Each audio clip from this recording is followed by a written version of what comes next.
paper. Hey, Tom Thomas! You're watering plants? Not only, I'm writing an essay for school. I don't get it.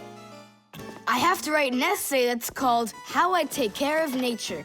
Only I have to write what's true, so I'm writing what's true. Watering my plants. Oh! Chusaka. Chusaka, come here, girl. Stop. Don't be scared. Why did you pick her up? I want to pet her a little so I can write about how well I take care of animals. Tom Thomas, I want to take care of nature too. That sounds good. And what should we be doing? We could try saving air by not breathing as often. Awesome idea! Way to go! Saving air. Let's go for it. And ready?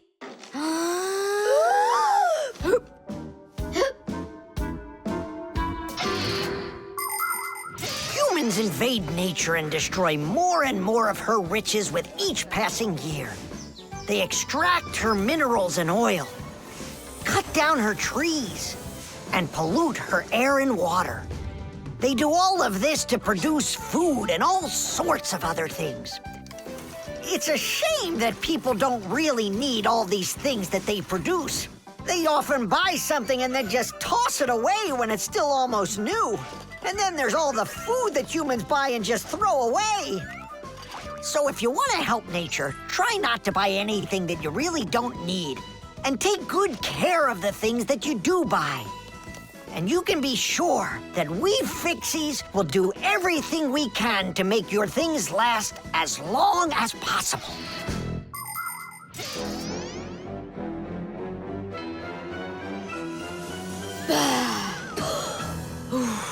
That's it.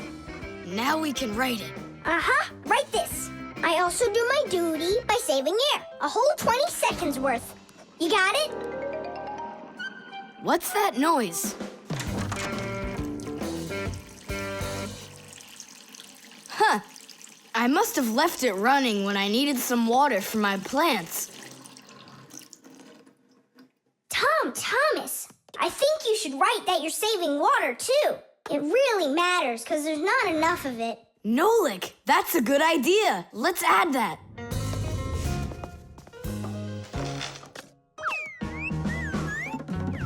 Hi there. What are you guys up to? We're writing about how Tom Thomas protects nature. It's a homework assignment for school. Uh-huh. I've already written how I'm watering the plants, I'm good to living creatures, how I'm saving air and water, and how I'm conserving carrots, too. I never want to eat them, especially in soup. Not eating your vegetables? No way. Doesn't count. You sure that? Mm-hmm.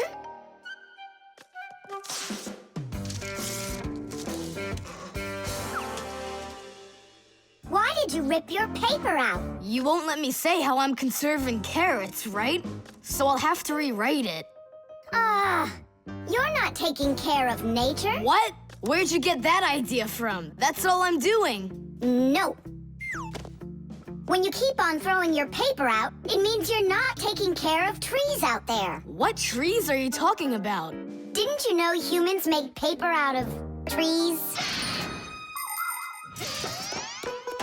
Humans make paper by cutting down trees and shredding the pieces into chips. The chips are then placed in water, chemicals are added to the solution, and then it is all mixed together into a mushy, watery substance called pulp. Next, the water is drained from the pulp, and with the help of huge rotating drums, is flattened into thin sheets of paper. So you see, to make new paper, humans have to keep cutting down trees. And you should know this. If every person on the planet would use one less sheet of paper, you know, they'd save 1 million trees all together. You sure? I'm sure. And now that you know about trees and paper, what are you gonna do next? Hey, you know, I've decided not to write any essay for school. You what?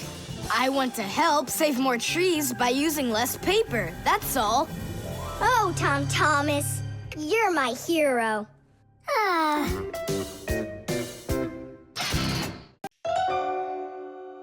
The lever.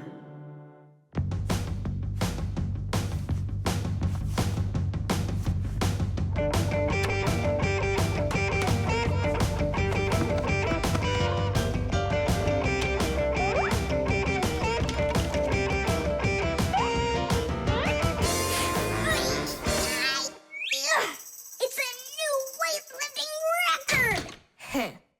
You're so strong. That's so light I could lift it up with my finger. Oh my, but do you think you could lift up your nightstand? Don't know, never tried it. So then go on. No way! And you are so much bigger than that nightstand. But watch, I can lift this big pencil. And just look how much smaller I am. So, who's stronger, you or me? Well, I guess it's not me. The Fixies may be very small, but they are actually much stronger than humans. Yes, it's true. What, you don't believe me? Well, who's stronger, an elephant or an ant? You think it's the elephant. Well, of course, it's so much bigger. But did you know that one ant can lift up 50 ants its own size? And an elephant? It can't even hold up one. So it turns out that for its size, an ant is much stronger than an elephant. And the same goes for Fixies. Fixies are incredibly strong for their size. They can lift things that are 100 times heavier than they are. And Fixies can jump 50 times higher than their own height. If humans were as strong as Fixies are, they'd be able to lift an automobile all by themselves. Yeah, Tom Thomas, it's time you built up your strength. Well, how? Start lifting dumbbells. Or if you want to, you can use my barbell. No thanks. I'll use the dumbbells my dad has. They're in his office, I think. Oh, there's one. And where's the other one? Aha, there you are. I'll get you out of there. Come on. I'm helping you here. It's stuck. All right. Move aside. I'll get it right out. What is this, glued to the floor or something? Hey, what's all the racket? Hi there, Simka. We can't get the dumbbell out from under there. Well, of course you can't. The sofa's pressing down on it. So that's what it is. And I was worried that I lost all my strength. Well, that means we have to lift up this sofa. We can't do that. It's too heavy for us. We can do it. Tom Thomas, get me your hockey stick from your room. We can't move a sofa with a hockey stick. Don't worry, you'll see. Here, I brought it. What is it for? We're gonna use it as a lever. A lever? Well, yeah. A lever works the same way that a seesaw does, with a board resting on top of a piece called the fulcrum. But with a lever, one side is longer than the other, and that's the secret to its power. With a lever's help, it's possible to lift any weight. All you need to do is get the short arm of the lever under the load and push down on the long arm. And the longer the arm, the more weight you can lift. And that's how a lever makes people stronger. Well, can we find a fulcrum in here? Maybe this dumbbell. Can that be our fulcrum? Great idea. Now you're thinking the right way. You ready to go? Let's go! Lean on it, Tom Thomas.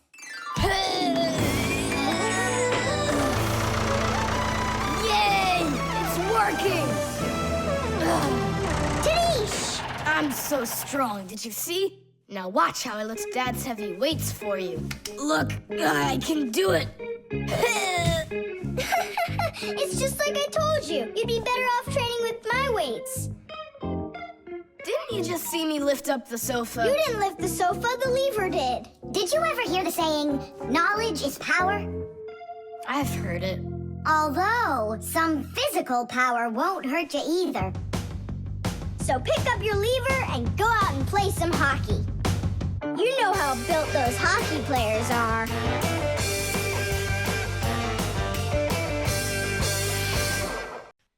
The refrigerator.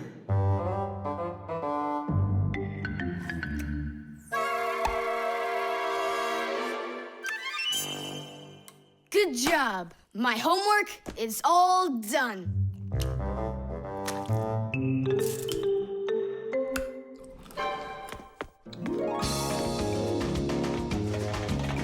Tag, you're it.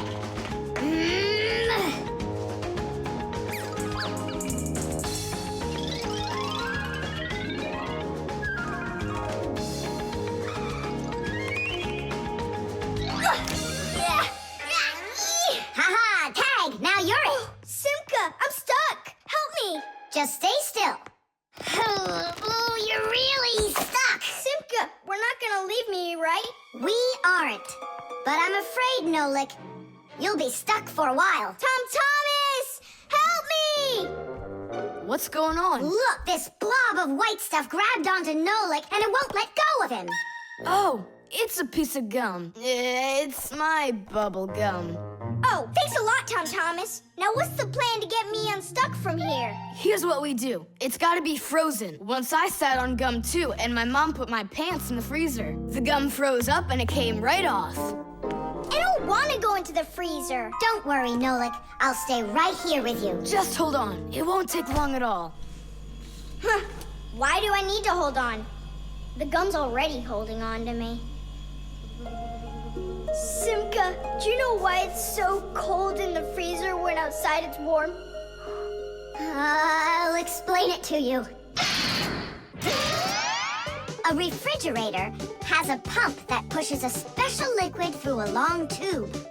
Inside the refrigerator, the liquid in the tube wants to turn into a gas. To do that, it takes the heat from everything inside, and that makes the refrigerator cool. Then the pump sucks in the gas and pushes it out as a hot liquid into the tubes on the back of the refrigerator. That lets all of the heat collected from the inside escape into the air outside. I wish I was somewhere warm. Hold on. I'll go get us some warm clothes to wear. I don't want to hold on. I want to go with you. Just hang in there. I'm hanging. Thomas! Open up!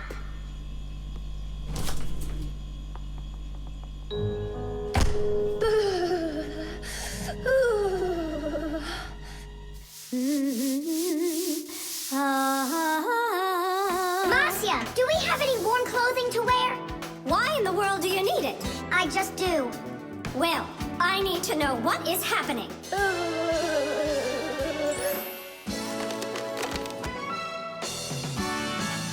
Hooray! Thomas! Simka! Open up the door! It looks like I'm gonna freeze up in here for good. A Fixie is constantly surrounded by all sorts of danger. Inside a dark freezer, a Fixie can lose his way and freeze to death. If he's not paying attention, he can drown inside of a washing machine or inside of a dishwasher. And a careless Fixie is always at risk of getting an electric shock. Or suppose there's a short circuit inside of an appliance that starts a fire. If this happens, you need to run away if you want to survive. And what about humans? Well, they don't even believe that we Fixies exist at all, so they can accidentally drop something on top of a Fixie, or step on one, or kick us across the room. So if we don't get out of the way in time, So what I'm saying, Fixies, you need to be careful out there and pay attention. So be smart and stay safe, fellow Fixies. I don't understand this at all. He was right here. Poor Nolik. I wonder where he went. Look at this! Footprints!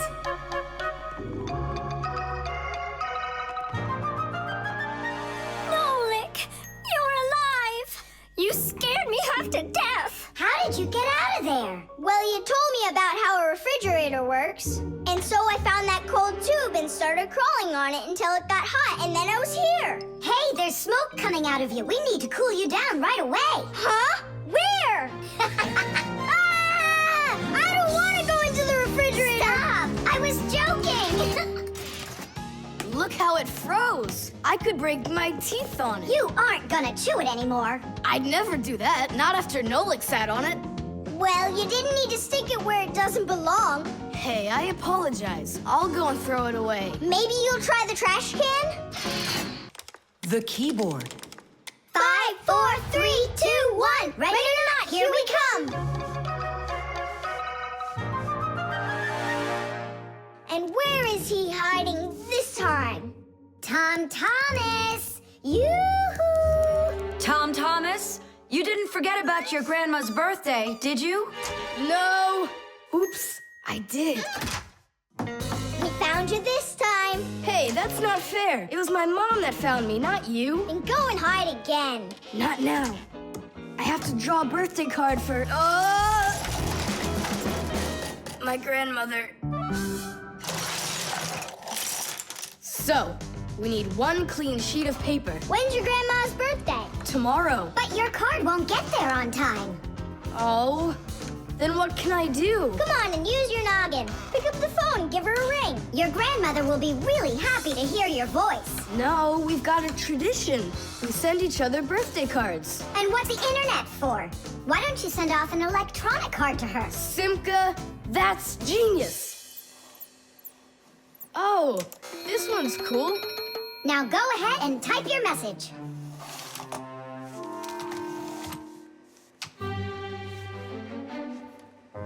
The letter D isn't working. How can I write Dear Grandma without D? Just let her be a plain old grandma without the deer. But the letter G isn't working either. It looks like we could use a pack-a-mat here. A pack-a-mat? What for? To clean off the keyboard's contacts that got all dirty. What contacts? A key on a computer keyboard works pretty much the same way as a doorbell does. When we press on the button of a doorbell, the contacts inside touch, which lets the electricity flow that makes the bells ring. And when we press a letter on a computer keyboard, an electrical current runs from the keyboard to the computer, and that letter appears on the screen. But if there's dirt between the contacts that stops them from touching, then the current can't flow.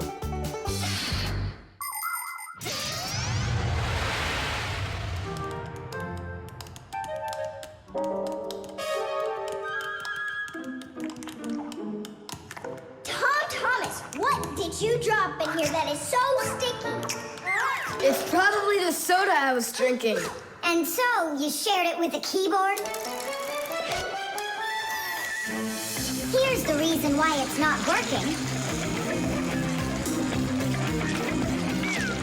Where did so many crumbs come from? They fell off my sandwich.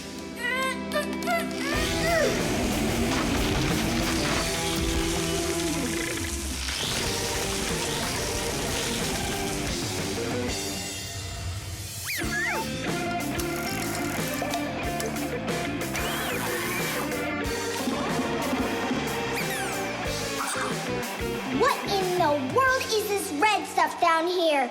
That must be the sauce for my mushroom pizza. Oh, Nolik. Well, now it looks like we're gonna be out picking mushrooms. The Fixies are always ready to help people out, but there are some people we really don't feel like helping. I remember when I was working as a Fixie back in one house. It was a disaster. One day, the owner spilled coffee on the remote for the TV. As I was running to clean the remote, he starts pounding the TV with his fist because the channels won't change. So now the TV is broken too. Well, with no TV, he decides to listen to some music, and he carelessly pulls the music center onto the floor. So he tries to fix that himself and manages to break it for good. And then he sits down on top of his telephone and breaks that to bits. Meanwhile, I'm still busy trying to clean the coffee off of the remote. There wasn't a minute of rest with this guy around. In the end, I couldn't take it any longer. So I got out of there, and now I'm here, teaching kids. Tom Thomas, why are you eating food at your computer? Yeah, They don't feed you in the kitchen or something? Now I know it. It's not allowed. You said it. Now write your message. And write the address on there, too. Uh-huh. Mom, do you know what the email address for Grandma is? Grandma doesn't have an email address. So what? We went ahead and fixed that keyboard for nothing? I still need it. Am I Grandma? I'll give her a ring on the phone. You said you had a tradition of writing each other cards. And what? Grandma will be happy to hear my voice. That's some original idea, huh? Candy.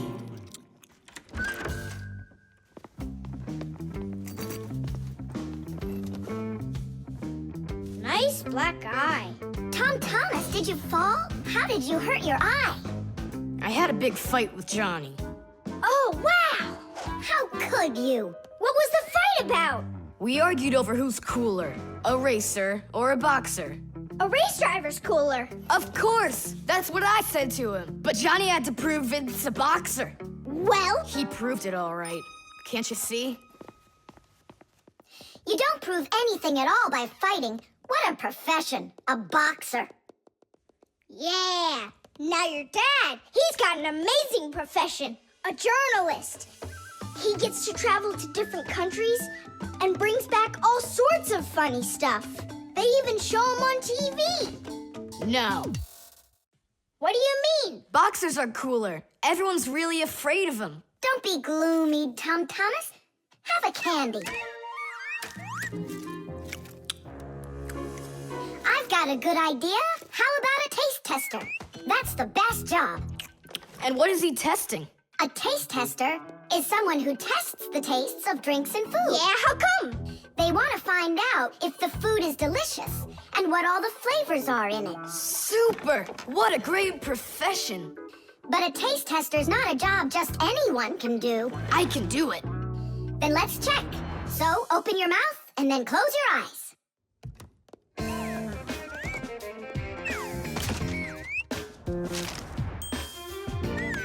Try to figure out what the flavor is inside of this piece of candy.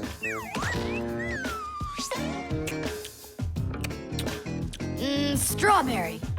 That's right. Good job, Tom Thomas. And this?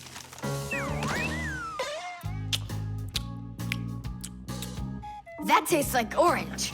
You missed that one. It was lime. Yeah, Tom Thomas. If you want to be a food taster, you're going to need to do some serious practicing. Let's do it. Raspberry. You got it. Simka. How do they get the candy to be hard on the outside and filled with liquid on the inside? Don't get distracted. You're training. Yeah! Hard candy is made like this. First, a sweet syrup is cooked until it is thick and stretchy. Then the mixture is pulled into long, hollow tubes that are like noodles. As the tubes cool down, they start getting harder. And it's right then that the tubes are filled with the soft, fruity center and then cut into pieces. It all has to be done quickly before the tubes have a chance to get totally hard. And that's how candy is made that is hard on the outside and soft on the inside.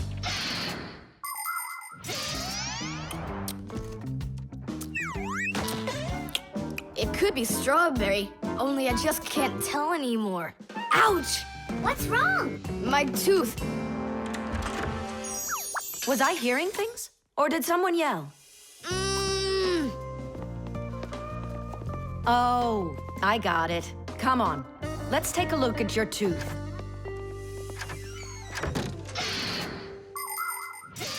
A taste tester has to be the most delicious profession in the world. They taste all sorts of things like cheeses and chocolates and decide which ones taste better. Everything is tested for taste, even water, because different waters taste differently. There are also testers who don't test food and drinks, but rather they test the smells of things like deodorants or perfumes. Not everybody can become a really great tester. First, you have to be able to tell apart all the different tastes and smells. You also need to know when it's time to stop or you can make yourself sick and lose your ability to tell things apart. That's the reason why taste testers only take very small bites of food and very, very little sips. If you're gonna have a bad tooth, it's good to have a mom who's a dentist. That's true. She's a good dentist. She'll fix it in no time. She'll pull that tooth right out.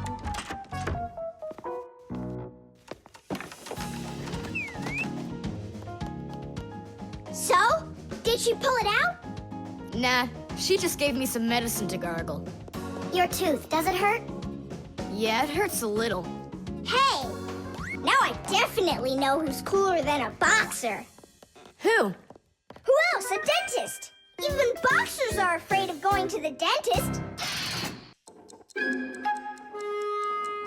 The combination lock.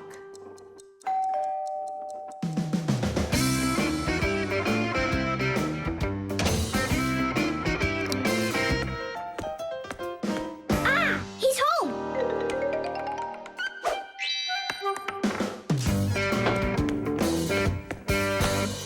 Nolik, are you here? Stop your hiding. I'll still find you. Nolik, is that you?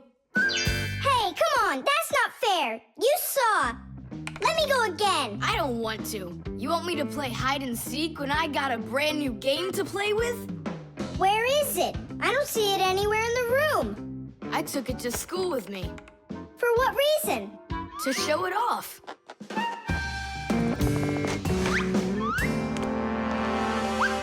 Wow, awesome game. Tom Thomas, can I play your game? 'Cause I'm not done playing with it yet. Now just try asking me to do some favor for you. Wait, was it a 3 or a 4? It could have been 5. I forgot. What about? I forgot the combination. And now I can't even do my homework.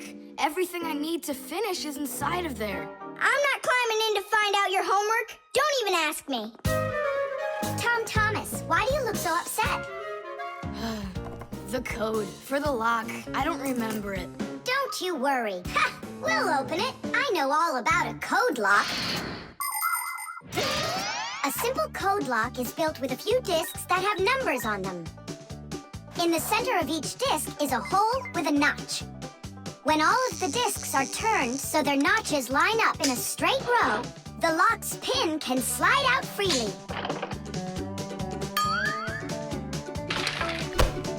And to get the notches to line up, just turn the discs to the lock's code and the lock will open. It's that simple. Looks like we gotta take a look inside the lock. Ah, I see. Nolik, where are you? There's work to do. I won't do it. I'm not gonna help such a greedy boy. Nolik, won't you help me out here? And I won't be so greedy anymore. All right, you broke me down. Only as soon as we're done, you're gonna let me play with the game. Right.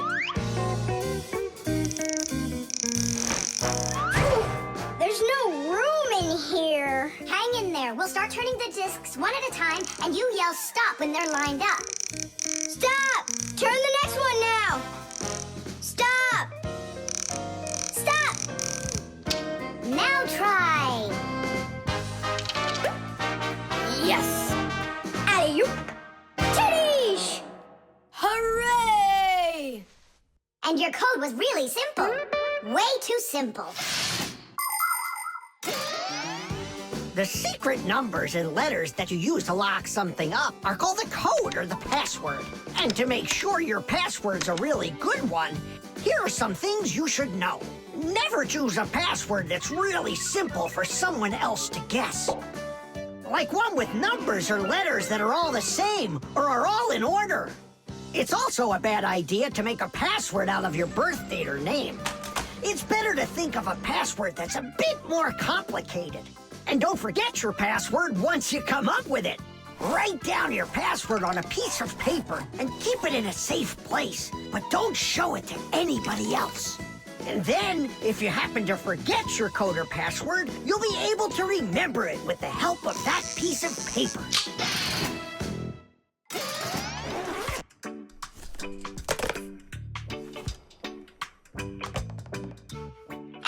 did you ever put a lock on your backpack? I was hiding the game from the other kids. Then why did you take it to school today? I wanted to show it off to my class. And did you show it? No way. If they would have seen it, they'd be like, I want to use it. I want to play. And so you hid it and didn't show it to anybody. Not to anyone. Then why take it to school, silly? To show it off there. You're just some show-off. You're just some greedy... Oops, sorry. Once greedy boy. Will you let us play now? Play away.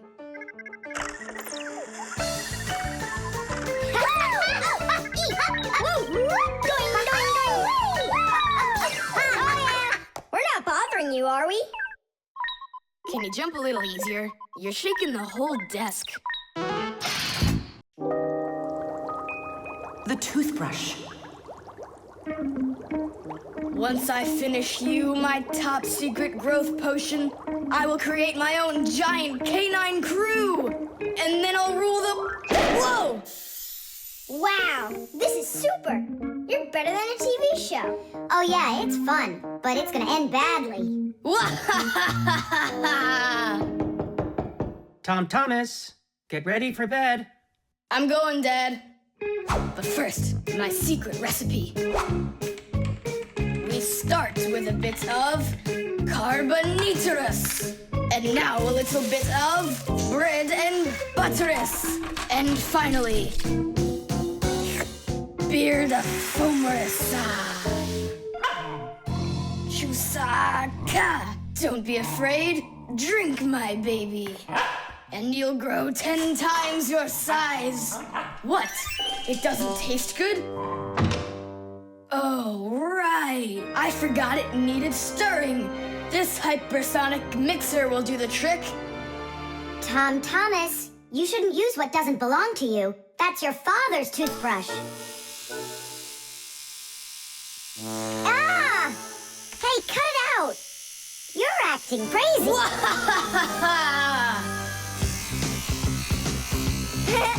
Bubbles! Hey, boom, boom, boom!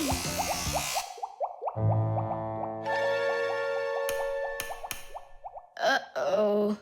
You said it. Uh-oh. You, Tom Thomas, are a big boy, but your brain is smaller than Nolik's. Why, thank you. Just go put the toothbrush back in its place, like you never touched it. Nah, that's not right at all. Tom Thomas, what's up? I'm almost done, Dad. Simka and Nolik, please, I really need your help. No panicking. First, we need to understand what could have broken inside of there.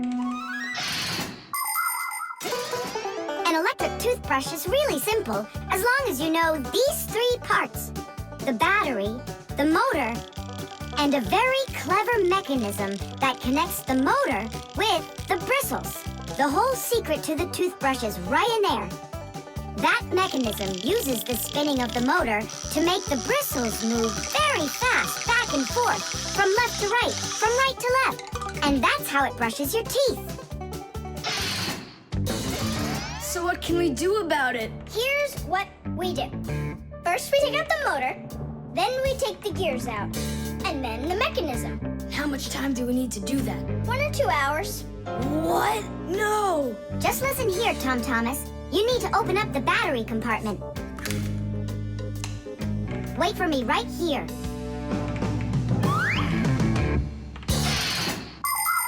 These are your teeth. Well, I mean, they're not your teeth, but you get what I'm saying. Nowadays, we use a toothbrush to clean our teeth, but it wasn't always that way. The ancient Egyptians used a chewed stick to scrape their teeth, while the ancient Greeks rubbed their teeth with a rag. And the Vikings, well, who knows what they used? And then, only 200 years ago, an Englishman named William Addis came up with something better. He drilled holes into a meat bone, inserted bunches of bristles into them, and there you go, the toothbrush. And here's what I need to tell you all as a Fixie. That is, as a master repairman. You need to make sure to brush your teeth often, especially after eating, or you'll be getting them repaired often at the dentist. Well, is something wrong with the mechanism? No, it's fine. Is the motor burned out? No, Then what's wrong with it? You're not gonna believe it, but the battery died. That's all? I know what to do. I'll put in new ones.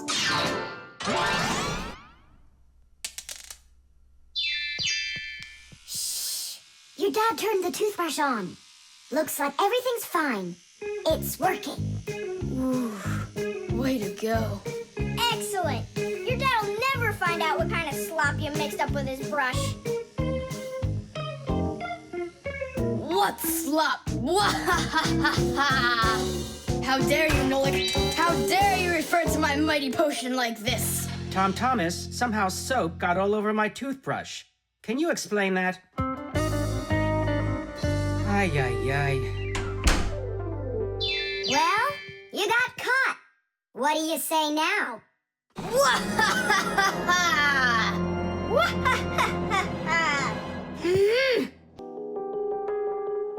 The piggy bank. Mwah. Tom Thomas, why are you throwing away your money? That's not what I'm doing. I'm storing it. This is a piggy bank. Oh, here's another coin. I don't like its snout. That's one very suspicious-looking pig. Are you positive your money's safe with her? Don't worry. Whatever I put into my bank here is not getting back out. This piggy bank won't give up a cent. You greedy piggy! Come on, Nolik. Simka must have taught you about how banks work. Humans came up with the idea of piggy banks because they wanted a good place to save their coins. For storing lots of money, people use a safe, a large metal box with a very strong lock.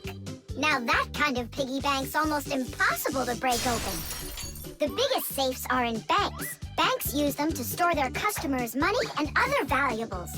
There are even safes in banks that are whole rooms. You'd need an awful lot of change to fill up one of these piggy banks. So why are you saving up all this money? For roller skates. How much more do you need to save? I don't know. I can't see if there's enough in there. Then just go and open it. But there's no way to do that. The only way is to smash it real hard. So smash it. Nuh-uh, forget it. I have nothing to put my money into. But what if there's already enough for roller skates? And what if there's not? All right, then I guess I'll count your money for you.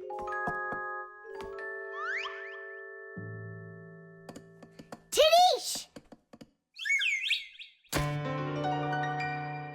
Oh, whoa! Tom Thomas, you've got a fortune in here.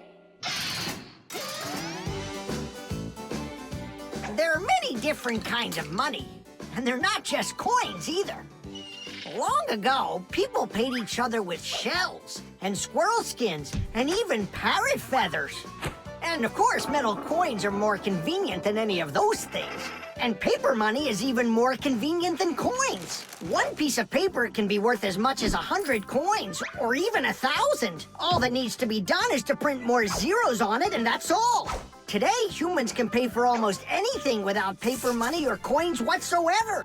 If you have enough money in the bank, you can just walk into a store, give the cashier your bank card, and take your purchase home with you without handing over any money. The bank knows how much money you spend, and they pay the store for you later. It's so convenient. So, will you count them? Here we go. 1 coin and 2 coins. Wait, Nolik, what 1 coin, 2 coins? What are you counting? You have to add together all of the different numbers. Huh. You should have told me that before. I never learned how to.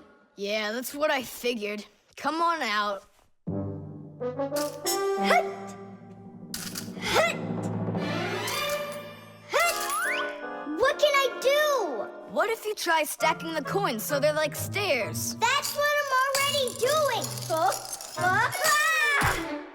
Why don't you try tilting the piggy bank over? Hang on. Stop! I'm getting buried! Put it back the way it was before! This is worse! Ah! Just put the pig down! Nolik, hang in there, please. I'll get some thread and lower it down to you. Ah! I can't get a hold of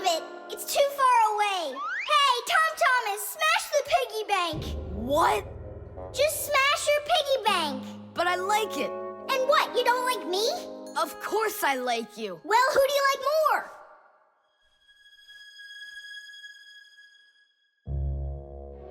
You're my friend, aren't you? Of course. Then smash the piggy bank, will you? Okay, Nolik. I'm gonna do it.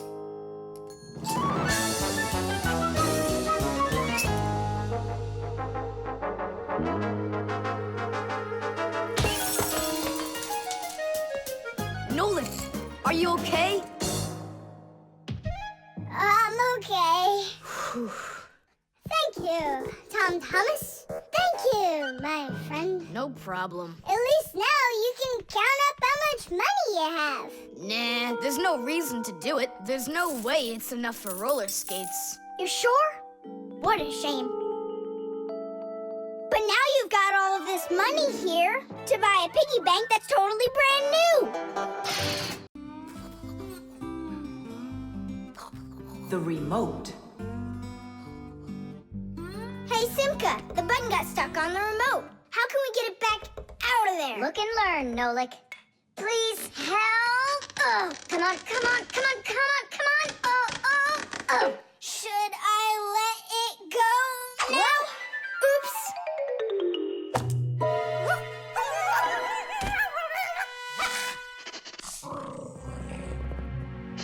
Nolik, hide somewhere.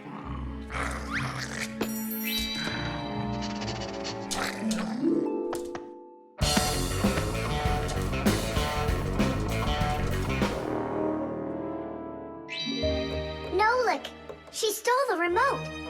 Nolik? Where are you hiding? Nolik! Hello there, Fixies. Hey, where are you? Hey, Tom Thomas, you got here just in time. Chusaka ran off with the TV remote. And so what? I can turn it on without it. And my favorite cartoon is just about to start. Forget about the cartoons, will ya? Nolik is missing! I'm afraid Nolik hid inside of the remote. And Chusaka took it. Oh no, Nolik's in big time trouble. Tom Thomas, there must be something you can do! Chusaka, Chusaka, come here. Where is that dog hiding? I'm gonna go look in the other rooms. Simka, Tom Thomas, here I am. I'm over here. For now, I'll wait here. Chusaka's not out there. Where are you? Hey, Simka. I ran to get a pack-a-mat. What are you gonna do with it? I'm gonna search for the infrared ray that comes out of the remote. That's so great. But what is it? I'll explain it to you. Inside of most remote controls, there's a special type of light bulb called a light-emitting diode, or LED for short. When we press a button, the LED sends an invisible infrared ray. And in the TV, there is a receiver for these invisible rays. The TV understands the command that comes from the remote control and carries it out, like changing the channel or the volume.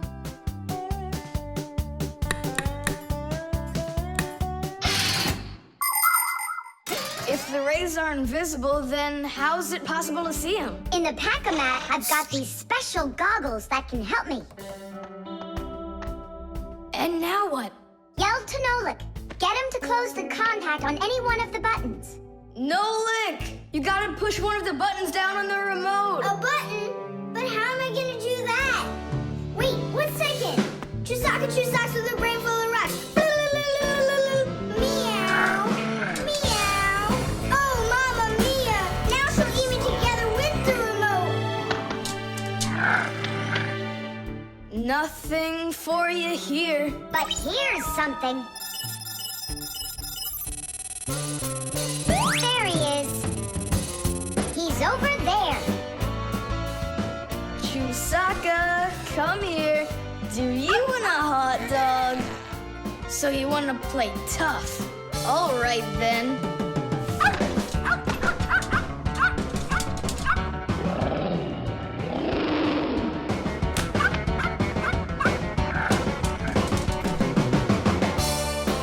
Hooray!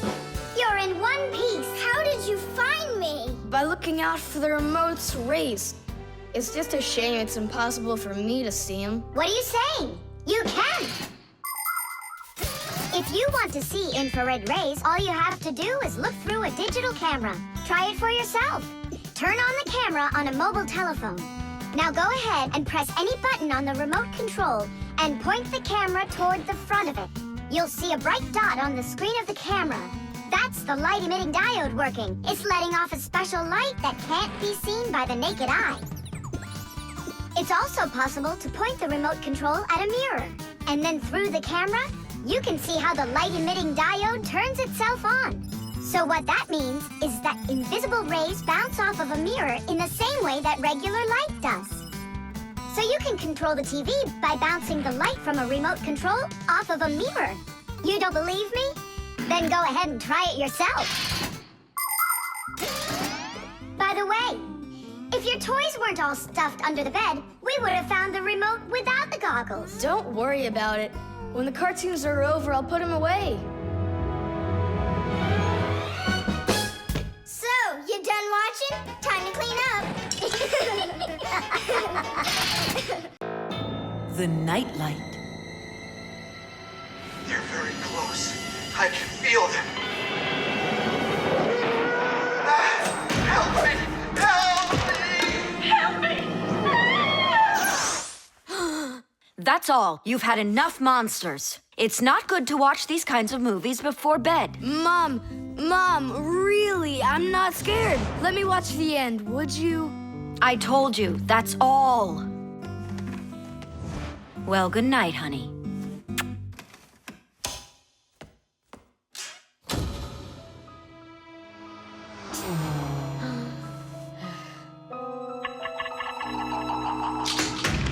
Ah! Who's there? Ah, they're very close. I feel them. Ah.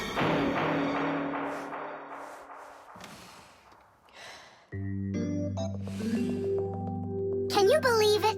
He's sleeping, and he didn't turn the light off. Yeah, and so? And so, if every human went to sleep with a light on, there wouldn't be enough electricity to go around. Hup! Everyone can probably remember walking into an empty room with the lights turned on, or finding a TV on that nobody's watching. One little light or TV might not seem like much, but just imagine how many people are living on this earth. Well, if everybody forgot to turn off the lights or TV when they weren't being used, the amount of wasted electricity would equal the amount of energy produced by 100 power plants. And each of these power plants needs freight cars of coal or rivers of oil to keep running. And all that fuel has to be extracted and burned constantly. Now do you see how expensive burning a light bulb is for the Earth? So don't forget to turn off electrical appliances when you're not using them. It's so easy. Ah, who turned off the light?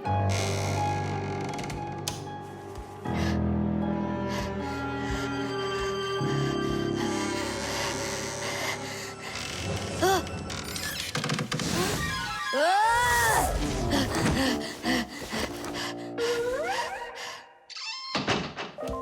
They're very close. I feel them. I feel them. I feel them. Look, what's up with him? I think he's playing sleep hockey. Looks like his position is left out. Ha ha. Anyway, he should get a penalty for wasting electricity. Ah. Monsters! Hey, what do you think we are, hockey pucks? Nolik, Simka, forgive me. Who did you think we were? Monsters. Huh. Well, I see how you could mistake Simka for one, but obviously not me. Tom Thomas, what are you doing? Why are you sleeping with the light on? I was so dumb. I watched this monster movie on TV before bed. Now I'm scared to sleep without the light on. And that dumb old monster flick, why were you watching it? I felt like getting scared. Ah, you're great at getting scared. Keep quiet, or we'll wake up your mom and dad. How am I gonna fall asleep now? Here's a good idea. You can use a nightlight. A nightlight is a little light that humans who don't like to sleep in the dark use in their rooms. The nightlight has a dim glow. That's because it works with a special kind of light bulb that uses very little electricity. These kinds of light bulbs are called energy efficient. That's hard to say. And you can find nightlights that use such low energy bulbs that they can work off of a battery. But you know there isn't a nightlight here. How would you get by without us? Tonight, I'm here to help you. I'm gonna be your nightlight. Look, right there. There's our lampshade.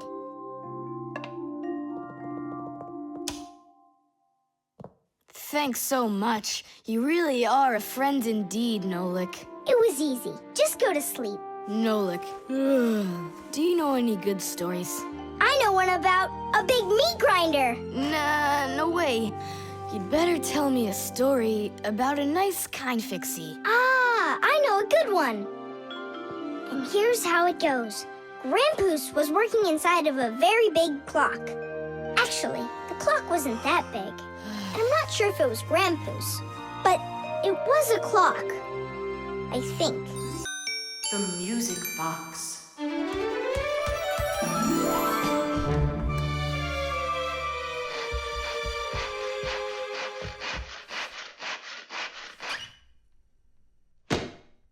And when the Pied Piper began to play his magical flute, the rats came out of their holes and followed him. And they never would be seen in Hamlin ever again. Whew. And then what, huh? I can't read anymore. My legs got tired. Whew. Simka, Nolik, something's rustling in there. In where? In Dad's office, it's on his desk. It's inside the wooden container. So maybe there's a mouse inside it. Tom Thomas, sit right here while Nolik and I go and check. And if there's a mouse in there for real, then how are we gonna get it out? Those rodents are really so big. And why was I reading that book to you, huh? Just grab a flute, give it a toot, and the mice will scoot. And where are the flutes gonna come from? We'll make 'em. Toot, toot, toot, toot, toot. You got it? Sure I did. Wait a second. Let's get a little closer.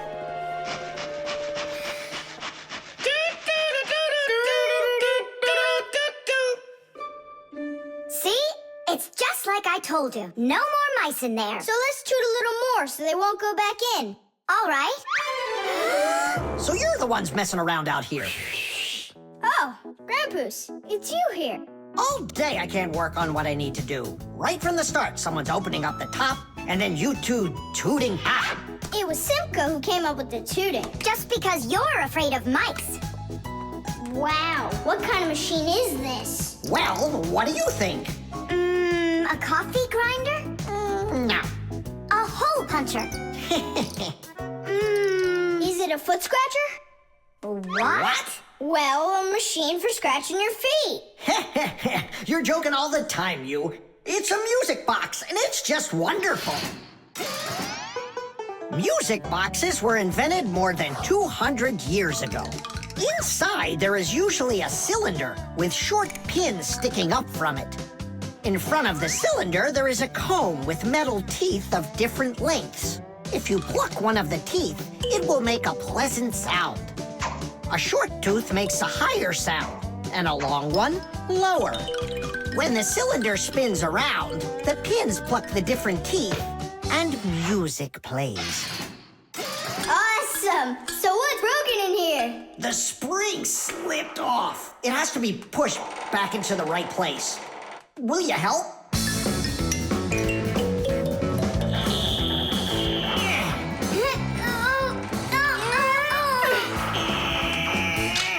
There we go. That's better. How come the music's not playing? First, you have to wind up the spring with the key. Tidish! I know know who can wind up the spring. Well, Tom Thomas, can you guess what kind of machine this is? A paper cutter. How about a hole puncher? You're such a joker. Now don't go and tell me it's a foot scratcher. Then I don't know. Then wind it up with the key and you'll find out.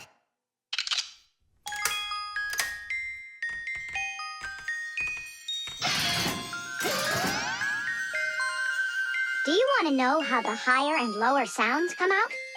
Put a regular ruler over the edge of a table. Hold down one end of the ruler and pluck on the other. The shorter you make the end hanging off the table, the higher the sound will be. The teeth inside of a music box work the same way. And bells work the same way too. The smaller the bell, the higher it rings. The sound of a violin or a guitar depends on how thick the strings are. Fat strings make a lower sound, and thin strings a higher one. How tight the string is also makes a difference. Take a piece of string or a rubber band. Tie one end to a doorknob and pull on the other end. With your free hand, pluck the string. The tighter the string gets stretched out, the higher the sound. If you want, you can even play a tune.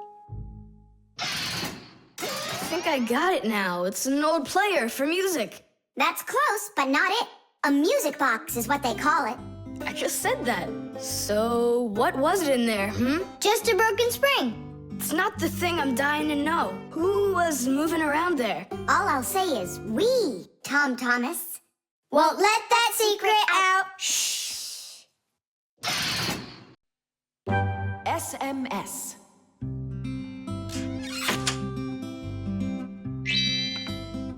Hey. All clear. Oh, take a look. A mobile phone. You think they bought Tom Thomas a new one? Oh, wow. Nolik, stop. Awesome. Turn around. Oh! Tom Thomas, help us, please. We're trying to save your telephone. That's not mine. Oh! Katya left it behind. Katya! Katya! She's gone. It's too late. Oh, an SMS just came in. You won't read it, will you? Of course not. But what if it's something important? Tom Thomas, don't you even dare go and read her letters. Uh-huh, pretty interesting. Looky, there's just a ton of these messages. Now, Nolik, you go and distract him from the telephone. Uh-huh.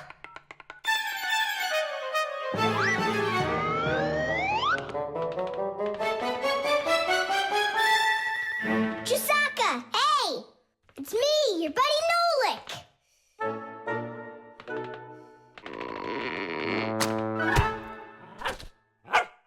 Hey there.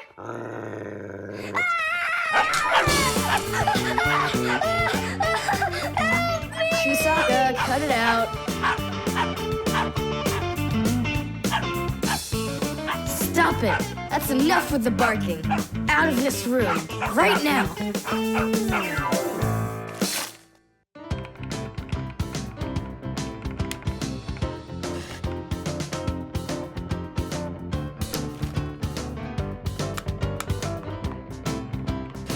Done.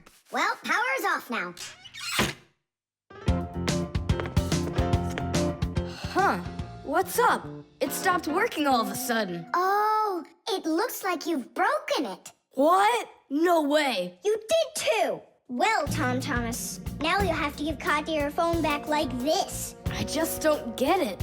It happened because you were reading someone else's mail. It was just an SMS. An SMS is no different from a letter. It's only shorter. People send SMSs through their mobile phones. And that's why looking inside someone else's phone and reading their SMSs is just as rude as reading someone else's mail. And that's why when we Fixies work inside of a phone, we always put our headphones on when a call comes in, so we won't overhear people's private conversations by accident. It's just the polite thing to do. I promise I won't read anyone else's messages. But that's not gonna make the mobile work again. Now what? Tell him the truth? Don't you worry, Tom Thomas, 'cause we turned the phone off. And now Now we'll turn it back on.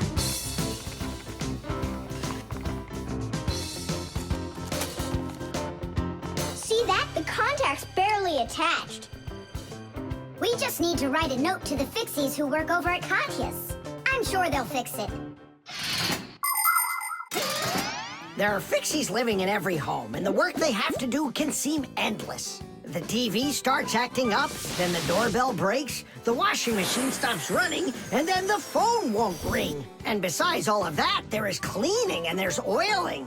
Like the appliances in the kitchen or kids' toys and all those other things. Modern houses are literally stuffed with all sorts of devices. And that is why the Fixies keep working day in and day out. Unfortunately, this can make Fixies get carried away by their jobs. And they can forget about their Fixie relatives and close friends that live in the neighboring houses and apartments. And that's not right. Just like humans, Fixies have to remember to go and visit each other more often and write each other letters, or at least send their regards. That's all. It's working again. You're the best. Now I can give a call to Katya and tell her she left her phone over here. Thomas! Is that you calling? Yeah? And to who? Katya? And her phone is where?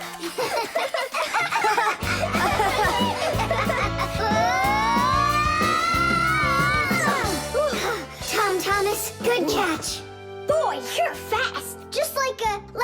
Like a Fixie. The screws.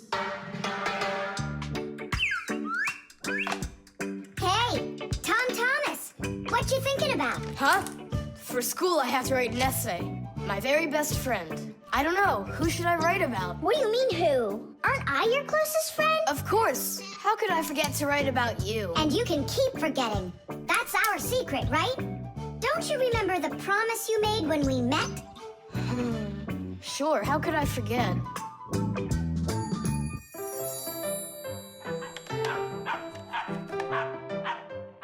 What's wrong with Chusaka today?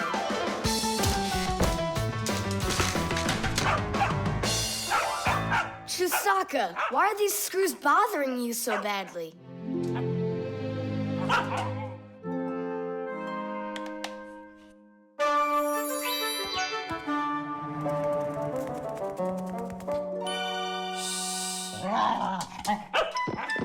What's with you? Leave them alone already. Will you just calm down? You're gonna destroy my plane.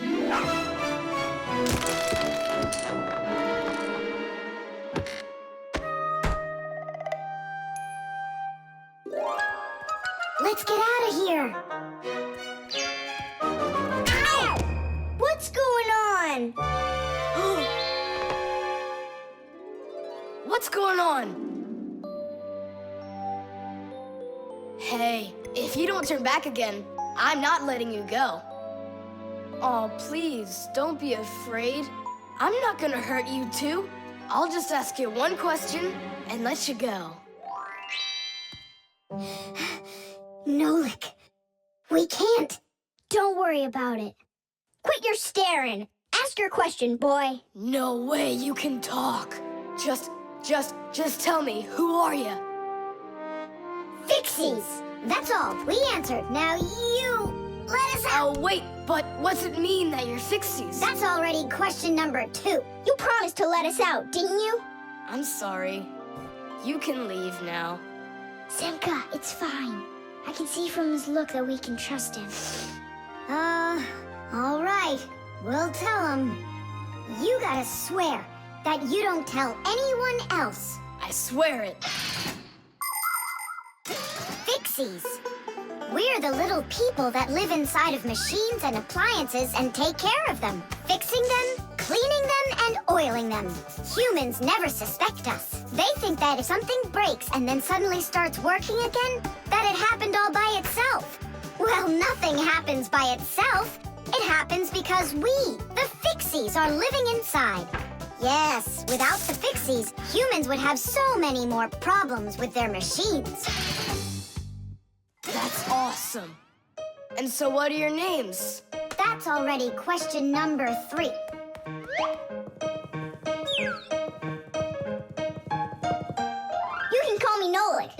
name is Simka. And my name's Tom Thomas. Will you come back over? Oh, well.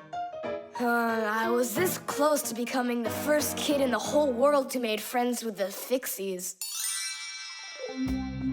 I thought you guys would never come back over. And we didn't plan on coming back. But then we thought it'd be really great to be the only Fixies in the whole world, who are friends with the only kid in the whole world, who is friends with the Fixies. Ah! And who has told no one about us.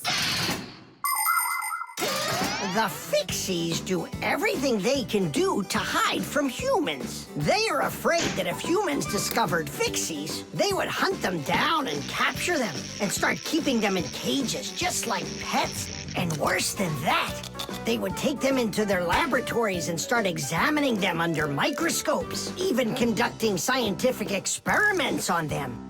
Or suppose that humans thought we'd do all their work for them, and so they decided that they didn't have to take care of their appliances any longer.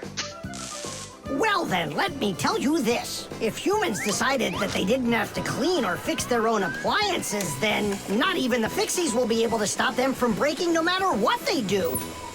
That's why the Fixies are very smart to hide from humans. Okay, then, I'll write about someone else.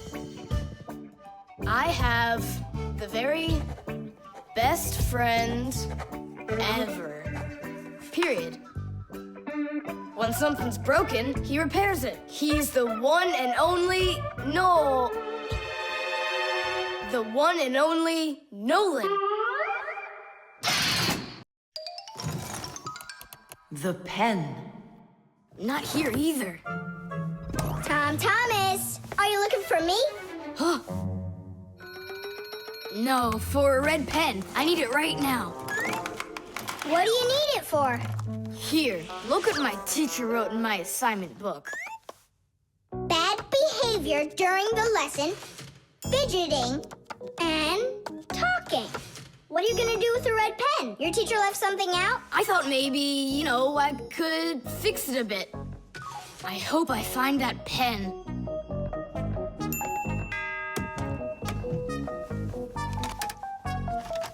Oh, what? Oh, what? Oh. Oh, wow. Good catch. So, what do you want to fix on it? I'll just add a couple of no's, and then it will say that I had no bad behavior during the lesson, no fidgeting, and no talking. See, no problem. Cool. And then add this at the end. Tom Thomas is a perfect student. Nah, then they would guess I did it. What, is it clogged up? A little scribble will do it. That's not a pen. It's more like a penknife. Oh, look, the ball's missing. What ball? It's a pen. It's a pen, but it's a ballpoint pen. Old-fashioned pens work by dipping the pen into a jar of ink. But with a ballpoint pen, the ink is stored inside of a tube that has a metal tip on the end with a small steel ball. Well, small for humans, that is, but of course, for Fixies, it's quite large. When you drag the pen across the paper, the ball spins around and gets ink on it from inside the tube. Then it turns over and the ink rolls out onto the paper. So without the ball, a ballpoint pen won't write at all. So what am I going to do? That's my only red pen.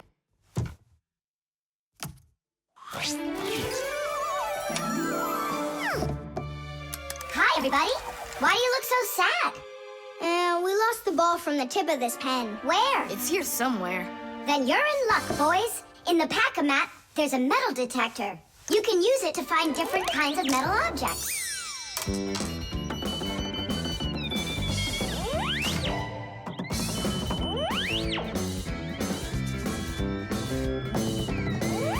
Nah, that's not it. I can see that myself. It's not on the table, Nolik.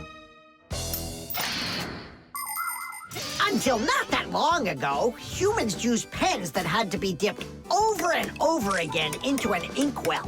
This was quite inconvenient, and so to make writing easier, the fountain pen was invented. A fountain pen could be filled up with ink, so it could write for a much longer time. But fountain pens would often leak, leaving blots of ink on the paper. This problem was solved with the invention of the ballpoint pen. Ballpoint pens are simple, handy, and reliable, except that you can't write with them on a wall or upside down for a long time. That's because the ball uses up the ink on it, and the ink can't flow up to the tip. But even this problem has been solved. There are now special ballpoint pens that can be used by astronauts floating in space.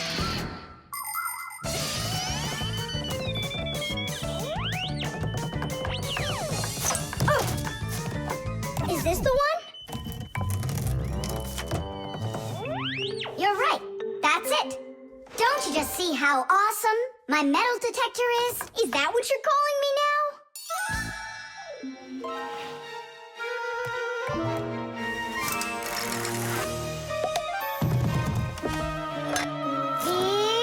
Yeah! Tom Thomas, help us.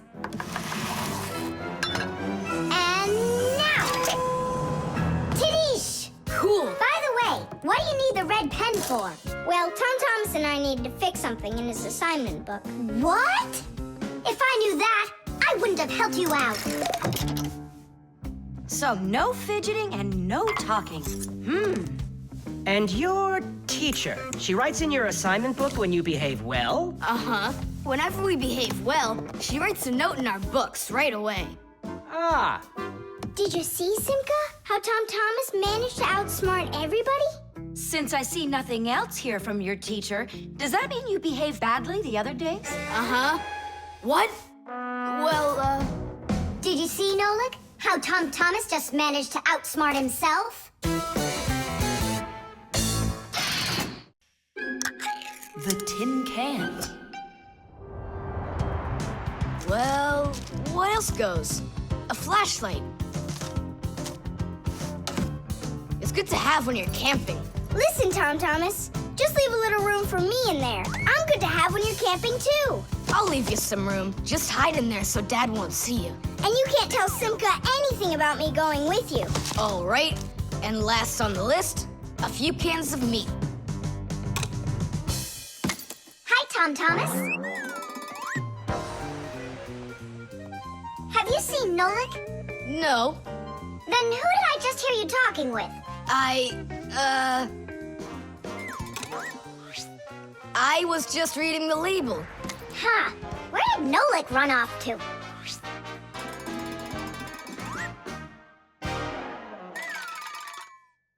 Simka, do you know, how come these cans have no way to open them so you can taste what's inside? What do you mean? Don't you know what makes canned food special? It comes in a can. The thing that's special about canned food is that it can get stored a long time without spoiling. You see, meat and vegetables spoil when harmful bacteria start multiplying inside of them. So, if you can get rid of the bad bacteria or stop them from getting into the food will last a long time. That's why jars and cans are sealed very tightly. This stops harmful bacteria and air from getting inside and spoiling the food. So you're telling me that Nolik's not here, right?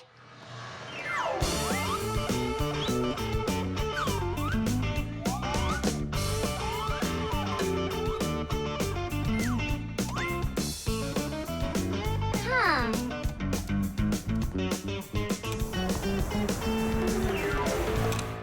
So it looks like he's really not here. Who is that? Where?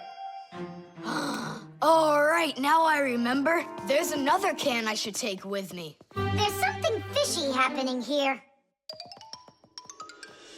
Hey, guys. My mom threw this can out a long time ago, but I hid it for later. I knew I'd use it someday. And who were you talking to when you said guys? Moi? You're here and I'm here, and that's two of us. Look at this great can I got. There's nothing great about it. Put it down on the floor. You see? What? Oh, it's crooked, and so what? So what? It's all swollen.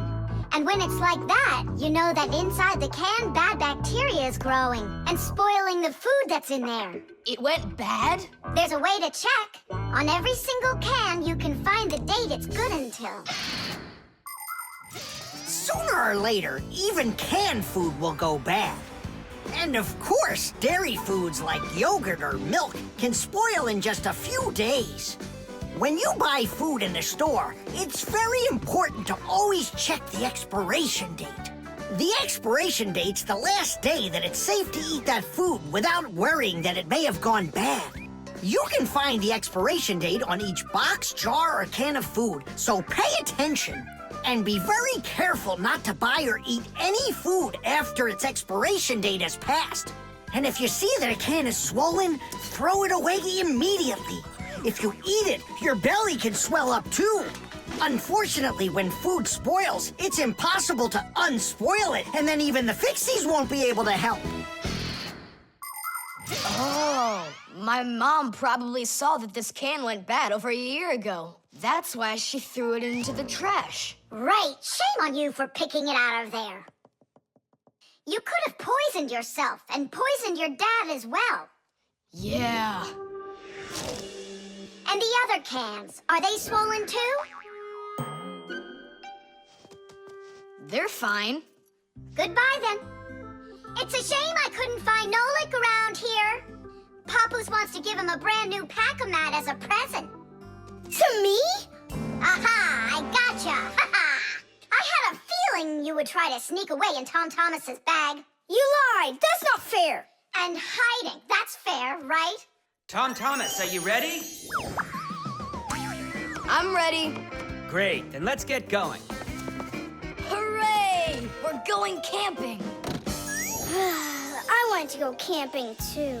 Don't worry, I'll go camping with you. Really? Really, really, really. To that house outside our window. See how huge it is? The thermometer. I can't believe the new thermometer isn't working. Tom Thomas, stay in bed. And I'll try and look for that old mercury thermometer. Hey, did you get sick? That's one way of saying it. I don't know how I'm gonna pass that math test today. You're not ready, so you don't want to go to school. Well, yeah. So if you pull a sickie, then you can trick your mom. No, that's not true. I'm just pretending a little bit. You think so? Well, you won't trick the thermometer. Simka, what's a mercury thermometer? Mercury is a type of liquid metal that's silver in color. There's no mercury inside of new thermometers. Now they're electronic. Old thermometers were made with a glass tube with markings and a bit of mercury inside them. When the end of the tube warms up, the mercury inside of it expands and creeps up the tube. And that's how those old thermometers measure temperature. The longer the column of mercury, the higher the person's temperature is. That means I need to warm up the end of the thermometer. Thomas, you're a genius. But how will you warm it up? Finally, I found it. Well, let's see. Mom, can I eat something? Hang in there, sweetie. I'll make you something.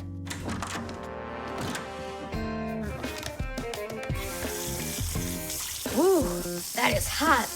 Now there's just no way it won't have the temperature. Hey, what are you doing in here? Well, how high did you get it? 108 is what it's showing. Oh no! With a temperature that high, they'll send you straight to the hospital, and you don't need that. You'd better shake that thermometer. Yeah, that's what I'll do. That'll get the temperature down a little.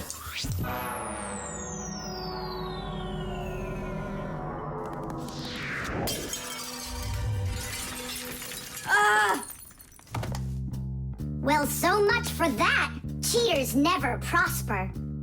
Thomas, did you see this? Nolik, don't touch the mercury. It's poisonous. Stop it right now. And you, Thomas, you don't touch that mercury either. It's dangerous. Then how can we throw it out? Call your mom and she can help you. I can't. How could I call her? Then she'd find out that I wanted to trick her. Maybe it's better to tell the truth. I can't. I can't do it. All right, then. It looks like there's no other choice. Nolik, call Papoose and Masya. I'll get him. And you go back to your room and wait.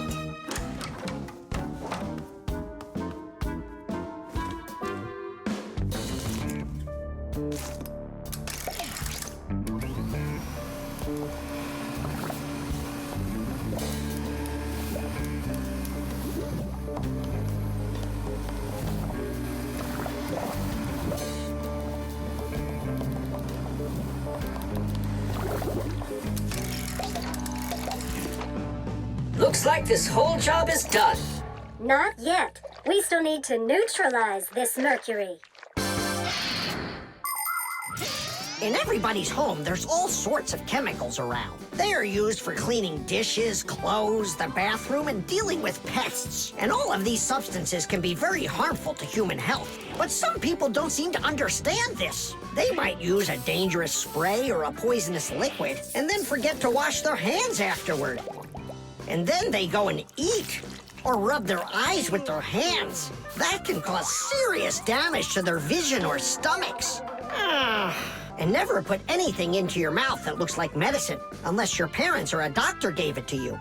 And if you ever happen to find something on the ground that looks like a piece of candy, you must never put it in your mouth. You can get poisoned that way. Oh, humans. If they'd only remember this simple advice, they'd stay safer. And what do we do with the glass that's broken? That job's not for Fixies. Tom Thomas, we cleaned up all the mercury. And the glass, too? No, not the broken glass. But will you? Papoose said that it's not our job. He told us you have to get your parents to come and help you. That part's your responsibility. Here's some food for you. What's the matter? Mom, I broke the thermometer. Broke it? Did you cut yourself? No, The mercury, did you touch it? I didn't. Simka, you think he'll tell her the truth?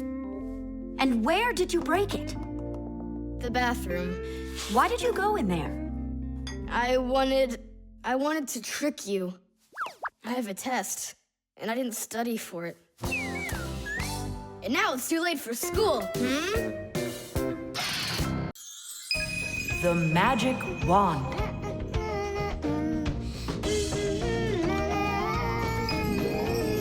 Oh, Tom Thomas, how did you get here? It was a piece of cake. I just got this cool magic wand as a gift, see?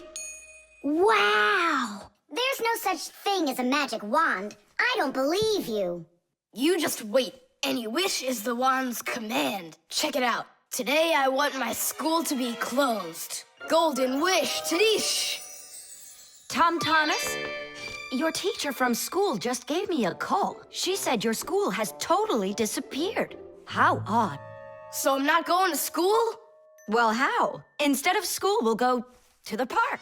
Hooray! Real magic. Oh, it's so great. No, there's no magic. They're only illusions. I don't know what illusions are. It's when what we think we're seeing is not what is actually happening. Have you ever seen a magician pull a rabbit out of an empty hat? Do you think it's magic? No, it is only an illusion. In reality, the rabbit's hidden inside the table that the magician puts his hat on. The lid of the hat is made with a secret hatch. And when the magician puts his arm inside the hat, he grabs the rabbit from the table below and ta-da! How every magic trick works may be a secret, but every illusion does have an explanation. I'm telling you, this wand's totally magical. Right now, I can make a rabbit appear out of this trash can for you. Golden wish, Tadish! Oh, that wasn't the idea. Looks like a dog to me. Wait, one more time. Golden wish, Tadish! Golden wish, Tadish! Tom Thomas, will you cut it out? One chusaka was already enough for us, and now there's 3.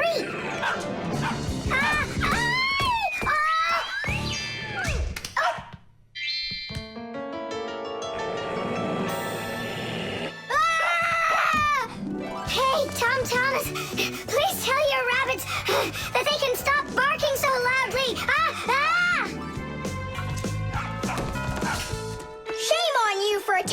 help us little kids. Wait, I'll make you bigger now. Golden, wish, Tadish.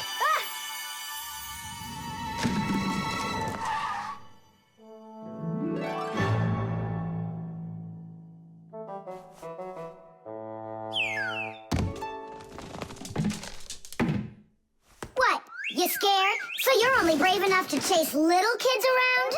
Wow, I'm huge. I'm as huge as Tom Thomas. I'm huge. Oh, Nolik, be careful.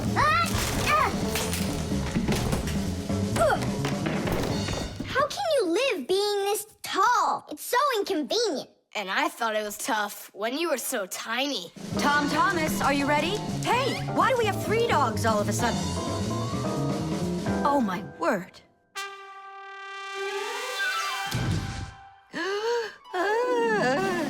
No! Why are you screaming? I was dreaming that someone had given me a magic wand. And then I had to make it big, see? And my mom saw you. That's awful. That would have made me scream. I wish I had a magic wand of my very own. We Fixies aren't ones to believe in magic, but we do believe in what humans can do, because humans often work wonders. For ages, flying in the sky seemed to be an impossible dream. But today, anyone can take off to the sky in an airplane. It used to be that humans thought that only magic could take them to the moon. But now astronauts have already walked on its surface. In fairy tales, people were able to see and talk to each other through a magic mirror. But today we have the internet and telephones we can use. Refrigerators, televisions, automobiles, computers. There are so many things that humans have created. Wondrous things that they used to only be able to dream about. Like a miracle from a fairy tale. A magic wand? Why do you need it? First, I'd skip school today. Tom Thomas, are you ready? I told you, we're going to the park. And what about school? I'll skip it? Good joke. Could this be a dream too? No, it's just that today is Sunday. And that's the magic of it.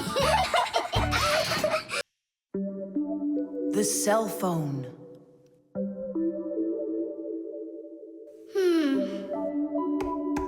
Hey, Nolik. Come on out and play. He's not allowed. He was punished. Can you tell me what you did? I grabbed a Pac-Man and I forgot to ask. How long do you have to sit there? Until Mossy and Papoose come home from their boozness. What did you say? Business, a work trip. They're inside of your father's cell phone right now. They were busy doing repairs in there when he left the house for work. Do you know the reason why a mobile phone is also called a cell phone? Mobile phones are connected to other mobile phones with the help of special radio stations that are put on top of towers and building roofs. Each one of these stations sends signals to its own area below, and each area is called a cell. A mobile phone works anywhere it can find a nearby station that it can connect to. So as long as there is a station nearby, you can talk as much as you want. You can even move from one cell to another. And without you ever knowing it, your mobile phone will switch from one station to another one. So your conversation can keep on going, even if you're running after a bus or riding on it. Tom Thomas, hello. There you go. My dad came back home already. Hi, Dad. How are you? Can you believe it? It looks like I lost my phone. What do you mean you lost it? Where? I have no idea. So what? I'm gonna have to sit in here forever now? You? Our parents are missing. The phone stopped shaking a while now. We're probably already at home. Not home to me. How can we ever get home to our children? Where's my Marcia? Don't whine. We'll work something out. Don't worry. I got a phone. Let's give him a ring. They can't answer your call. But what if they answer us? Call them, Tom Thomas.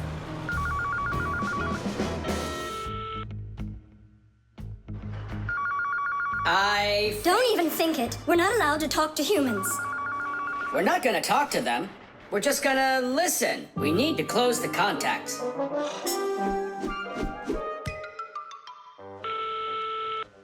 It's no use. Oh, they answered the phone. Let me talk. Papus, Marcia, it's me, Simka. Simka? Yeah, Marcia, where are you?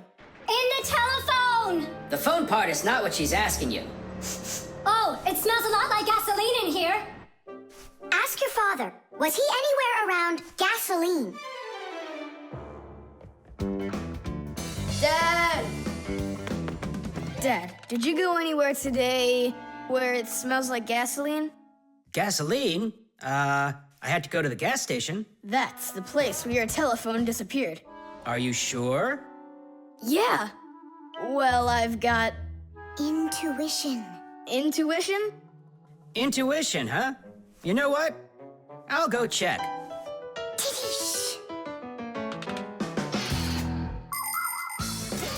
Come and check out our Fixie ringtone.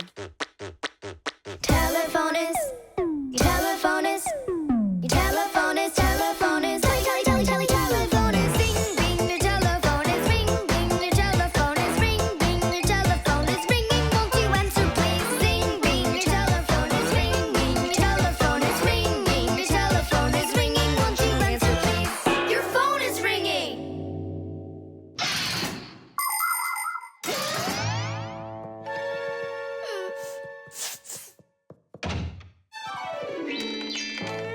It's just incredible. You see? I found it. Son, you're one clairvoyant. I didn't notice when it fell out of my pocket back at the gas station. My children! Oh, my Marcia. Papus. Ah, my sweeties. So, just by any chance, you think you might happen to know where I can find that nice watch I lost? No. Don't worry, there's no rush. Just use that intuition you've got.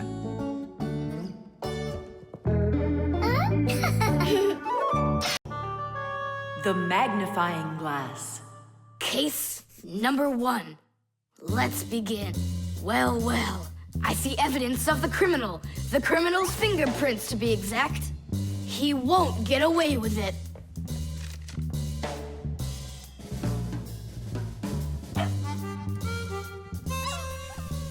Why do you think she's just looking at us instead of chasing us? Oh, maybe she can't see us and we're invisible. Then how come I see you? Simka, Nolik, be careful. Don't destroy the tracks. What kind of tracks? Whose tracks are they?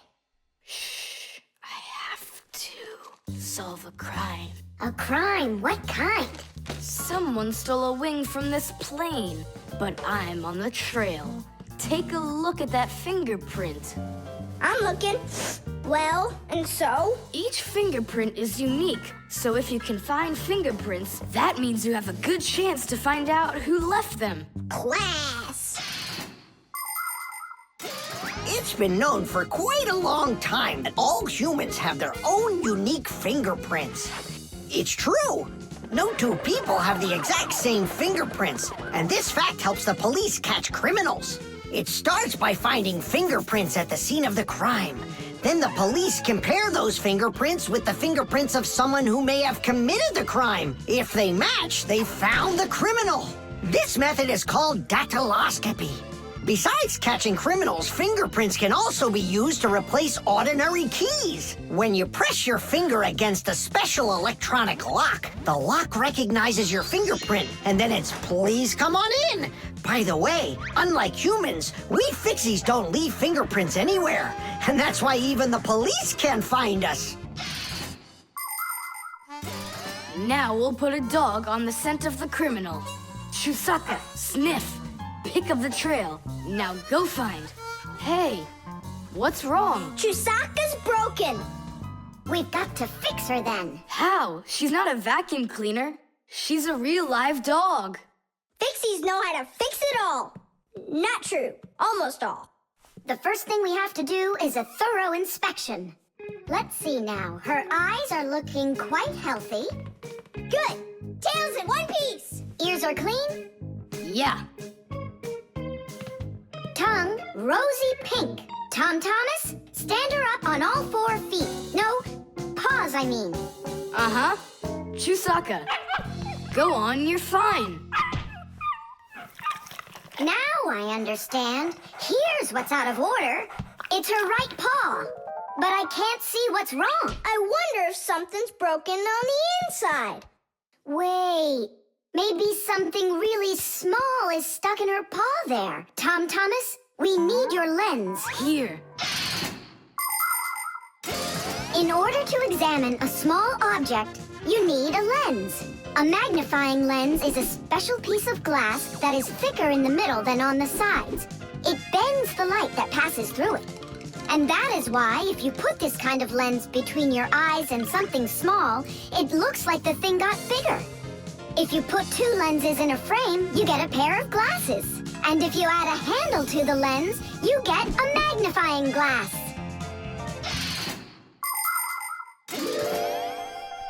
There it is, a splinter. It's glass, I think. Looks like it. You're right.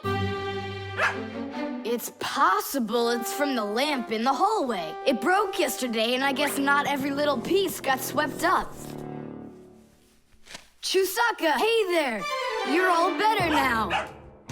Looks like we fixed her. Tadish! She's all repaired and working.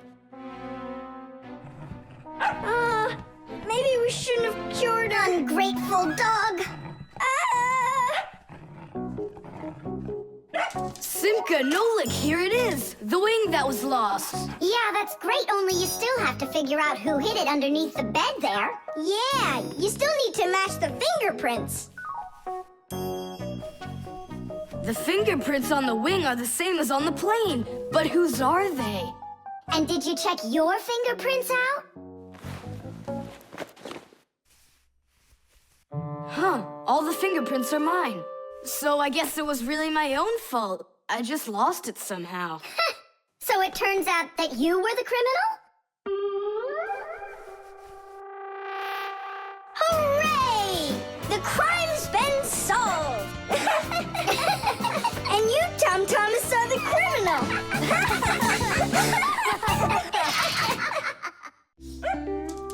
The scale.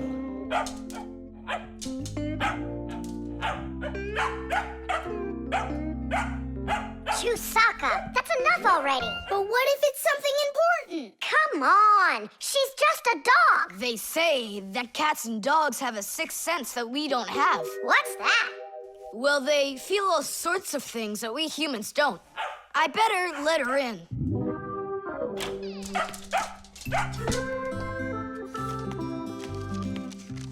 Mom and I will be home before dinner. Please remember to give Chusaka her food. Love, Dad. Oh, how could I have forgotten this? I just can't believe it. You believe in a sixth sense now, don't ya? Uh-huh.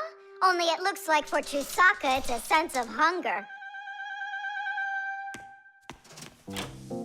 How much food should I give her? Look, it's all written on that chart. For each kilogram of the dog's weight, serve 1 level scoop at every feeding. Uh-huh, I got it. How many scoops is Chusaka? Oops, I mean, how many kilograms? I don't know. Then what should we do? You don't know? We'll weigh Chusaka, that's what we'll do. With what? With a scale. There's one standing in your dad's office. You're right, let's go.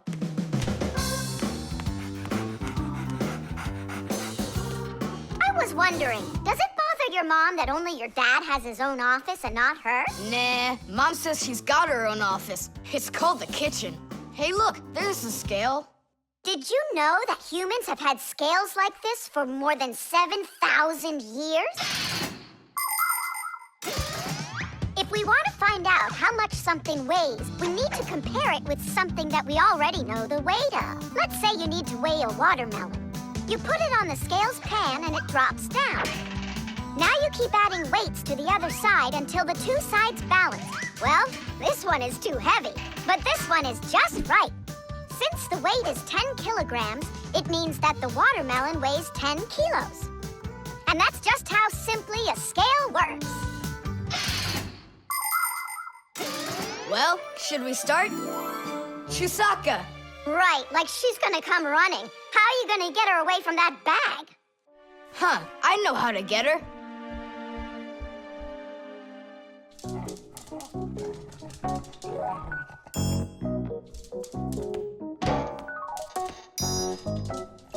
Here, hold this little piece of food while I weigh her. This may be literal, but it's way too heavy. Just hang on. Please, hurry up!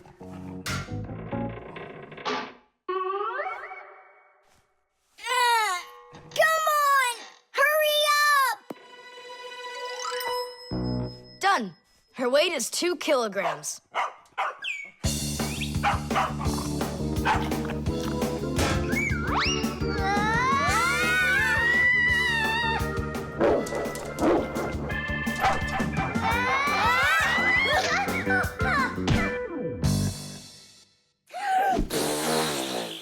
Okay, now we can feed Chusaka. Chusaka weighs 2 kilograms, so 2 cups will be just right then. Do you think that you can feed your pets any kind of food at all? Oh, no! For them to be healthy, pets just like humans need to have a nutritious diet. Today, there are special pet foods for birds, fish, dogs, cats, and all sorts of other pets. These foods are made with everything your pets need to stay healthy, like meat, fish, fruits, grains, vegetables, and vitamins. These kinds of foods give pets a well-balanced diet, and there's no need to cook them. They're ready to eat. Just pour them in a bowl and your dog will be happy. And so will your cat, and your bird, and your fish, too. Just be careful not to mix them up, because what's good for a fish isn't good for a dog. Each animal needs its own special food.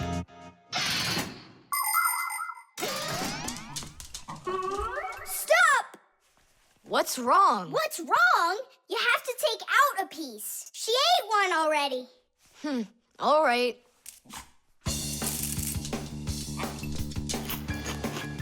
So, that's 6 cents. You still think it's true, right?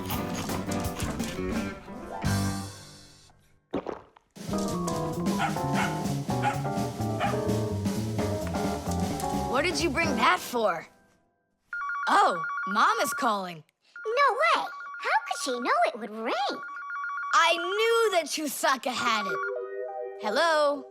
It was a 6 cents, wasn't it? The compass.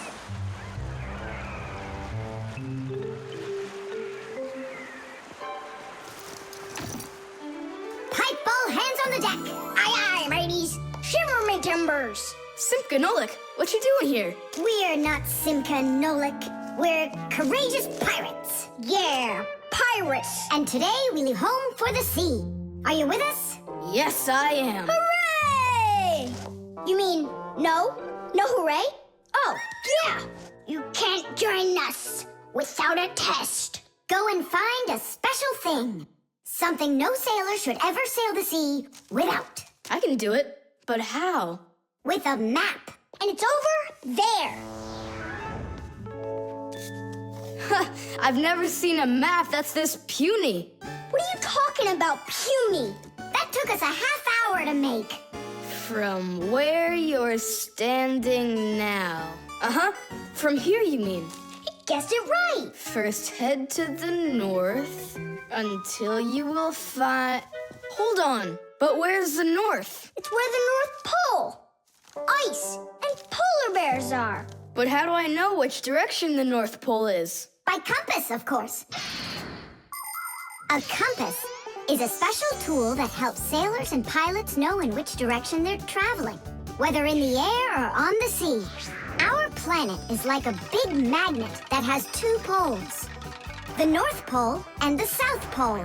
These magnetic poles help the needle in the compass find its way. The needle is magnetized, So one of its ends will be attracted to the north magnetic pole and point at it, while the other end will always point towards the south. That I know, but there's no compass around here. Then let's make one by ourselves. Out of what? We can use a needle. We just have to magnetize it. And how's it supposed to turn around? In a saucer of water.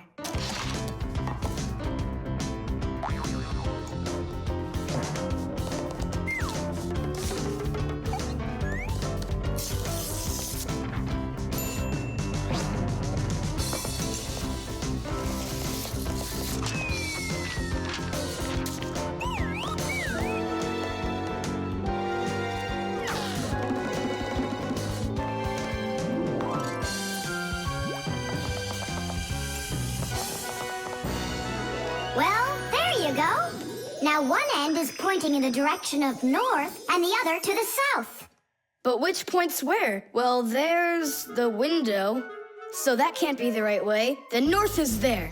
I'm really liking this sharp little fella we've got here. You calling me a little fella? No, it's just the way us pirates talk. All right then, north we go. First head to the north until you see a sleeping monster. Mateys ahoy! Monster on the horizon! Let him do it himself. Now turn to the left and go 300 paces more. 300? Exactly. I counted on myself. Uh-huh. Okay, then that means I'll go 1, 2, 3. Now straight ahead until you get right up to the giant tree. You call that a tree? Wow, amazing!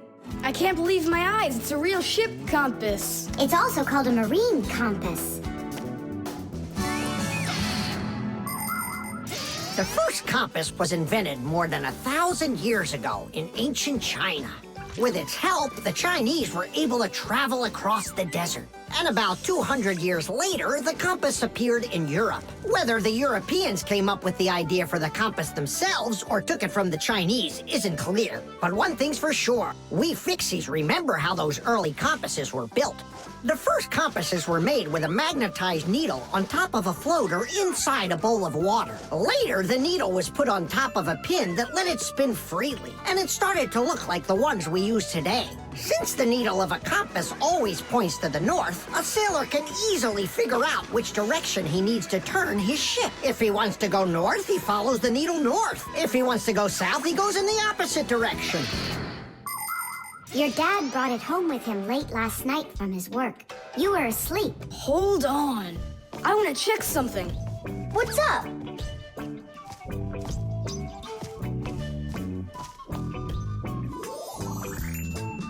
Yeah, they line up together. Of course they line up. If not, how else would you have gotten here? We're done with the needle. It has to go back. First head south 600 paces. 6 for you, matey. The fan. Pass him on the left. Step on it. Now pass him on the right. Look out for the wall. Hit the brakes. Why didn't you hit the brakes? He was just too scared. What do you mean too scared? Something got into my eyes. Those were your hands. My turn. Let me show you how it's really done. Oh, what's wrong with the computer? Oh, it's been really acting up for a while. It turns off by itself. It's no big deal. I just turn it back on. I don't like this at all. Come on, Nolik. Let's go inside and take a look. Just like people, machines can get sick too. They can get a very high temperature and even start coughing and sneezing. And if a machine or an appliance gets seriously sick, sometimes it can be too late to fix them at all. So wouldn't it be better if we could keep them from getting sick in the first place? Everybody knows that people who look after their health get sick less often and live longer. And the same goes for machines. Machines break less often and live longer if they're properly taken care of. That's why machines need to be checked from time to time and cleaned and oiled. And that's what's called preventive maintenance. And preventive maintenance is something that always should be kept in mind by humans and by Fixies.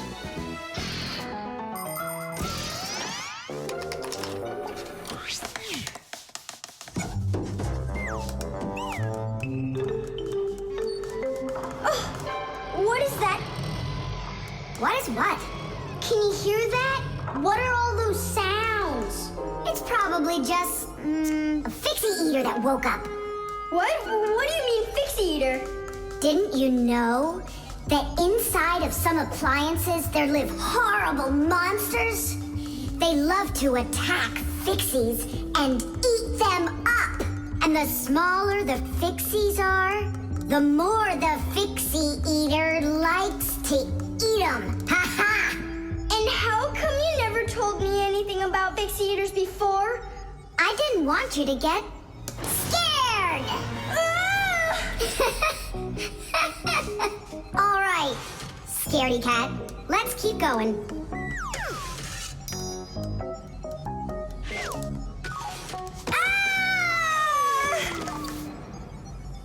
Simka, where are you?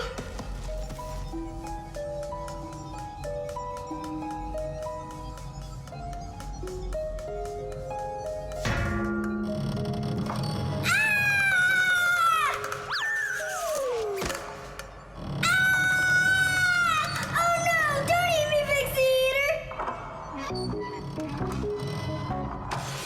Oh, Simka!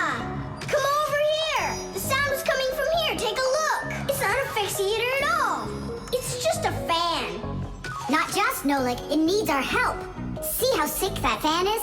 Let's go and get it working, right now. A computer can only run when all of its parts are working. And even though a fan looks like nothing more than a simple little engine with a propeller, the computer couldn't work without it. It has the very important job of keeping all of those other parts cool when they start heating up. It cools down the inside of a computer by blowing a stream of air. But if the fan gets dirty and starts working poorly, the computer might get overheated and turn off. Or it can simply break. You have to turn off your computer. How come? I'll tell you later.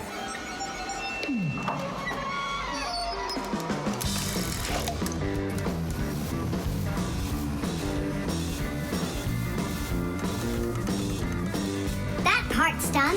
Now we oil it. Let me try. All right. It's oiled up. Just like your nose. Tom Thomas! Turn it on!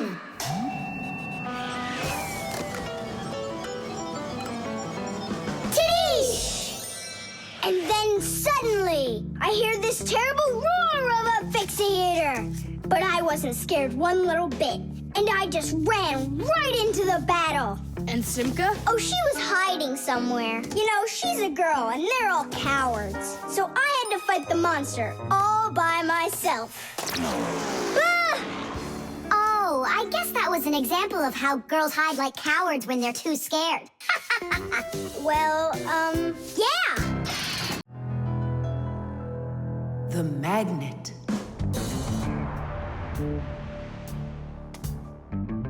Well, it looks like we need a pack-a-mat.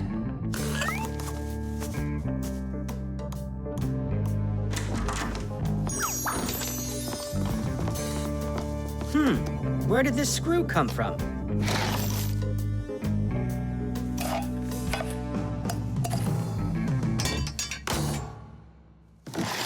Ouch!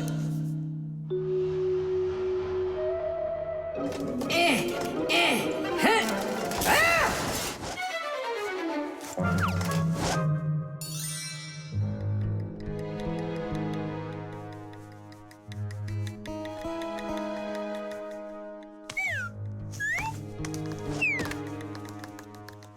Papoose isn't in there either.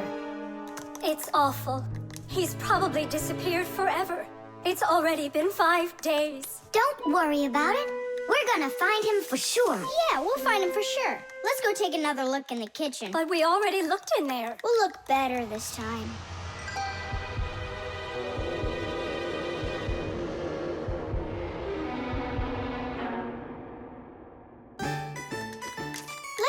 take a look in there.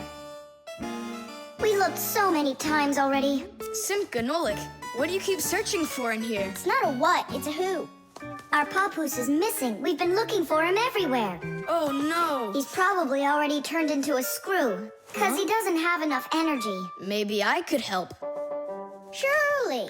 Let's start with you picking us up. We're just exhausted from running.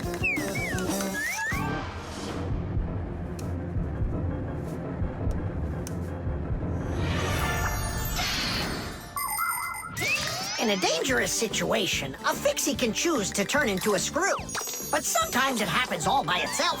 For example, when a Fixie doesn't have enough energy. When this happens, the Fixie grows weak, gets sluggish, and then goes into hibernation, turning into a screw. This bad luck happens when a Fixie doesn't get charged up from being inside of a device. That's why Fixies always work inside of machines, so they can stay charged up with energy. Sometimes a Fixie that has grown weak and turned into a screw can get lucky.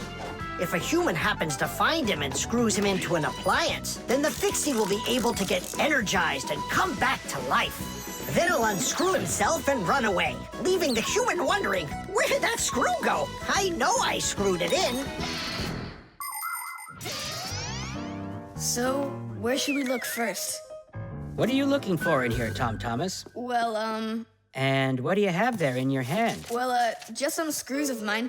Ah, I just found a screw not too long ago. Maybe it's one of yours. Probably. Where's it now? Here, take it, and don't leave them lying around.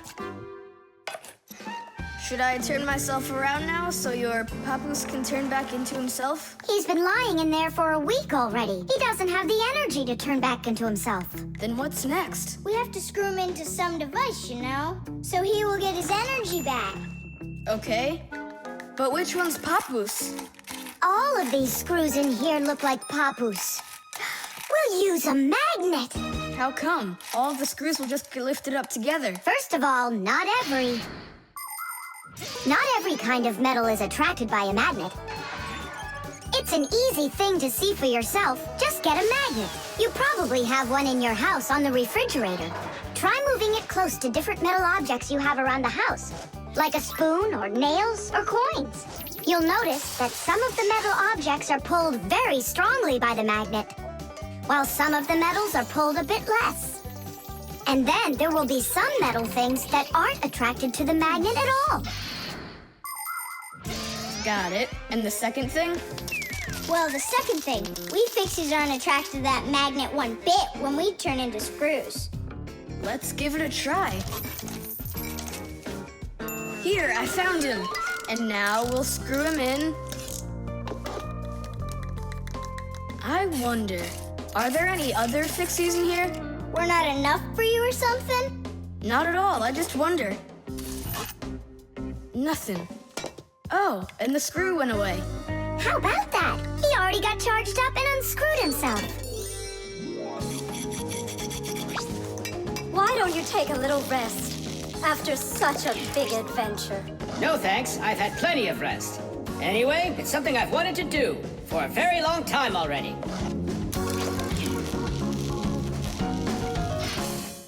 The internet. Well, maybe it's, Don't think so. It's probably, You call for me, children? What's the matter? take a look. I've never seen anything like it.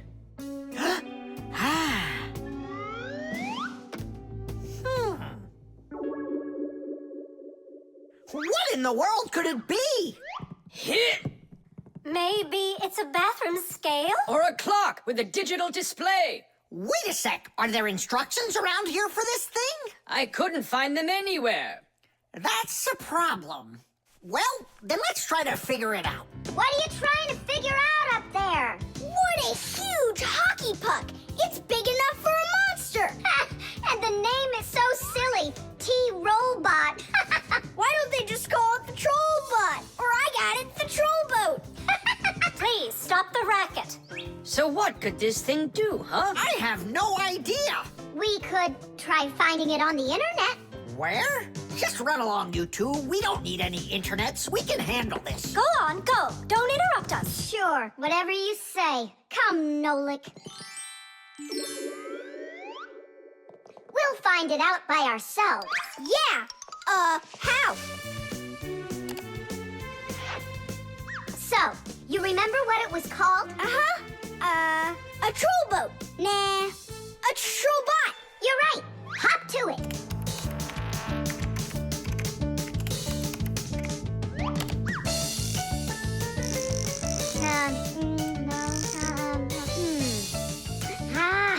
That's not it. Oh, T-Robot. You're right. There it is. A robotic vacuum cleaner. You mean it vacuums by itself? It's a robot, so yeah. Class. There's just so much cool stuff in this computer. Nolik, this information is not on this computer. It's on the internet. From your computer, you can send a letter to another computer. You can also download a song or a photo from another computer. That's all possible because most of the computers in the world are connected to one another as part of a huge web. And this World Wide Web is what we call the Internet. Thanks to the Internet, we can take a peek at just about anywhere in the world and find information we need about anything.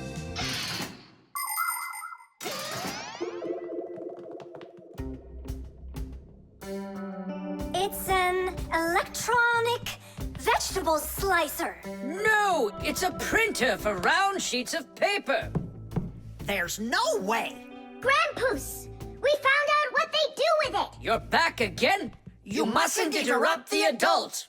Just wait a second. Nolik, turn it on. Turn what on? Don't you turn on anything. Ready, set, jump!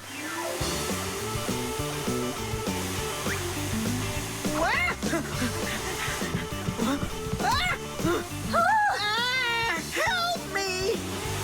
No, no, no! Hold on! What was that? It's a robotic vacuum cleaner. It runs itself. And where did you find the instructions for it? On the internet. Just ask and it tells you. You can really just ask and it tells you? Aha! If you want, we can show you. We'd love to see it. Sure, why not? Hip. Whoa! On the internet. Hey, wait for me! What's an elephant weigh? What's an elephant weigh? What's an elephant weigh? The answer's easy to get. It says it weighs 5 tons. It says it weighs 5 tons. It says it weighs 5 tons here on the internet. It says it weighs 5 tons. It says it weighs 5 tons. It says it weighs 5 tons here on the internet. You send a letter to me. I send a letter to you. You send a letter to me. It's just so easy to do. We're writing letters now. They're fun to send and to get. We're writing letters now to the internet. We're writing letters now. They're fun to send and to get. We're writing letters now through the internet.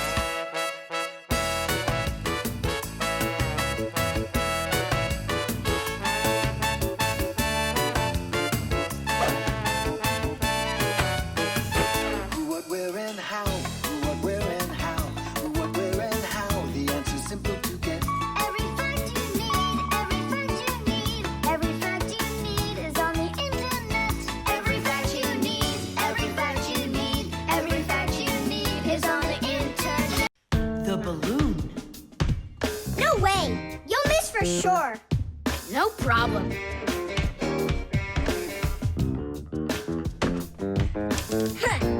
Anybody can do that. But I bet you can't do it if you tried bouncing the ball off the floor first. Just look. Oh, what are my parents gonna do to me? Maybe we should call Simka. Simka! And what's Simka gonna do to us when she sees this? So, got yourself in trouble, huh? You shouldn't be playing with a ball inside. And now we have your lamp to fix. But how? Only my dad can reach all the way up there. Why just your dad? You have a hot air balloon over there. That doesn't fly. It's just a toy, see? Well, it might be just a toy to you, but for us Fixies, it's absolutely real. If an object is lighter than water, it floats up to the surface. And in the same way, if something is lighter than air, it floats upward. Did you know that hot air is lighter than cold air? Well, it is. And that means if you warm up the air in a balloon, it will float up. Hot air balloons use special gas burners to heat up the air inside of them so they will get lighter. And the bigger the balloon, the more people it can take up into the air. I know what you're saying, but where do we get a burner? You think Fixies don't have their own burners? Huh! Sure we've got them. Bring it down here, and I'll go talk to our parents. No, no, and no. The human child must never see us. Listen now, Simka. We already don't approve of him seeing you and Nolik. He won't look. Papas, please. You're the one who told us how you dreamed of flying since you trained to go into space. Yeah. For 2 years I waited on standby, but I never went up. And you've never flown in a hot air balloon either, honey. So let's call it a deal. I talked them into it. There's just one condition. You can't watch. Okay. You can come in now.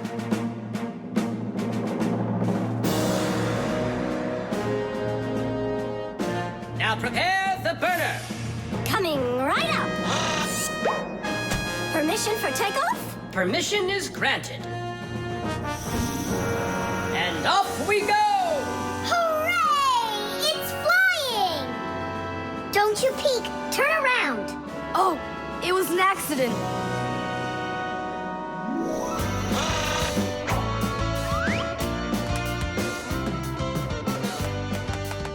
I'm going to evaluate the damage. Maintaining proper altitude.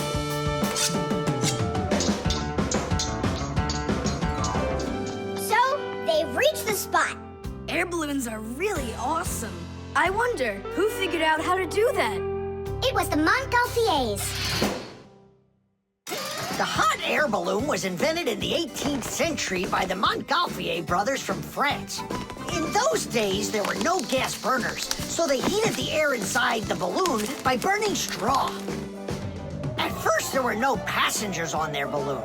Not counting the Fixies, of course. I mean, how else could a balloon get up in the air without them?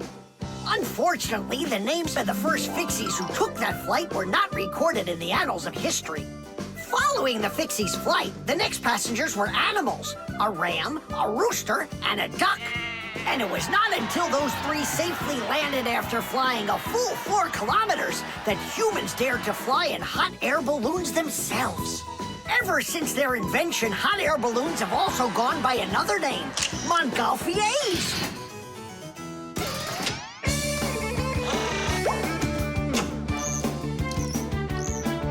Hooray! Tadish! Didish! All right. Simka, please let your parents know that I'm so very thankful. Okay, by the way, now you can turn around. You know, Simka, let's fly the balloon just like them. There's no way, Nolik. We would need to use the burner, and kids aren't allowed to play with fire. I'll give you a ride. Look, I still need to put it back up on the shelf, so climb in and let's do it.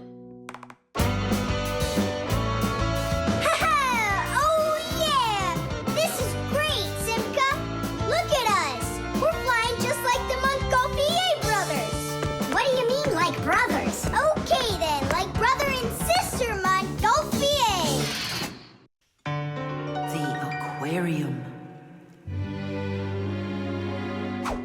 The coast is clear. The humans have left. Come on, let's go.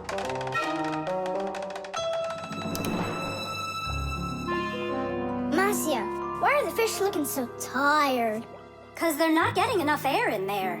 The water in the aquarium is dirty, and it needs air, but the filter isn't working. The filter? Yes, that device over there.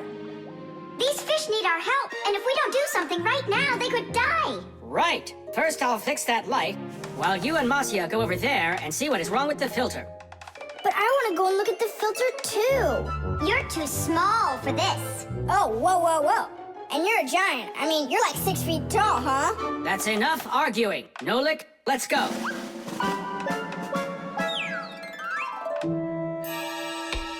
Well, let's check it. Not working. Nolik, where are you? I'm up here. What are you doing up there? Nothing. Holding on. We don't have time for that. Get down. We have to get this switch working.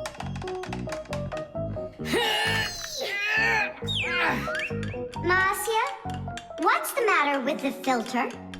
Well, probably something's caught inside and it's stopping the motor from turning.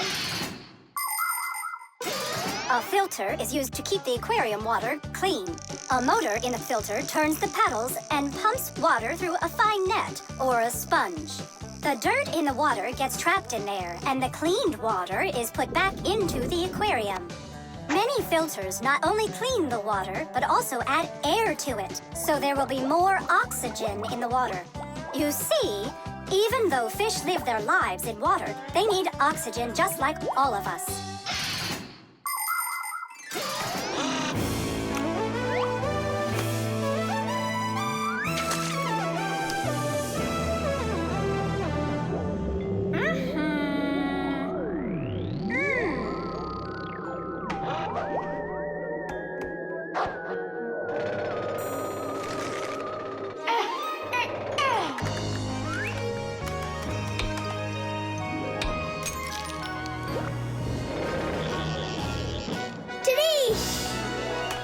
Way to go there!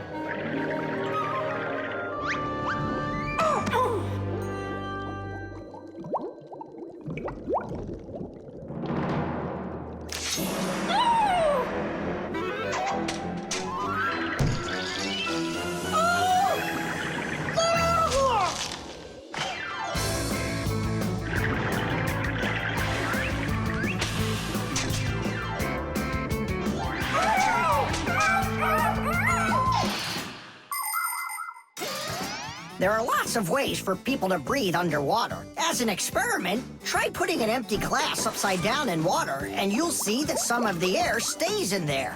That's the idea behind the ancient diving bell. An empty bell was lowered under the water, and some of the air remained in there for the diver to breathe. And about 200 years ago, the first diving suits were invented. The diver got air from a hose that started above the water. This let the diver spend a long time under the water and even walk around on the bottom, but just not too far.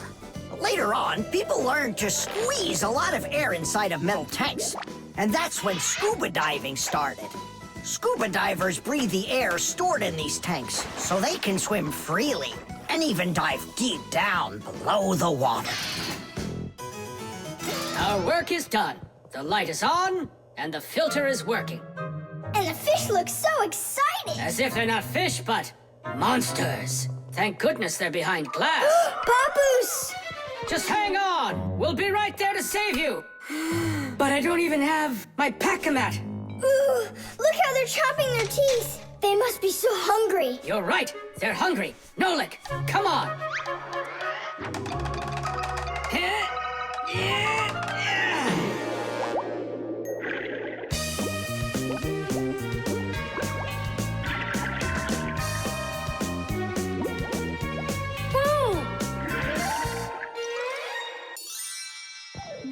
I can't believe those fish. They're so ungrateful. We went ahead and fixed their filter, and all they wanted to do was gobble us up. And I'm the one who saved you from them. I was the one watching what was going on.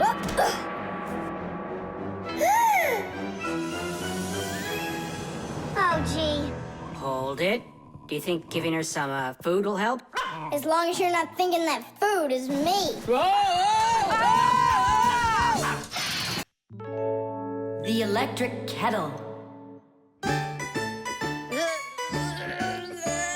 That's 4. Come on, Tom Thomas, just one more. Come on now, Tom Thomas. I know you can do it. 5. That doesn't count. That doesn't count. No, your chin was below the bar. Whew, that's all. I can't do anymore. You weakling.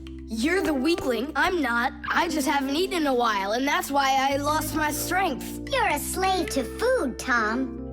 And you see, that's the difference between us Fixies and you humans. Many people wrongly assume that the only way Fixies could live is by stealing food off of humans' tables. Or worse yet, by stealing it from their refrigerators. That's just a lie. It's not true at all. Fixies don't eat any kind of human food. So then where in the world do the Fixies get their energy, you're wondering? It's very simple. A Fixie's entire life is connected with devices. Fixies not only live inside of devices, but they take care of them and help them live longer. And in return for their help, these devices share part of their energy with the Fixies. So there you go. The Fixies help devices, and devices help the Fixies. Yes, we Fixies and machines have a symbiotic relationship. So we don't eat leftovers like cockroaches, because we're Fixies. 1, 2, 3, whoa! How's it possible that a big boy like you doesn't know how to make any food for himself? I'm able to cook, but I'm not allowed to turn on the stove. What can you make without it? Oh, yes. We have instant oatmeal. Look. Do you like oatmeal? You're joking. Only my folks say oats are healthy and make you stronger. Great. Well, then how do you cook it? It's not hard. All you gotta do is add hot water, and I'm allowed to turn on the kettle. Stop and check if there's water in there. If there's none, you can burn out the kettle. It's got enough. Then you can turn it on. Hey, tell me, how does the kettle turn off? I mean, how does it know when the water's hot enough? Inside of an electric kettle, there's a heater hidden underneath its bottom. When you turn on the kettle, the heater warms up the water until it boils. And the boiling water gives off steam that heats up a special metal plate at the top of the kettle. The heat causes the metal plate to bend, and that turns off the switch. So you could say that an electric kettle feels when the water's boiling.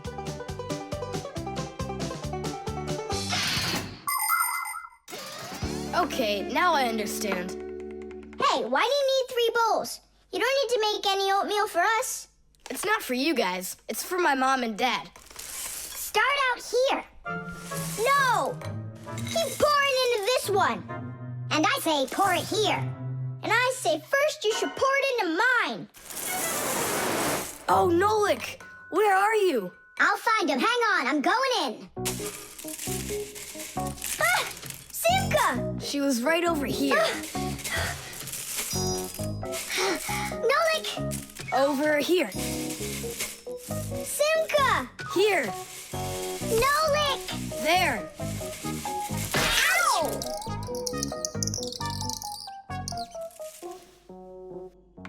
Hey, where is your other boot? It got lost. Up there in the oatmeal. That must be your parents. Let's get out of here. Hey, and what about your shoe? Don't worry. I got another one. Hi, Tom Thomas. We're back. You must be hungry. We'll make you something to eat. But I already prepared us some food. And the water's already hot. Wash your hands. Tom Thomas, don't touch that kettle if it's hot. I don't want you to burn yourself.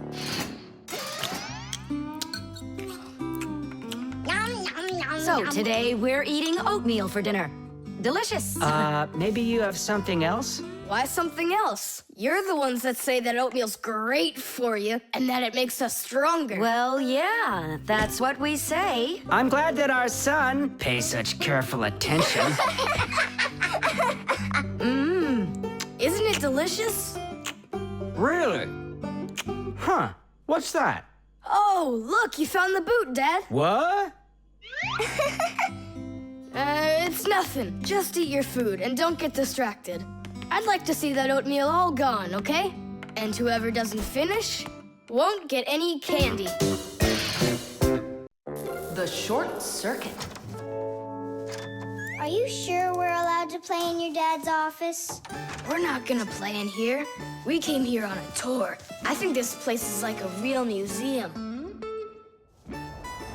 Just take a look at that. I have no idea what it is. And this thing is a complete mystery. Keep it down. This is a museum, you know? What a great museum guide you are. You know absolutely nothing. How can you say you don't know? I know. I'd like to run a test here, on the capacitor. On this one? Don't touch! Why can't I?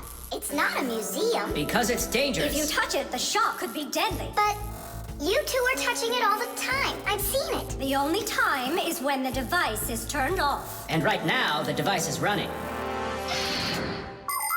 For many centuries, the Fixies only had to work on mechanical devices. But after the discovery of electricity, the Fixies had to master electrical devices as well. At first, Fixies were getting terrible shocks, and they really, really hurt. Over time, the Fixies figured out that you can't fix appliances when they're turned on, and bare wires should never, ever be touched. And Fixies also learned that electricity can travel not just through wires, but through plain old water. So that's why if a broken wire ever ends up in a puddle of water, you must never get close to it, or you could get a terrible shock. Fixies learn all these important rules, and they hope humans understand that they need to learn them as well. Look. Now here's one I know about. It's an old radio my dad got from my grandpa. More than 60 years old, can you believe it? Your grandpa? The old radio. That was a joke. Is it still working? I don't know. Let's check.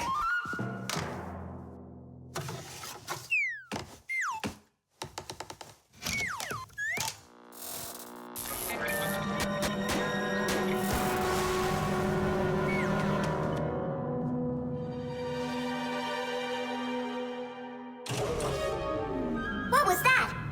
It looks like the electricity got turned off. Maybe it was a short circuit. I'll go find out. Oh, so it was you who caused the short circuit. I was in here showing all these things to Nolik, and we wanted to turn on the radio. We flipped the switch on, and then suddenly, kaboom, the lights go off. They're off everywhere in the apartment. So then how can I even warm up my pizza now? Soon it will warm up all by itself now that the refrigerator isn't working. Simka, what is that thing you said? A short circuit. Electricity goes back and forth from an appliance with two separate wires. For example, an iron uses the electricity it needs to get hot.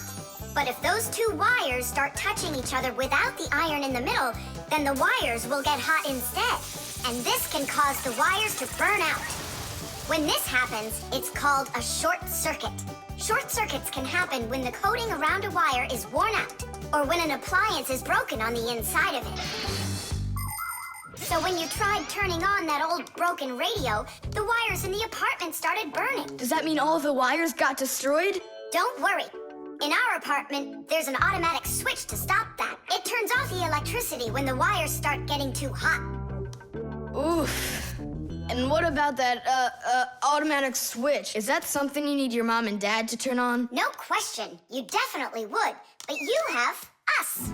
Yeah. And we have Papus and Masya. I'll go tell them what happened here. And you guys, you turn off the radio. But we'll get electrocuted. What do you mean electrocuted? Thanks to you, there's no electricity.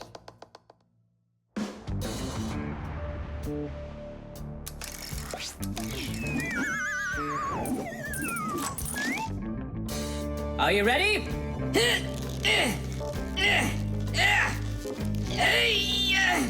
Pull it up.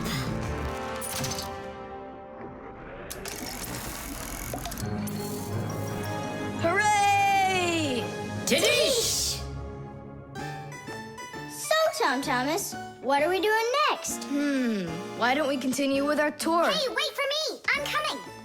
Hey, wait. I thought you were fixing the television with Papus and Masya. They asked me to come here and stay with you on your awesome museum tour. That way there'll be less for them to fix in here later. The drain. Hey, Nolik, come help me. The fan in the computer needs dusting. Not right now. Me and Tom Thomas are painting a card for his parents' anniversary. Oh, look, poor you. You must be so tired. Hi, Simka. It's really great you're here. I have a question. 12th anniversary, is it spelled with an F or is it with a V? You know what? First put down the number 12, and then put a dash on there, and then a TH. Oh, right.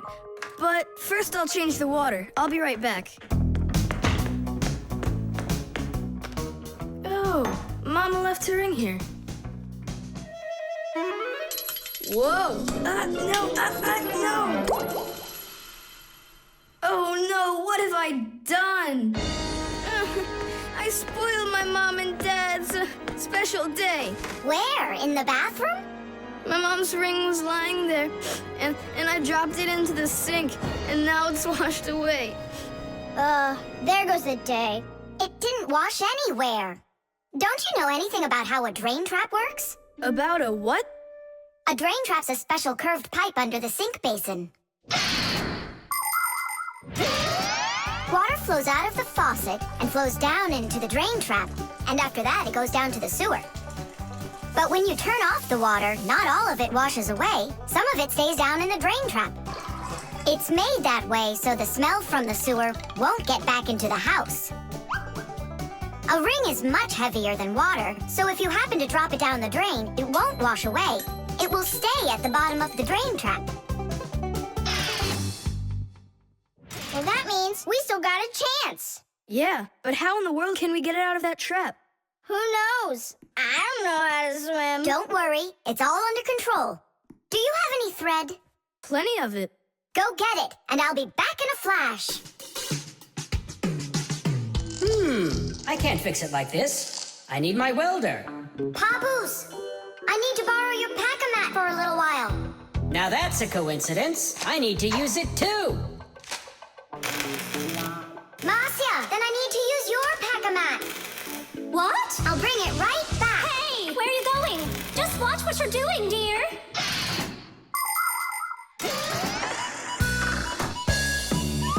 Just like the name says, Fixies live to help machines and appliances.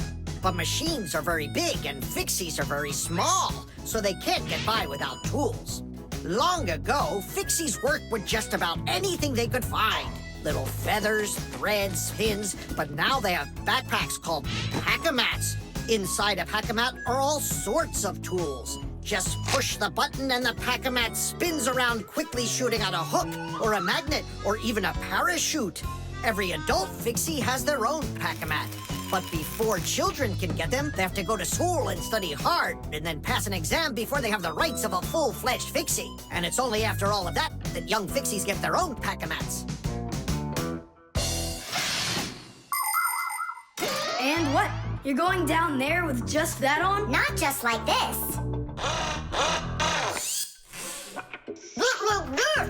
Yeah, like that. Huh?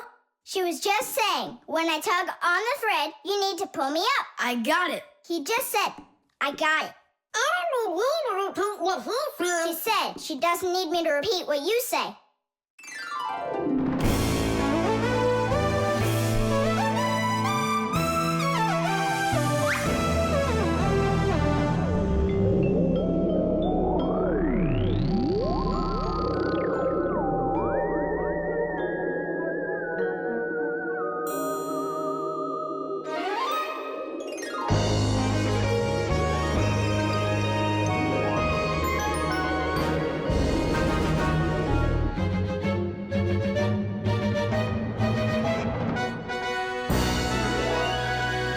Simka, Nolik, thank you. You really saved the day.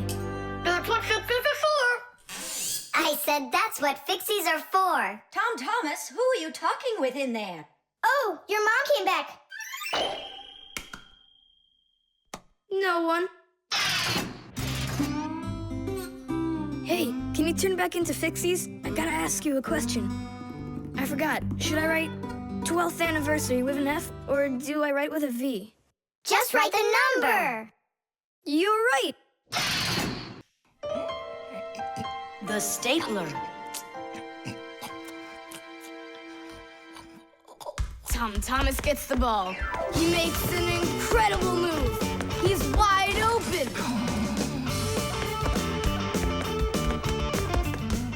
The goalie sees him and he screams in horror. He shoots and score! Yay! Tom Thomas, stop kicking that ball. Your school concert starts in 30 minutes, and I don't want to iron your pants again. All right, Mom. Just one more time, huh? No, I'm sorry. Mom said I have to quit kicking the ball. But Mom said nothing about dribbling the ball. Go, you can do it. You can do it. Yeah.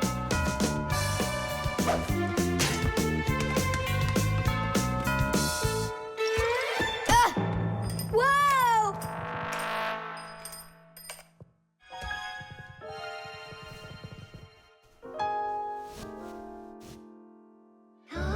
Tom Thomas, your pants. This can't be. These are my special concert pants. Ugh. Yeah, how will you go now? Well, your mom does have enough time to sew them. I'm scared to even tell her about it. She said that I had to stop playing. Hey, I've got it. Here. You think we should fix the rip in his pants with a stapler? Yeah, isn't it a good idea? I gotta try it out. You do. Like this? Stop. Why? What's wrong? My nose itches. That's all. Let's go. You're right, Nolik. It works. That is super. Yeah, the stapler's really great. Do you guys know how it works? Just keep stapling and I'll tell you. The staples for a stapler are lightly glued together. That way you can load many staples at once instead of one at a time. And a spring pushes the staples to the front. When you push down on the arm, a metal tooth pushes the front staple down through a thin space. And the staple punches holes in the paper. Next, the pointy ends of the staple push down onto a plate. And that makes the staple bend behind the paper. And there you go. The papers are fastened. So you could say that we're sewing, but using a stapler instead of a needle. Yeah, and it works even faster. Huh? What's going on? Could it have run out of staples?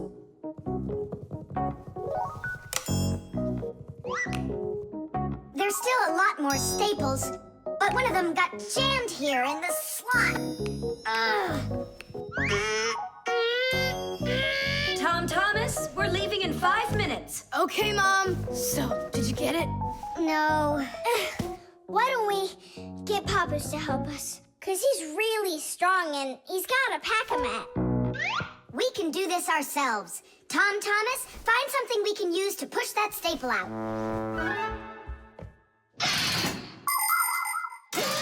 The stapler is not a very new invention. It's been said that the French king, King Louis XV, had a stapler made out of gold and precious gems. Unfortunately, it could only hold one staple at a time. Modern staplers are much more convenient, and people have come up with so many kinds for paper, for plywood, and even for skin. Yes, surgeons often use them during operations. Then there's the staple gun that's used to upholster furniture. And its older brother, the nail gun, can even be used to hold together the walls of a building. And here's an invention almost as important as a stapler. It's the staple remover. With its help, it's possible to remove the staples put in by a stapler. How about the screwdriver? That'll work. Look, the screwdriver fits perfectly into the slot. Ah, that's great. Now push that staple through, only keep your fingers out of the way. Or you won't finish sewing. Tadish! It's still not Tadish. You haven't fixed your pants yet. That's it, they're done. Now we can say, Tadish! Tom Thomas, are you ready? Of course. My idea with the stapler was smart, wasn't it? And Tom Thomas's mother won't notice a thing. Will too. Just wait till she washes them. The flashlight. Where is that thing? Hi, Tom Thomas. What are you looking for? The flashlight. Ah, here it is. Why do you need it? Katya, I want to talk with her. Why not use the phone? This thing's a flashlight. It's not a telephone. No, you don't understand. Me and Katya came up with a secret code. If I flash just once, then it means, hello there. Oh, and Katya's also said hello there to you. And 2 flashes? What's that? Katya's asking if everything's all right. Now I'll tell her that everything's good. Oh, what's wrong with this? I think it's not working right. I see, Nolik, but what's wrong? Any flashlight is nothing more than a battery and a light bulb connected by some wires that are used to make a switch in between them. To turn on a flashlight, you flip on a switch. That lets the electricity flow through the wires from the battery to the bulb so it lights up. And if it won't light up, that means that the battery is dead, the light bulb is burned out, or the switch is broken. And now let's put all this theory into practice. I'm sorry, but I don't have time right now. Don't you get it? If I don't signal back, she'll think that I don't want to talk to her, and that would just be terrible. Just don't get all worked up. We'll help you. But first, we need to get the the pack-a-mat and come right back. See ya. Did you hear that? Masya, what a weird sound. Uh-huh. That's new. Now we know what the noise was. Papoose, can we use a pack-a-mat? To fix a flashlight. Really, did you say a flashlight? Do you know the story about when Granddad had to travel for miles on top of a dog? It's true! He was sent on a very important mission. A huge flashlight repair. What kind was it? A special kind called a lighthouse. A lighthouse is a tall structure with a huge flashlight on top of it that is used to help ships and planes find their way. People have been using lighthouses since ancient times. The most famous of them all is the Lighthouse of Alexandria. It was built in Egypt more than 2,000 years ago, and it was more than 100 meters tall. The ancient Greeks considered this lighthouse one of the 7 wonders of the world. In ancient times, people would burn big fires on top of lighthouses. Today, the light comes from powerful electric bulbs. Many of today's lighthouses not only give off light, but they send radio signals, too. Yes, thanks to lighthouses, ships and planes for miles around learn where they need to sail or where they've got to fly in order to stay safe. And thanks to that heroic deed of your grandfather, that big old lighthouse started working. Since then, not a single ship has ever gone astray. Simka! And what if we don't just fix the flashlight, but we do something heroic? Like Grandpoos did. Uh-huh. All right, what do you say? Let's jump on the back of this dog and get moving.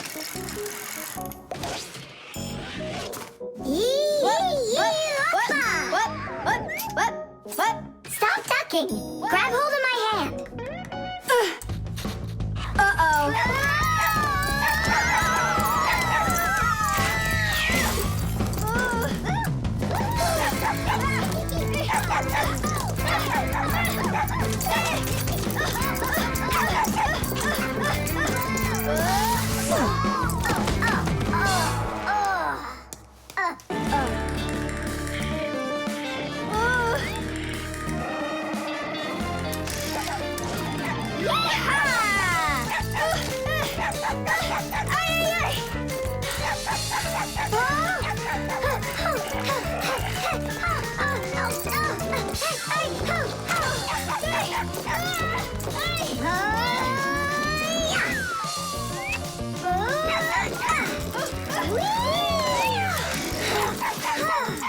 Chusaka, no!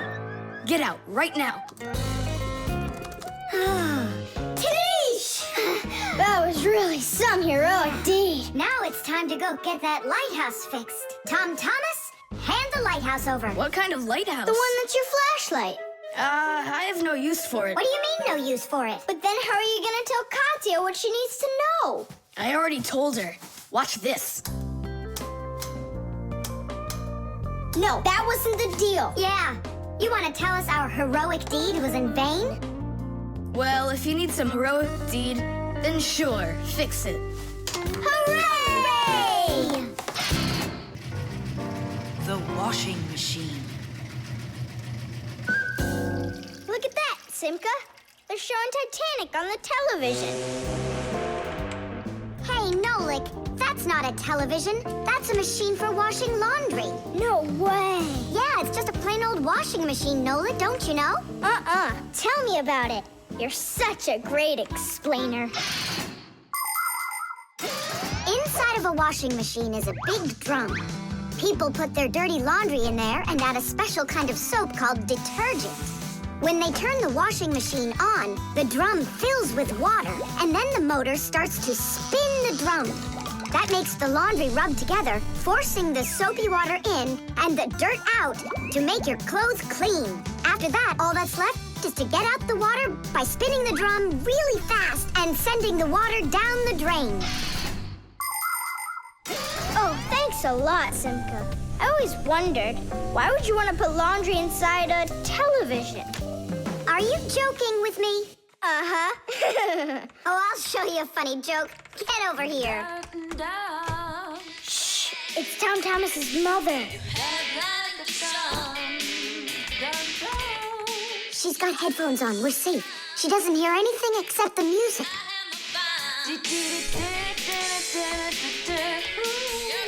Now she'll come back, add the soap, turn on her television, and watch the second part of the movie. Again with the jokes. This time I'm really gonna let you have it. Whoa! Nolik, just do what I say. I came up with a plan. What's your plan? To run away!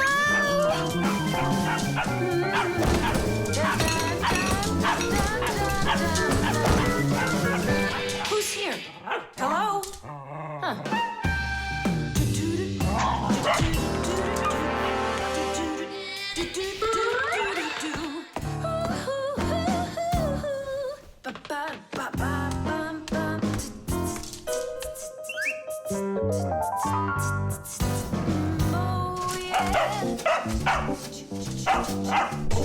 Oh, yeah. There are a lot of things to keep in mind with a washing machine to use it right. For example, do you know what can happen if you wash red and white shirts together? Well, the white one might just turn pink. No, it's not because it's embarrassed, but because some of the color from the red shirt happened to get onto the white one. Another important thing to remember is to empty your pockets before you wash your clothes. Things like keys, nails, and chewing gum might not only ruin your clothes, but they can destroy the washer, too. And this isn't only about little stuff. Big things like music players and mobile phones have managed to find their way into the washing machine. Oh, sure, these things look nice and clean after a good washing, but they certainly don't seem to want to work anymore. And never, ever put a pet inside of a washing machine. That's just no place for a living thing.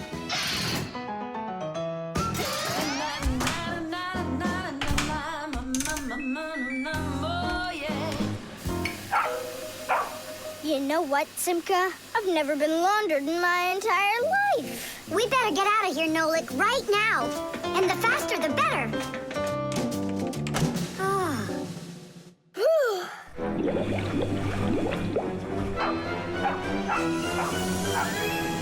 Come on, let's get going.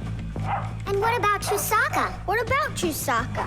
Let her get washed up a little in there. Maybe it'll make her nicer. But she could drown, the poor thing.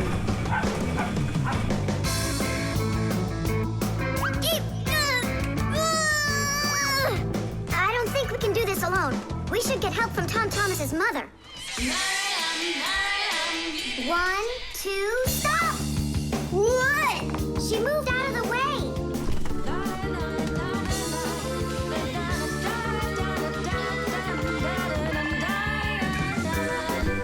And 3. Pull it! Huh? What is that? Oh, my goodness! Oh, my My sweet little baby. How did you get in there? You wait right here in the tub and I'll go get you a towel. So, you wild little beast. Looks like we saved your life. We're friends now? Nolik, sure doesn't look like she wants to be our friend. So what do we do now? Same old plan. Run! The solar battery. Let's see. 3 times 648. He won't get it himself. Nope. Well, I bet he will. Tom Thomas is so smart. Yeah, smart, but lazy. I'll bet you a flick in the head. Then get ready. Huh? Shh. We promise. We can't bother him during homework time. I really wish I didn't have to write this out. Why write everything on paper when you got a calculator? I knew he'd say that. Without a calculator, he can't get it. It seems like the batteries are dead. Did you see that? The calculator won't turn on, so he's gonna have to solve it by himself. What's the problem? Come on. Where are the batteries here? Simka, Nolik, just come out already. I can hear that you're here. Hi, Tom Thomas. Well, you can't figure out where the batteries need to go? I don't get what's so funny. Because there are no batteries inside of this thing. What do you mean, no? Then where does the calculator, get a... Where does it get electricity? Uh-huh. There's a solar battery in there. The sun turns it on? A long time ago, it was discovered by scientists that some materials produce electricity when light hits them. Sheets that are made out of these materials are called photoelectric cells. By connecting a few of these photoelectric cells together, you can build a solar battery. A solar battery in a calculator sits behind a small clear window. And when light hits the solar battery, it produces the electricity that powers the calculator. I don't see a little window anywhere on here. That's because you covered up the window with a sticker for some reason. The reason is that it looks great. Good job. It looks really great, but it can't work now. Well, farewell, sticker. I can't get it off. Then just leave it alone. Go ahead and solve the problems without the calculator. Then I'll be the one flicking you. Flicking who? Did you forget? We're the Fixies, and we have to fix everything. Ah, Simka, that's a sneaky plan. It's not sneaky at all. You better find something to tear off the sticker with. Okay, how about them?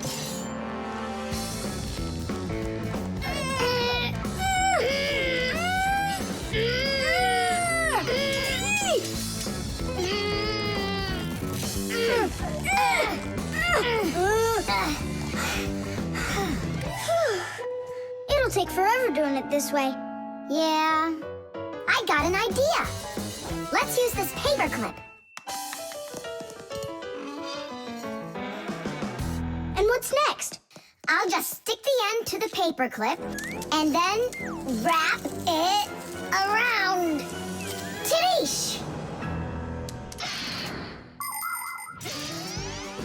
With the help of solar batteries, we can produce electricity without burning any oil or coal. Unfortunately, these batteries aren't very powerful. A calculator can get enough energy from a small little battery.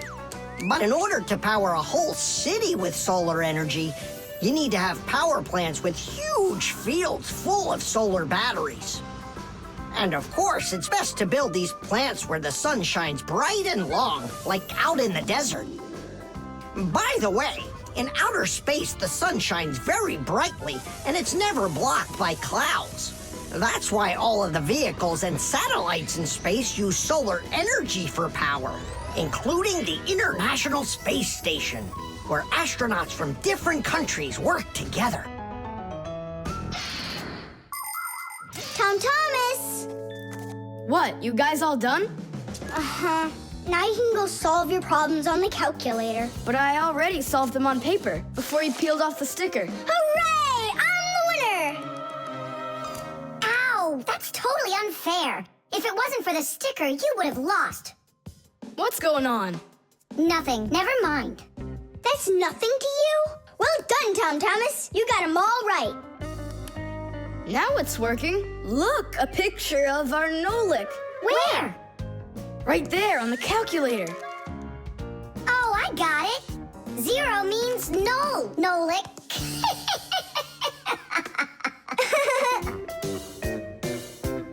Good one. The vacuum.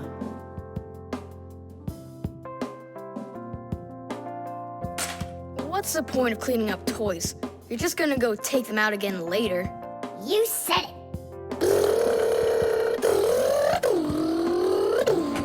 Tom Thomas, if you're done cleaning up, go and eat your lunch. Okay, be there soon. Nolik, you wait for me? Uh-huh.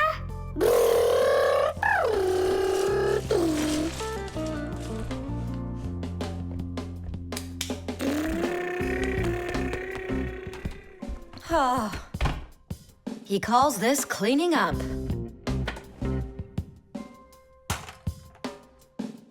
Uh-oh.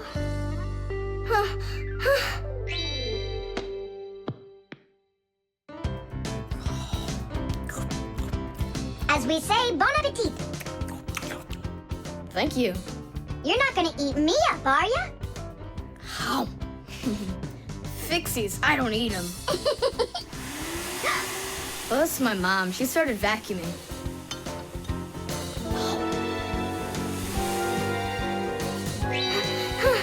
Please help! Help me! Help! Help! Please! It really is weird. How's it possible a vacuum cleaner can take all that dust in, and none of it gets back out? Oh, come on. It's simple. They taught us about it way back in 3rd grade of Fixie school. You can think of a vacuum cleaner as nothing more than a fan with a net. The fan spins backwards, so it sucks in air with dust and dirt. If you put a net in front of the fan, the net will catch everything that is in the air and let the air pass through. Then all you need to do is add a pipe and you've got yourself a vacuum cleaner. But instead of a net, vacuum cleaners use special bags to collect the dust and dirt. It's as simple as that. Oh, whoa, Simka. Nolik, could he get sucked into the vacuum? Oh, no! Did he stay back there? Tom Thomas, what's the matter? Mom, I can finish vacuuming you. I mean for you. All right, I'll go clean the dishes. Nolik! Nolik! Nolik! Nolik! Nolik! We better go and get help right away. Marcia! Marcia! Nolik got sucked up inside the vacuum. It's impossible. He can't fit in here. No, not in this vacuum. Into the big one, the human. It's just terrible. Nolik, my Nolik, he could suffocate in there. Come on, quickly. Yuck! This dust is just awful. And it's awfully bad for you, too. Dust is a tiny enemy. It's so small and unnoticeable. But if dust gets inside machines and appliances, it's a disaster just waiting to happen. It can keep gears from turning properly. Dust can make appliances overheat. And if dust gets onto electric contacts, it can create a short circuit that can even cause a fire. That's why we Fixies have to constantly clean the insides of appliances from dust, even though a lot of us are allergic to it. Choo! If only people would just dust a little more often than they do right now. Choo! At least people could dust more on the outside. That would make our work so much easier, and their equipment would break a whole lot less often.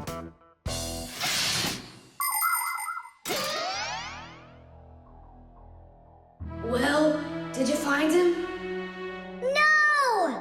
It's It's all my fault. My mom asked me to clean up my toys, and I didn't just do it like she asked. Now it sucked him in because of me.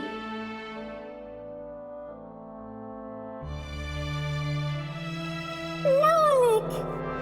Nolik!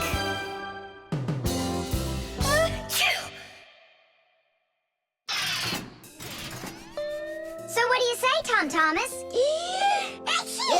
What? I already apologized, and I already promised to clean up my toys. And why are you sneezing? To keep you company, so you'd feel a little better. The cartoon. Yeah.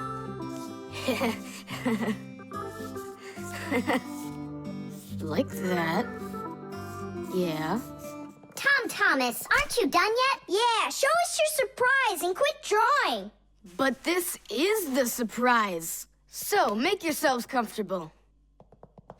Quiet on the set and action. Great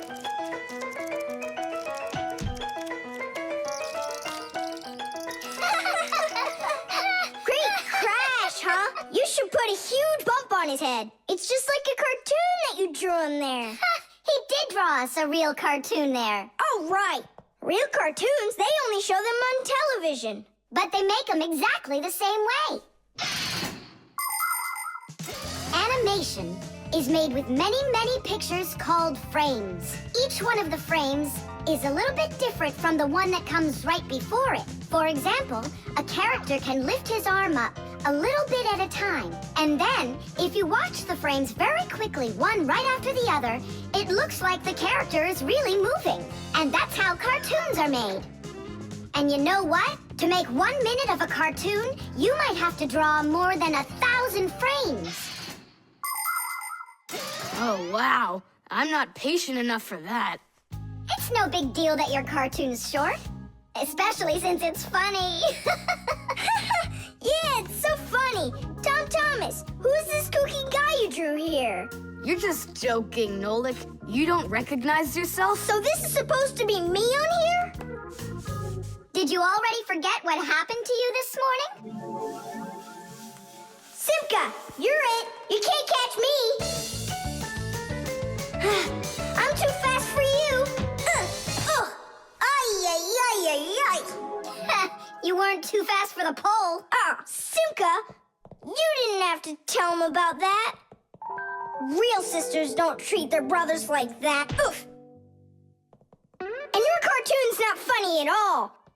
Nolik, don't go. It's okay. He just needs to sulk for a while. While he's gone, there's something I want to show you. Do you have a cartoon you can put on the TV? I have plenty.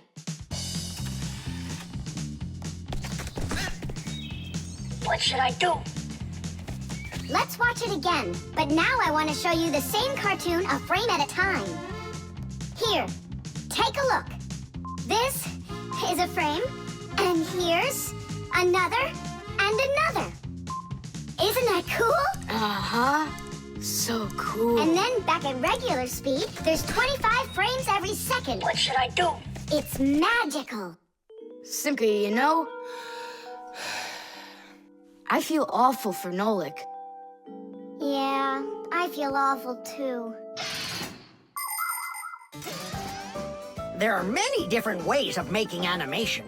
Hand-drawn animation is, of course, drawn by hand, and stop motion is made like this. The animators pose the model and take a picture of it. Then they move the model a little bit and take another picture. And they do it again and again and again until there are enough frames to make the characters look like they're moving very smoothly across the screen. Another popular style of animation is clay animation. In these films, everything is built and rebuilt out of modeling clay. But today, most of the cartoons are made on a computer. At first, they make a computer model of a character, a sort of digital puppet. After the models are built, they are colored and animated to move. This is the kind of animation that's used in the Fixie cartoons.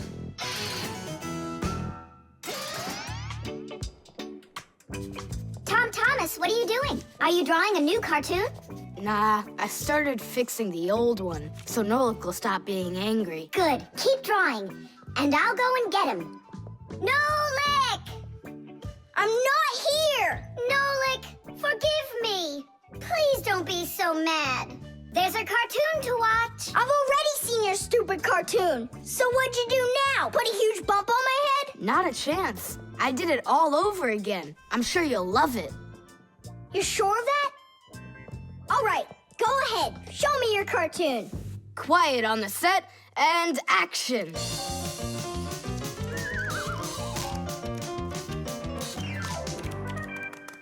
There you go. Now that cartoon I really liked. Good, 'cause I'm all out of paper. Well, I think the first cartoon was funnier. Whoa, but this one's much better, of course. Yeah. The mirror.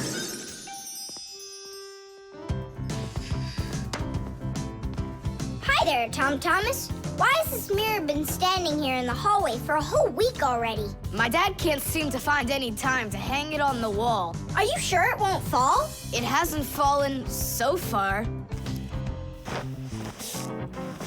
So, Nolik, do I look like Spider-Man? Ah! No, you don't look like him at all. Yeah! Hey! You can't climb on walls like Spider-Man. Yeah, I'm sure you can do it. I can do it. Just give your chewing gum to me.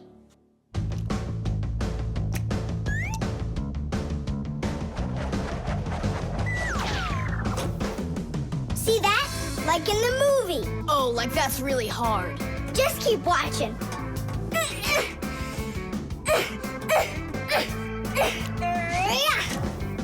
That's hard. Feast your eyes and see what the only spider Fixie in the whole wide world can do.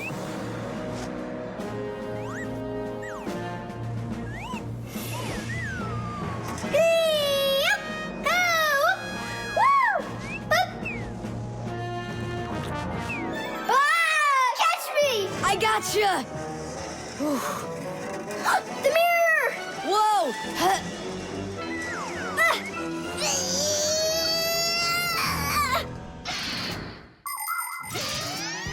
Long ago, the only way humans could see their reflection was to look into water. The very first mirrors appeared about 5,000 years ago. They were made out of silver or bronze. Legend has it that the Greek scientist Archimedes once burned down an entire enemy fleet with the help of mirrors like these. But humans only became able to see their reflections well after they started making mirrors out of glass. And we still use glass mirrors today. But of course, mirrors are not only used for looking at our reflections. They are also used in telescopes to collect the light of distant stars. And humans also use mirrors inside of automobile headlights so they will shine even brighter. Just look at all the things mirrors can do for you. Whew. Looks like it didn't break. Help me lift it so we can lean it back up on the wall. Tom Thomas! I've gotten a reflection in the mirror. That's impossible, because only vampires can't see their reflections. Or ghosts. But I'm not in there. So then, I guess you've become a ghost. No,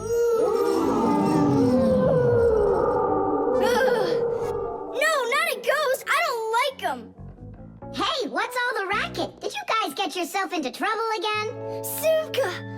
Me and Tom Thomas were playing Spider-Man, and I turned into a ghost for some reason. Yeah, a ghost. That's silly. They don't even exist. Oh, you don't have any reflection either. Simka! You're a ghost just like I am.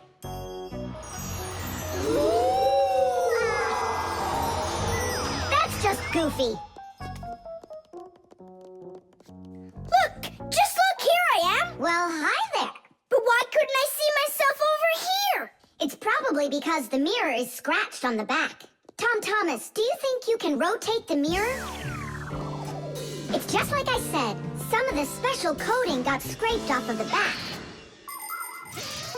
A mirror is not just a piece of plain glass. Plain glass lets light pass through it, but a mirror reflects light.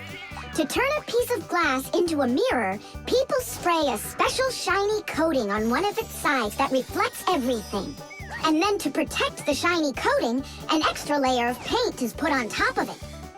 But even with that protection, you still have to handle mirrors carefully, because mirrors can easily scratch or even break. And do you think that this one is possible to fix? Yeah, we can do it. It's a good thing you have a pack-a-mat with you. I thought we might need it after you started screaming over here. Don't tell me you've got paint in there for a mirror. A pack-a-mat's got everything you'll ever need.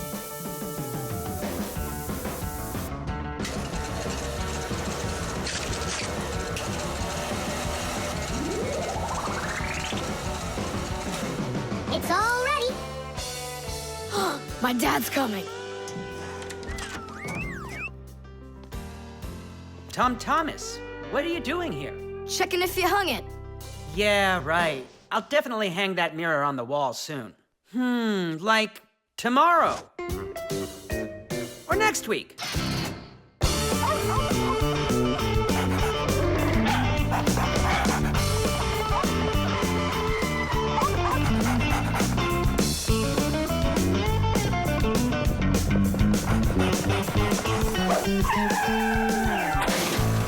Chusaka!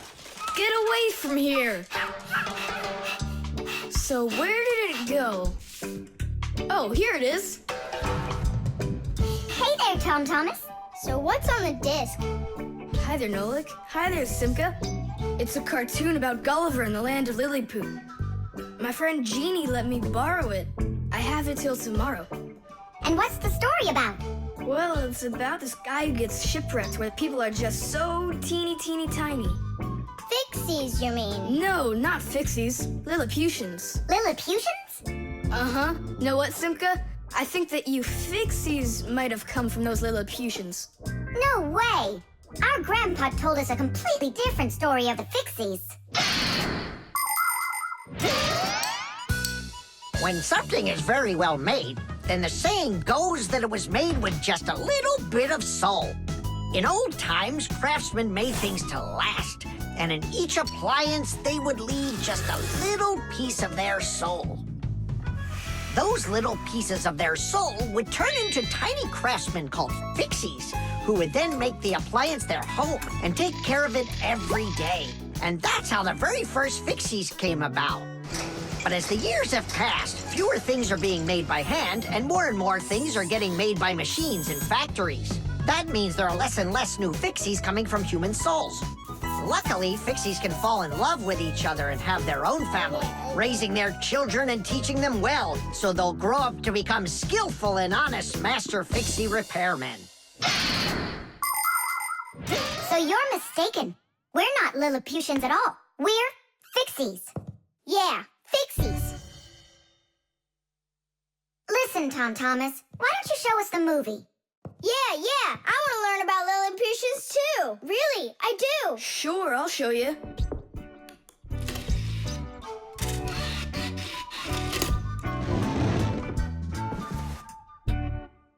Oh no, what's going on? I broke it, I can't give her back a disc that's messed up.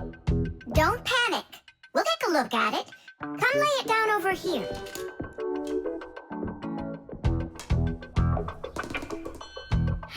Tom Thomas, why is this disc all covered in jelly? Because I was touching it with my fingers. I mean, what else? It's obvious you don't know how a disc works at all. And you know how it works? Yeah, I know. Yeah? If we take a look at a digital disc through a powerful microscope, we can see rows of tiny valleys of different lengths. These valleys are actually a code for the cartoons, games, or music recorded onto the disc. Inside a disc player, a laser beam reads the code and helps turn it back into pictures and sounds. But if you scratch the disc or smudge the disc with dirty fingers, the laser can't read it and the disc won't play. That's why you need to keep discs clean and stored in cases. So that's why you should only hold discs along the edges. And when you're done watching them, you have to put them back inside their boxes. And what about this one? Do we have to get rid of it? Not so fast. Nolik, This calls for a major cleaning. Let's get the brooms.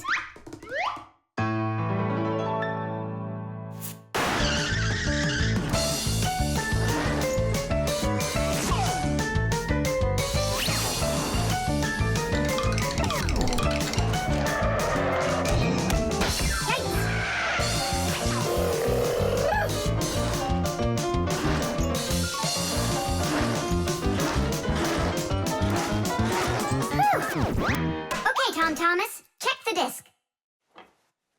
There you go. Now you're holding it right. Hooray! The disc works fine. Hooray! Now we can watch the movie about the Lilliputians. Hey, Gulliver, why are you sitting there? You've seen this movie already. I know in what? What? Look at that pile of discs. Where do you need to put them? Huh. In their boxes. The hairdryer. Nolik, are you here? Yep, I'm here. I got a cool trick to show you. What? Oh! That was real magic, dude. Took long to learn it? No, that's not the trick. It's a trick with helium. Oh, what is helium? Well, helium's a very light gas they fill balloons with so they float in the air. That's not magic at all, you silly. Who's never watched a flying balloon? The trick's not about the balloon flying. I need to get its gas. Ugh. How can I get it down from there? Get a hairdryer. That's the way to do it. Yeah, what for? So I can show you a trick. All right. Mom, can I use the hairdryer for a minute? A hairdryer is a great, simple invention.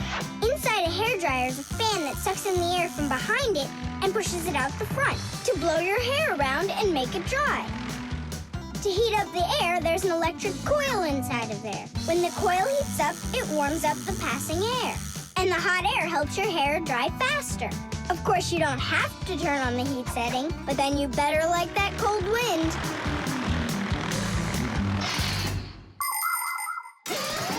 Nolik, I'm right here.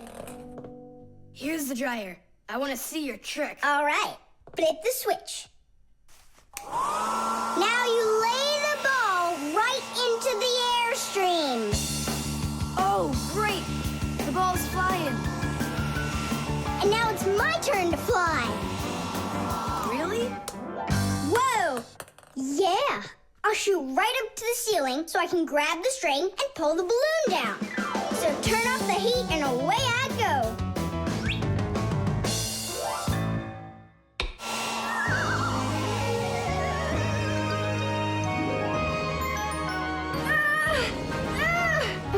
Switch it on to high. Got it. Give it to me. I can't get it down. It's probably because you're little and weigh like nothing. And what? Do I have to wait till I'm heavier and older to get down? I don't know. Then you'd better get my sister. She'll tell us what to do. Simka, come on out. Well, what's going on? Look. Hi there. How'd you end up on the ceiling? I was just showing off that funny hairdryer trick.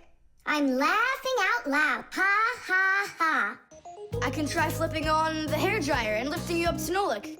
So both of us can get caught hanging up there? Well, thanks, but I don't need it. Then what do you need? Just a broom or a mop. You know how to do a trick with a mop? Uh-huh. Just make it fast. They can be quite ingenious creatures, those humans. Sometimes they figure out clever ways to use ordinary devices, like a hairdryer. Of course it can be used to dry hair, but it can also be used to dry a wet spot on clothes. And a hairdryer can even be used to remove a sticky price label. Now, suppose you buy yourself a new cup that has a terribly sticky sticker that just seems impossible to peel off. Well, try warming it up with a hairdryer. The glue will dry up a bit and the label will come off easier. There's no doubt that a hairdryer can be very useful in any household. but you need to be extremely careful with it, especially in the bathroom. If water gets inside a hairdryer, there's a real risk of getting a horrible electrical shock that can seriously hurt you and destroy the hairdryer as well.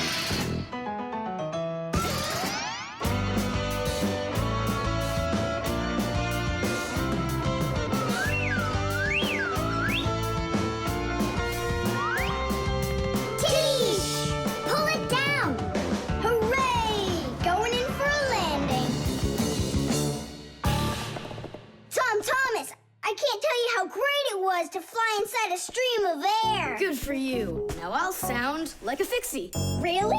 Uh-huh. Watch me. Hey, what are you doing? Just look. I'll breathe in one breath of helium. Isn't it bad for you? You can only breathe a little.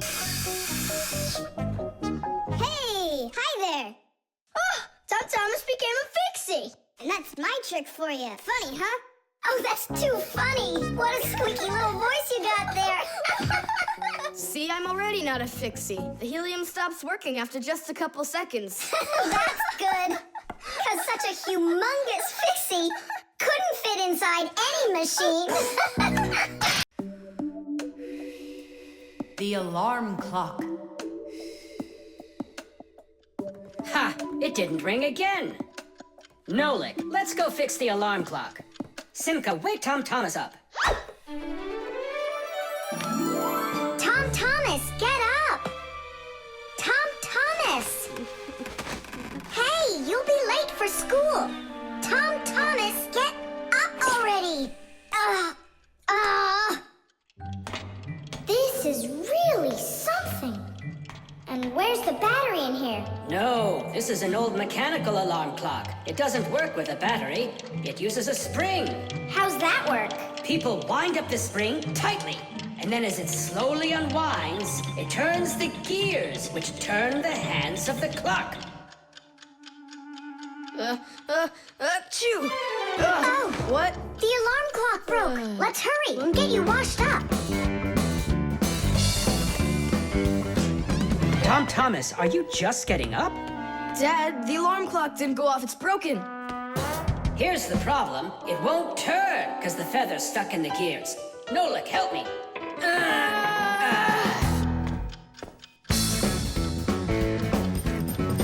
Papas, what's going on? It looks like it's an earthquake. Huh, it really is broken. About time to throw out this old piece of junk. Tom Thomas, I'm off to work. Don't be late for school. I won't. Where are we? In the trash can. And what's gonna happen to us? Well, you see, Nolik. People throw out broken things without a second thought. Even appliances that can still be fixed end up in the trash all the time. And the trash is taken to a horrible, deadly place called the dump. If a Fixie happens to be inside a broken appliance, he will come face to face with great danger. Once, my uncle got thrown into the dump buried inside an old TV. He barely managed to jump out of the bulldozer's path, and it was a miracle he didn't end up in the incinerator. After that, he just roamed around the huge dump, trying to fix anything. He became totally crazed. Good thing the Fixie rescue squad managed to find him and bring him back home. I don't want to scare you, but we might be taken to the dump, my boy. Papas, I'm scared. Huh. Where is the alarm clock? Maybe my dad took it to get fixed. But Nolik and Papoose are in there. Now just a little bit further. I don't want to go to the dump. No tears. There's only one way out of here. We need to fix the clock and make it ring. But how? Inside the clock, there is the main spring, and there's also a second spring. The second spring is held still by a brake, and so it waits. When the little hand reaches the time the alarm was set to go off, The spring jumps off the brake, and the gears are free to start turning. That makes a little hammer beat the cup of a bell very, very quickly. And that's how an alarm clock rings. So this feather is stopping the gears and not letting the hammer strike the bell. Exactly. I'll start rocking the gear back and forth, and you tug it. And 1, and 2, and 3. Tadish!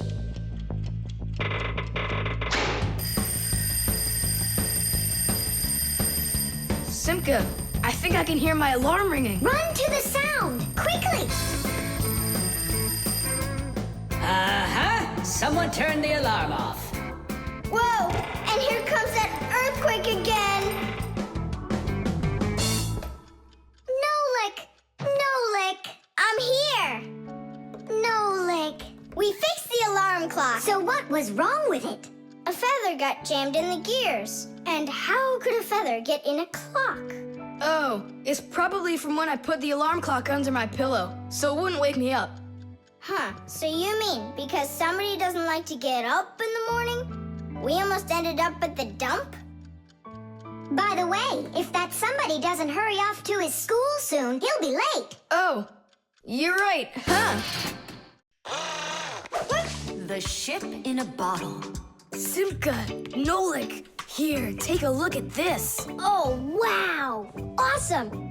Where did you get this from? From one of the shelves in Dad's office. He's got lots of cool stuff in there. That's cool. I'll be the captain. This is like a totally real sailing ship with masts, cordage, and everything. And how can it all get in there through such a little hole? A ship in a bottle is a real miracle. Do you want me to tell you the secret of how it gets inside? It's like so. All of the ship's masts are collapsible. Before the boat is put into the bottle, the masts are folded down and pressed against the ship's body, so it's small enough to fit through the bottle's neck. And once the ship is inside the bottle, the masts and sails are opened back up by pulling on a thread. Hands on deck! There's a giant octopus starboard! I'm an octopus, huh? Oh, look out. Brave sailors like us, we're not afraid of storms. Thomas, be careful! Hurry! Oh, Did it break? no, it's all Tadish. It's not close to Tadish. Take a look how this mast broke. Whoa! What have I done? Don't worry, we can fix it. Get some glue, okay?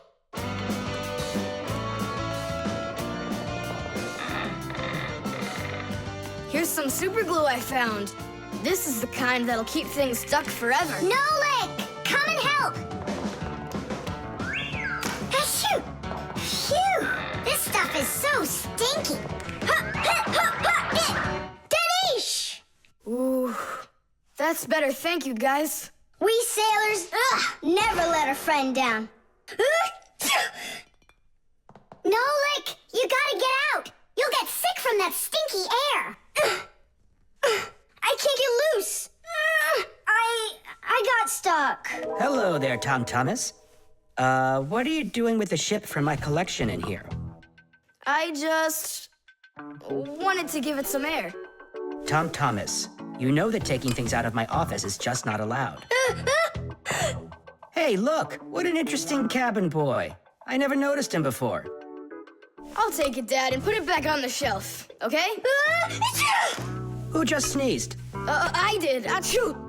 Well, all right then. Do your homework and please don't set foot in my office again. Simka, where are you going? To save Nolik! I'll come with you. You're not allowed inside that office. Your father said no. Sweetheart, your soup's getting cold. I'm coming. Nolik, where are ya?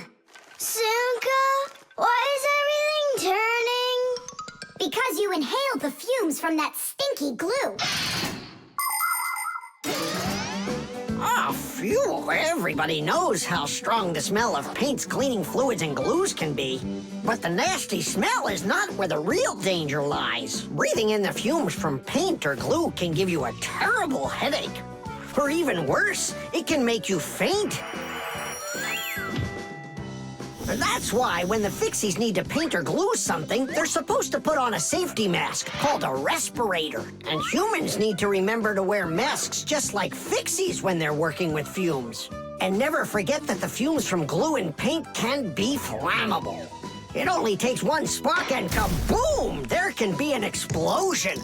So always remember to have plenty of clean air moving through any room where you are gluing or painting anything. Simka, hurry up. Hang in there, Nolik. I'll get you out of there.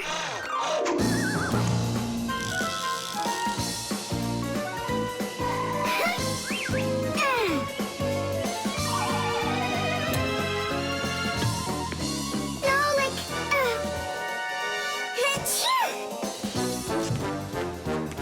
Oh no, is he okay? Nolik! Nolik! Nolik! Oh, you're alive. Turning starboard. Turning port. Piasters! Piasters! Oh, whatever. He's gonna be fine. Nolik, do you know who I am? A giant octopus? The spare part.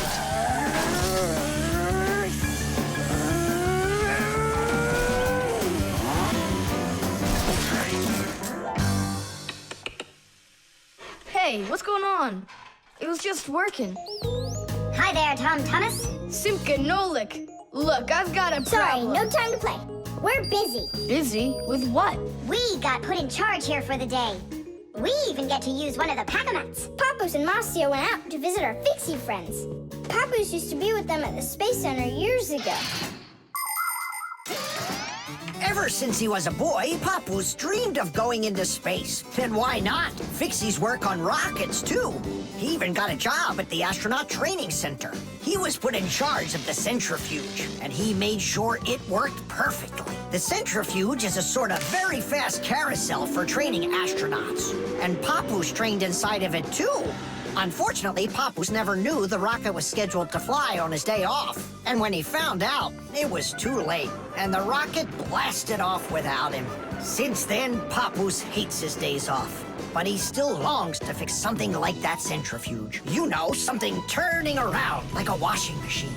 Too bad for Papoose that the one in his house seems to keep working perfectly fine. So that means today you fix everything? Uh-huh. Well then, it's your lucky day, because my car just broke down. Hooray! We've got work to do. Nolik, let's go!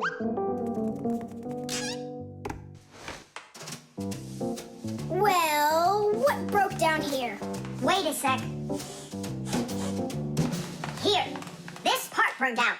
It's all covered in black. I wonder where we can get the same part, but a clean one. A clean one? Nolik! Genius! There's the same exact part inside the dishwasher. We can take it from there. Come on!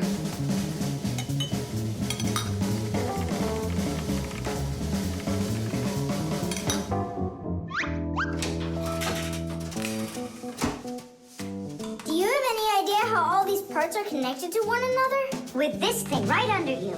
It's a special part called a circuit board.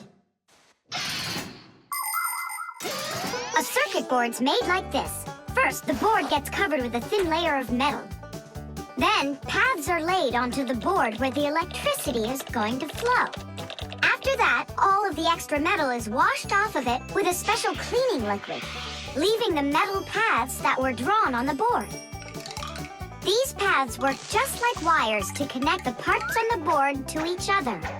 And then all that's left to do is attach those parts to their places on the paths. Pull it! Tadish!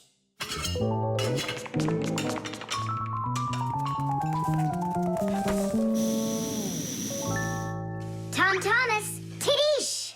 Hooray! It works again! Tom Tom Thomas, I'm about to start the dishwasher. Are there any dirty dishes in your room? Nah. Slow down. Slow what down? Slow down your mom. We took the new part out of the dishwasher, see? Mom, wait! Don't start it! You need to put in this one, dirty cup. Nolik, follow me. Inside the TV's the same part.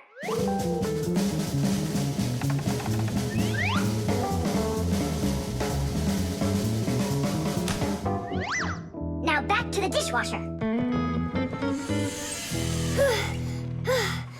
We barely made it. We grabbed the part from the TV in the living room. Not the TV, my mom's favorite program is about to start.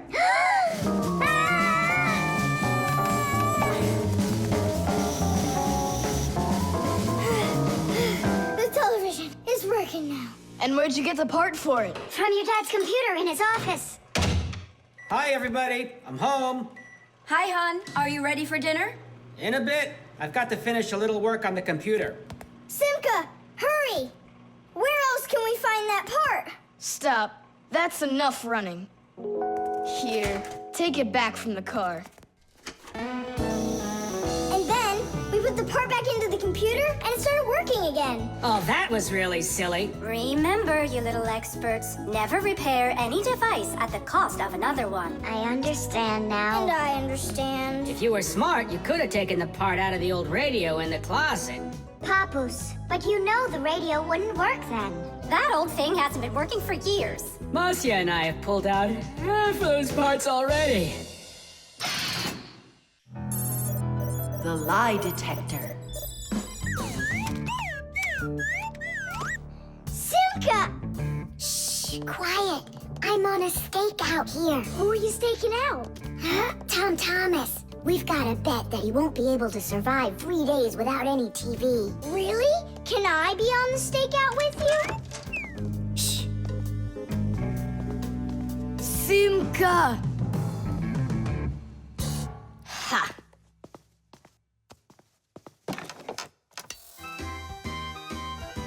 Aha! I gotcha. What? Who?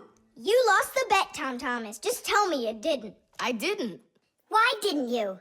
It's because I'm not Tom Thomas. What? I'm Tom's brother. That's totally not true. We know Tom Thomas doesn't have a brother. I meant his first cousin. Then how come you two look so much alike? It's 'cause our mothers are twins. So what should we call you? Who, me? John Johnson. And who are you, by the way? As if you don't know who we are. This room is beautiful. Sure is bigger than mine. I don't believe you. You're telling a lie. And what is your proof? Maybe he's not lying. There's a way to check it. How?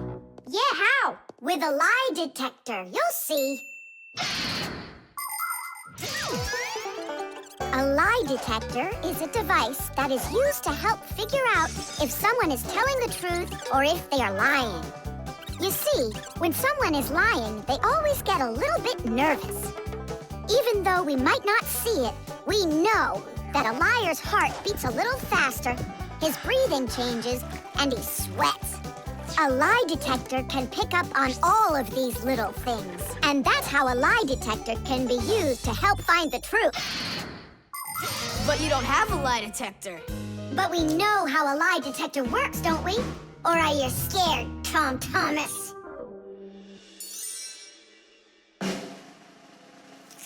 What's that for? To listen to your pulse. How come? So I'll be able to check how fast your heart is beating. And Nolik? He's gonna keep an eye on how often you blink. And what are you doing with the egg? The egg is an old African method.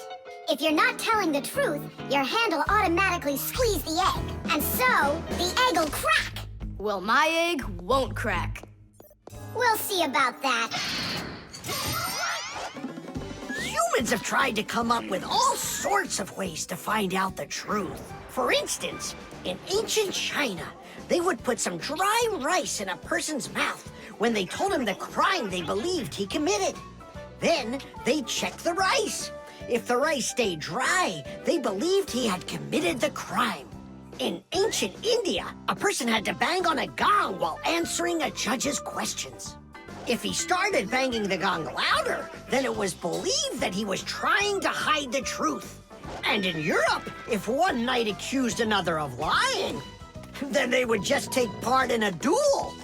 Whoever won that one was said to be on the side of truth. No, it's not easy to hide the truth, but sometimes it can be even harder to find it. Answer yes or no. You got that? Do you have 2 ears? Don't you have eyes? Just yes or no. Yes. Answer, are you a girl? Hey, come on. Yes or no? No. Where do you find such dumb questions? We just have to check what happens to your heart when you tell the truth to us. All right, now answer this. Do you know the Fixies? Yes or no? Yes. No. I forgot. His pulse is speeding up. Are you Tom Thomas? No. His pulse is racing. And his eyes have started blinking. And the Fixies, tell us where you learned about them. From Tom Thomas. He couldn't have told you about us. It's a secret. He could. Not true. It's true. It's not true. Yes, it is. Hey, look! The egg cracked! Just give up, John Johnson. All right, I'm Tom Thomas, guys. Tish! Is it really possible to know if you lied just by measuring your pulse? With pulse, you really can. But you probably couldn't with the egg. You tricked me then. That wasn't nice. You weren't tricked. John Johnson was. Huh. You know what? I think you've got to get checked out on this lie detector. Ha! I don't think so. You need to get ready to give me my wish. 'Cause you're the one that lost the bet. The string lights. We're almost all done. Yeah. Now Santa Claus is gonna come over. He'll say, 1, 2, 3, lights light up the tree. Then we'll get our presents. The real Santa Claus? Yeah, for sure. The real Santa Claus will come to you? You'll see for yourself. He comes to me every year. Okay, so let's practice. 1, 2, 3, lights light up the tree. Huh? Oh, the string light's burned out. And we don't have another one. Tom Thomas, Santa Claus is almost here. Is the tree ready? No, not quite yet. Oh no. What are we gonna do? I'll be right back.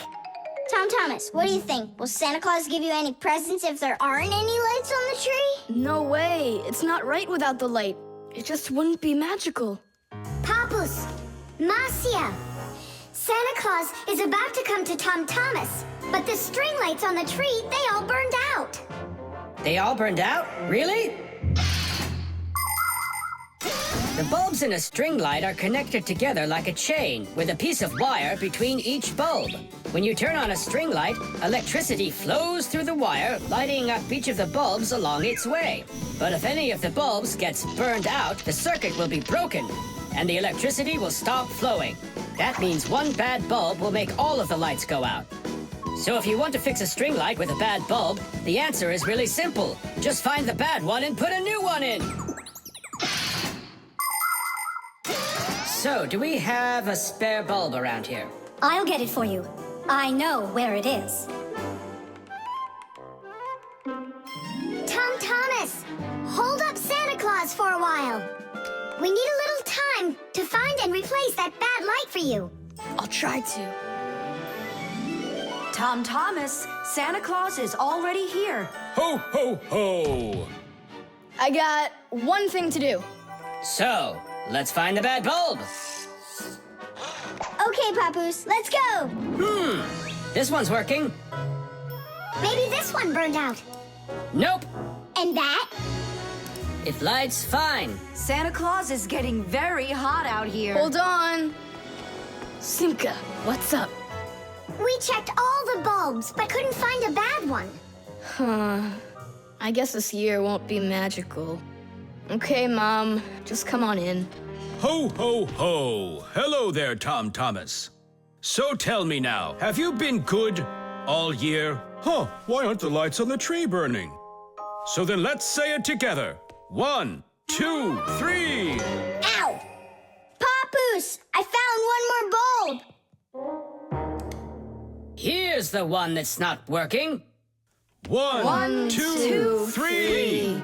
Light up the tree. Huh! Now we need to replace this bulb with a new one. So where's Marcia? Show your light, O tree. Hooray! Ho, ho, ho, ho. Whew, that was really hard. I see you already got it shining. But where did you manage to find a new bulb? We got Papoose to act as the bulb. Tidish! Tidish!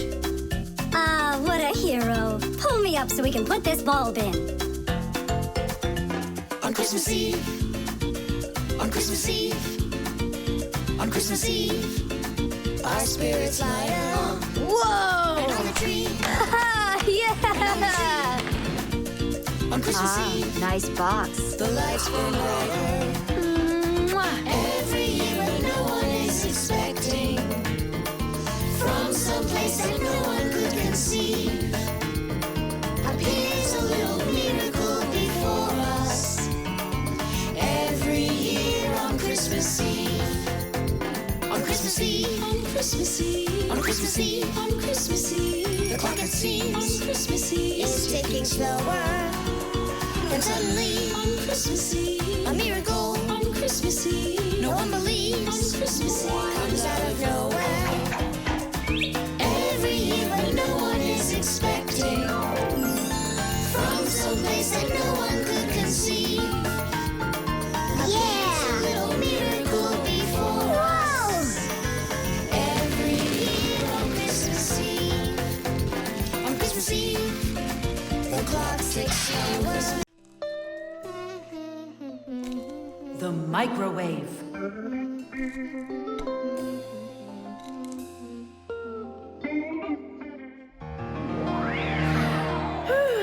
Okay, children, for today's lesson, we're going to learn about the microwave oven. It's a very special appliance that people use to heat all sorts of different foods up. Oh, wow. Is there any chance that we could get heated up here? You'll find out about that too, if you'll pay attention, of course. Whoa! Got it? Now listen carefully. I'm listening. Of course, young Fixies go to school just like human kids, but their parents teach them a lot of important lessons, too. Fixie parents take their kids on tours of all sorts of different devices and teach them what Fixies can do to keep them working properly. They like to show them how the computers or televisions or gaming systems work, or any one of the many appliances they take care of inside of the kitchen, like the stove. Every once in a while, a new device appears in the house, something that the Fixies have never dealt with before. To learn how this new thing works, the Fixies gather together and read the instructions that the humans keep printing up, but almost never seem to take the time to read for themselves. And so now it's time to look at the magnetron. That's what emits the microwaves. Oh, and so the food absorbs the microwaves, and that's what heats it up. That's right. And now, look carefully to your left. Hooray! Freedom! Oh, Tom Thomas! What do you say? Want to watch cartoons? I can't. I need to do my homework. Then just do it quickly. For some reason, whenever I start doing homework, I always get hungry for some food. Then just eat faster. No. The faster I eat, the sooner I'll have to start doing my homework. It already got cold. I need to go warm it up. 1 minute should be enough.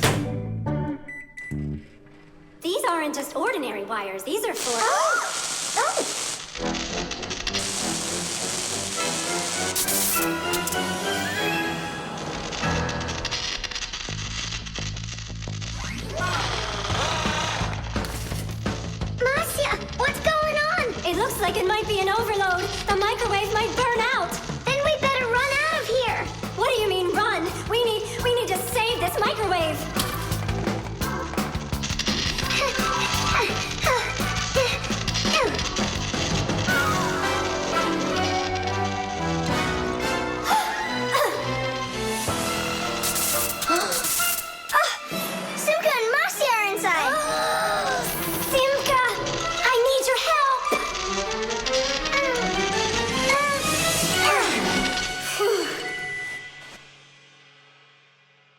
the dish.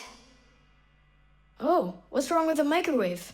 It looks like it just broke. Who cares if it broke? What matters is that Simka and Marcia aren't broken.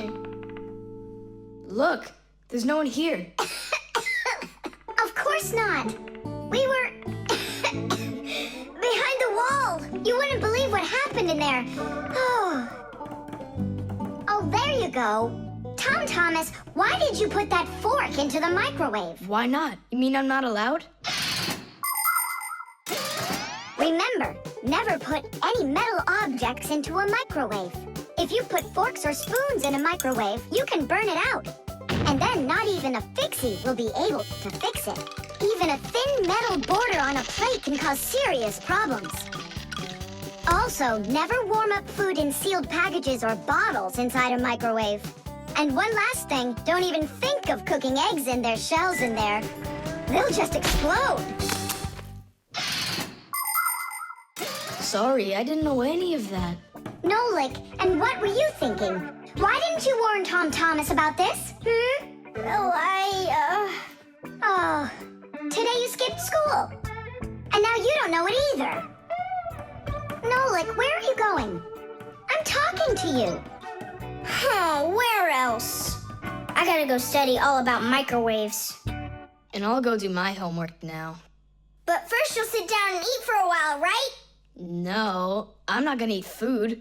First, I'll go and play some games for an hour or so. The electric train. Woo, woo, woo, woo.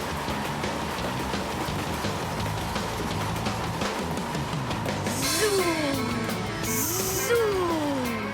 And suddenly, the Earth was attacked by an alien spaceship. Pew, pew, pew.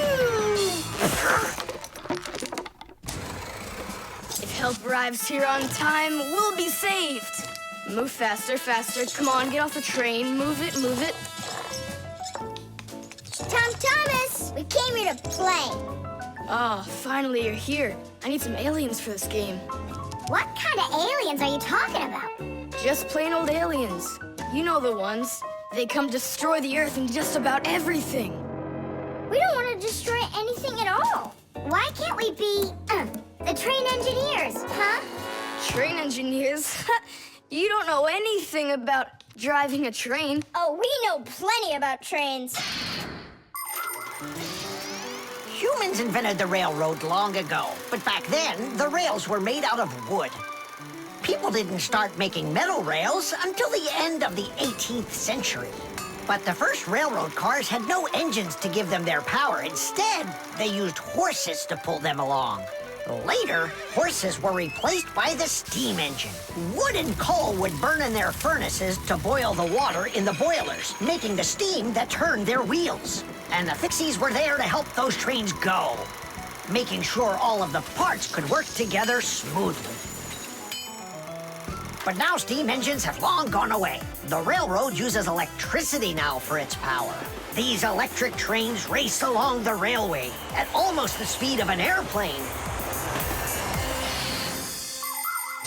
So you might know trains, but you'll still be the aliens. This railroad is mine. So you're gonna play the way I want. The train is unloaded and leaving the station. Woo! You can play choo-choo by yourself. And I will. Pew, pew, pew, pew, pew.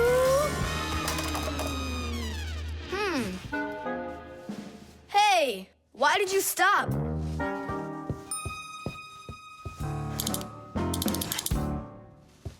This doesn't help either. It's not going at all.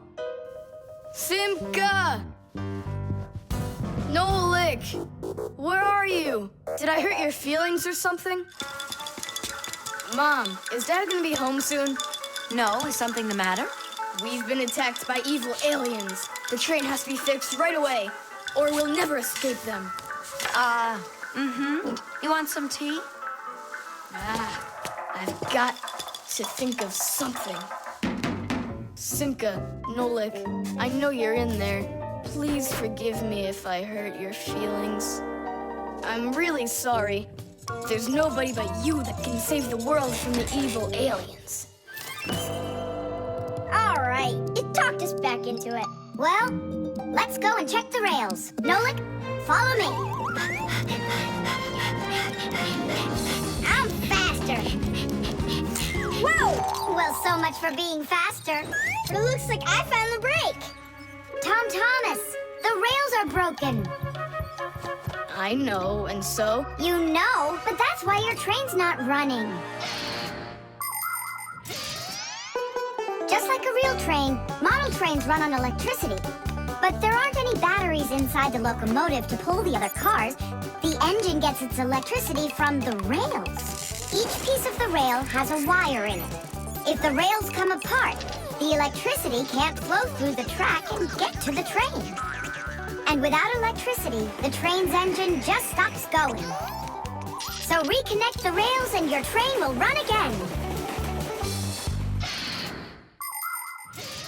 Uh-huh. Put them together. Ah, yes! Hooray! The train's running! Way to go! So will you play with me now? And which way are we playing this time? Whatever you want, I'm with you. The train rushes down the track with Nolik as its engineer, when suddenly from out of the sky comes an alien spaceship.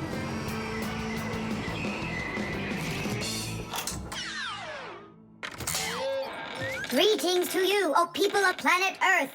I come from far away, from another galaxy. Have you come to destroy everything? No, I've come to fix it all. Oh!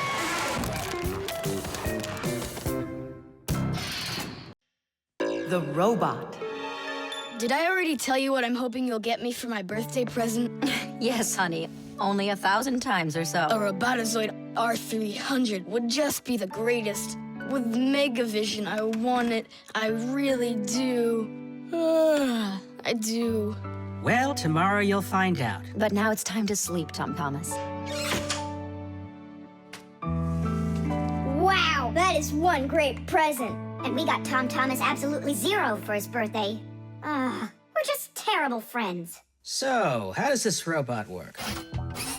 Okay, so let's give this a try, shall we? First, we'll take a walk. And how does he have any idea where the robot's going? I can tell you. One of the robot's eyes is a video camera. The robot sends the picture to the screen on the controller so the player can see where the robot is going. Yeah! And that's just one thing they know how to do. A robot is a smart machine that can do very difficult or dangerous work for humans.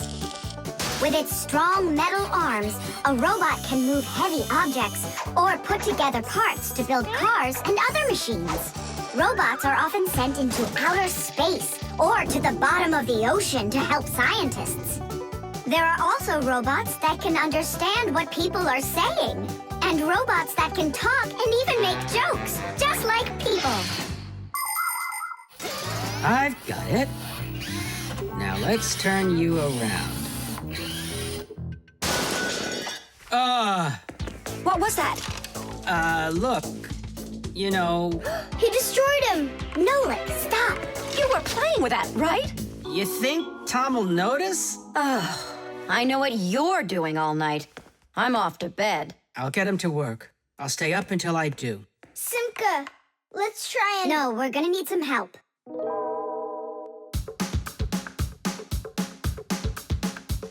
When your TV has broken, when your cell phone has croaked, your laptop's barely working, the kettle's had a stroke. Don't ask us where we're going, for it's known far and wide that any kind of problem is clearer from inside. 1, 2, 3. Inside will be to fix what's wrong till it runs strong. In gadgets and devices, Our work will never end. appliances are fickle. They need a loyal friend at morning, noon, and midnight of every single day. When there is an emergency, you know we're on our way. 1, 2, 3. Inside will be all day and night. We fix things right. 1,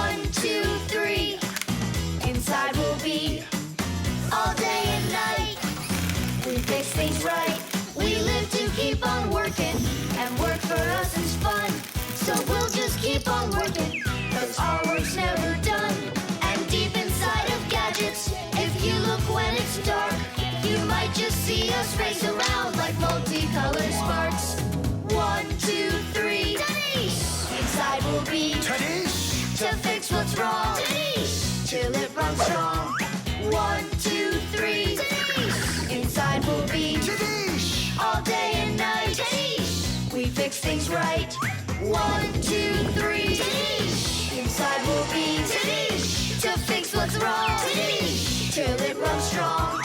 1, 2, 3, Tadish! Inside will be Tadish! All day and night, Tadish! We fix things right. Wow, you got it! We need to hide. A robotizoided R300, I can't believe it!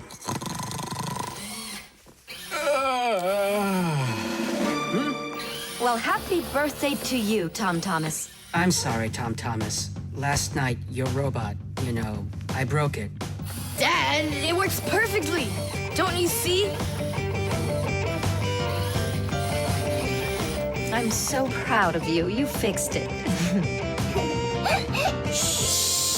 I couldn't fix it at all. I tried everything. Oh, you want to tell me that the robot fixed itself? What a joker.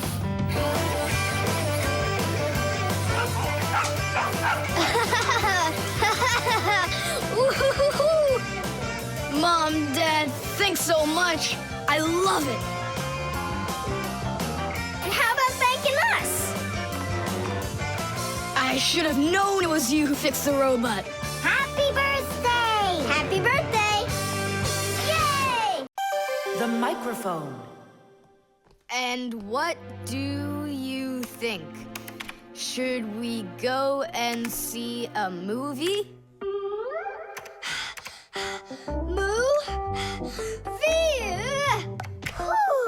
Hey, you didn't type everything that I said. You should listen more carefully. And you should try using less words.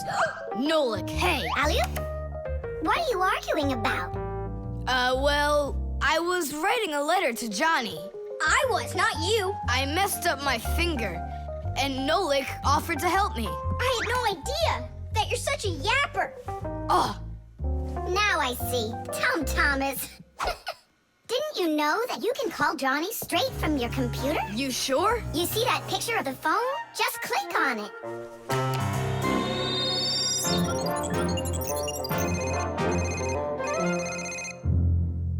Hi. So what movie do you want to go see? Hey there. I don't care. Just not pirates and those robots. Hey, Tom Thomas. Why aren't you answering me? I am answering you. Hello? Hello? Talking to the microphone. I don't have a microphone. There you go. End of conversation. All right, then talk right into there. Simka, come on. You use headphones to listen. It's a joke. It's no joke. We talk into microphones and listen through headphones.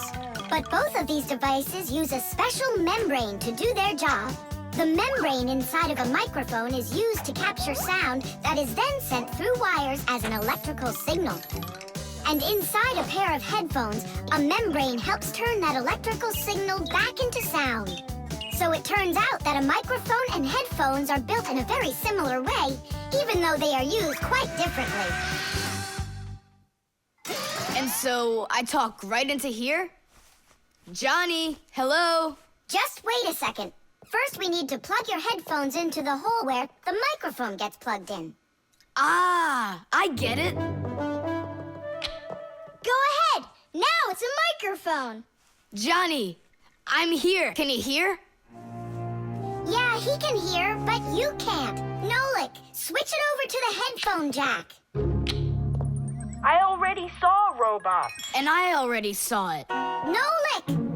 I don't think there's anyone who didn't see it. You didn't see it? Then let's go see it. No, I don't wanna.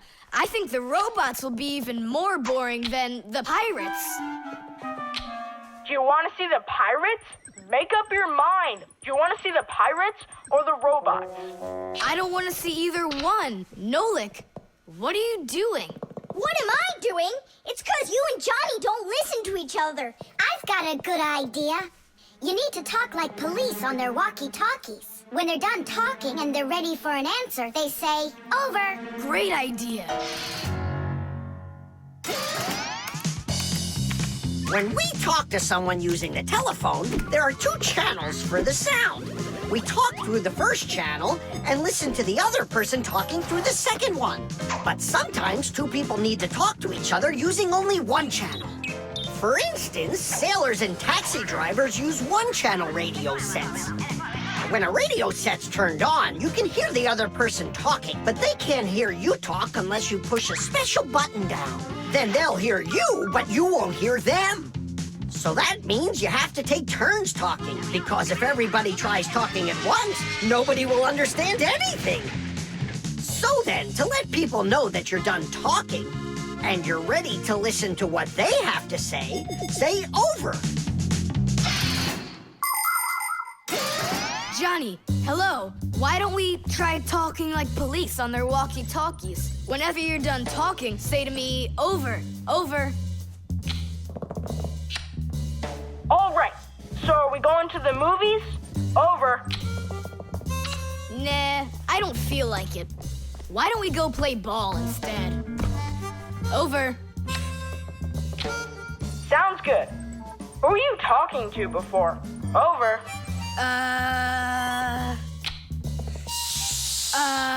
I can't tell you that. It's classified. And we policemen, we follow the rules. Wow, that worked out great. You 2 are the best. Over. Oops. We try our best. Over. We do. Especially me. I'm completely over. The mixer. Marcia, why are we going to the dishwasher again? We have a busy day ahead of us, and we all need to be charged up with energy. I don't like charging myself up in the dishwasher. Then how about the microwave, Nolik? Or the kettle? No thanks. I don't like it when we go inside anything at all in that kitchen. There's not one interesting thing in there. And where's it interesting, huh? In the computer. Marcia, will you let me get charged up in the computer? The energy there is sweeter. Our diet has to be nutritious, Nolik, not just delicious. People don't eat just candy, do they? Humans get energy from food, while the Fixies get their energy from appliances. Humans eat all sorts of foods, and so do Fixies. They need the energy that comes from different devices. Getting charged up in a car makes a Fixie faster. In a computer, smarter. And in a clock, more accurate. To get a balanced energy diet, Fixies mustn't stay inside of one place all the time like a television. It's healthier for us to move from one device to another.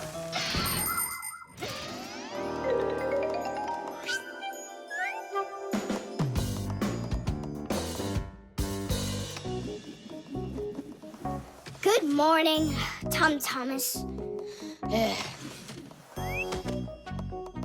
What's the matter? For breakfast, I got cereal with milk. Mom says that milk is so healthy, but I think it's just awful. Aha, Nolik, there you are. Go get charged right now. I'm not going. Look at Thomas. He doesn't want to have breakfast either. Why don't you? Milk tastes awful to him. Taste awful? He just doesn't know how to drink it right. Look what we've got here. What? What? A mixer. A mixer is a kitchen appliance that's used to mix together different foods. With a mixer, you can make things like frosting, sauces, or an omelet. But the most delicious thing you can make with a mixer is a milkshake. It's easy. Just put some fruit, syrup, juice, ice cream, or anything else you'd like into a container and then add milk. Now use the mixer to stir it all up until it's smooth and creamy. And that's it. You've got yourself a milkshake. Guys, what do we have for a milkshake? We've got a jar of jelly. Will it work? That'll work. And strawberry jam? That'll be great. Here's a banana. I found some chocolate, too. And I found strawberry ice cream. Start up the mixer. When you get up from your bed, yo. When you get up from your bed, open your favorite cereal when your day is ahead. Open your favorite cereal when your day is ahead. There is still something you need, yo. There is still something you need. A little milk poured in that bowl, yo, will make it delicious indeed. A little milk poured in that bowl, yo, will make it delicious indeed.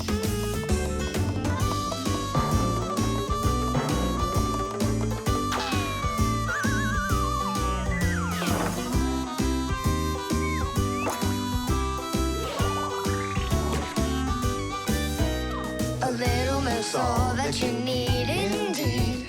A little milk's all that you need. A little milk's all that you need indeed. A little milk's all that you need. A little milk's all that you need indeed. A little milk's all that you need. Wow, this mixer's cool, isn't it? You think we can make one more shake? Just one. They were good. Sure, if you want to. Oh, where did all the milk go? Way to go. Looks like you drank all of it. And I remember when you said how milk is awful. I didn't know how to drink it right.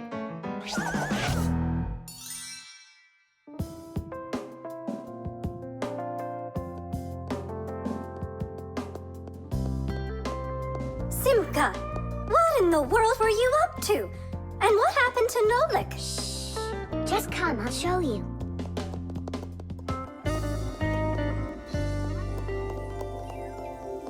Nolik, here you are. Didn't you say that charging up in the kitchen is boring for you? The mixer's not boring. It gives you energy that's yummy, delicious, and nutritious. The zipper. Hey, Nolik, look. Why did Tom Thomas go to sleep like that? Maybe it was some kind of homework for one of his classes. Uh-huh, gym class homework.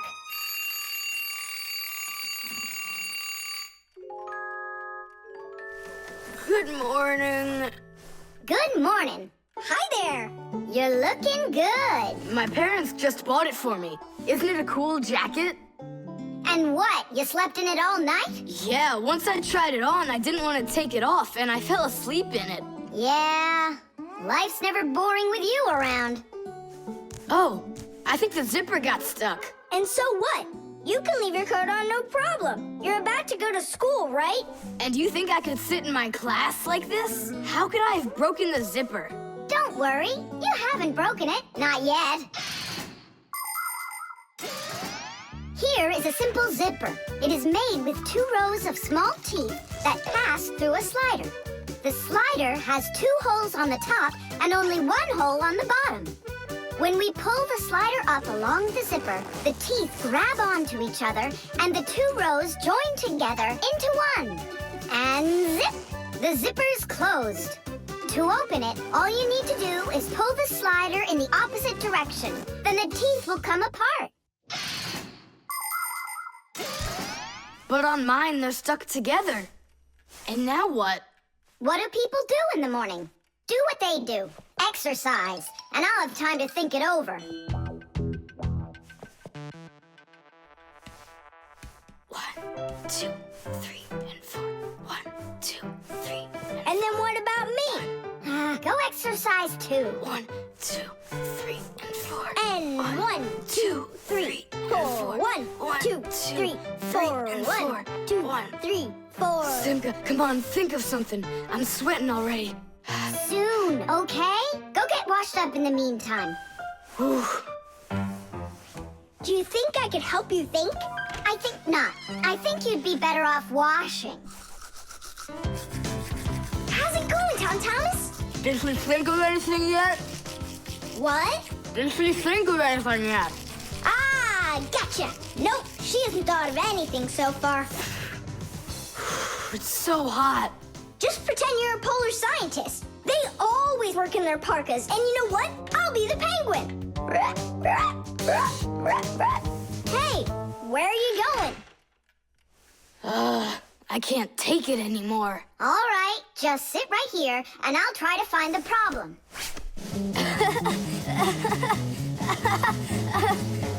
You see? That polar scientist game's funny, huh? That's not it. It's Simka. Oh, she's tickling so hard. Stop squirming. And you stop tickling me. Aha! So that's why it won't open all the way. It's only a piece of thread stuck in there. Pull the slider up.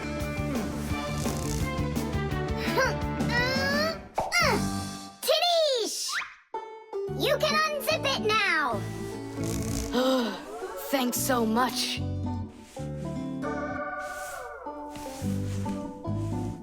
Here it is, a thread. That's what the whole problem was. You're kidding. So I've been sweating because of some piece of nothing? In technology, every little thing matters. I remember when scientists built one of the first computers around 60 years ago. It was a giant machine. It filled up several rooms and had more than 1 million parts. It was a technological wonder. But all of a sudden, this technological wonder went kaboom and broke, and no one understood why.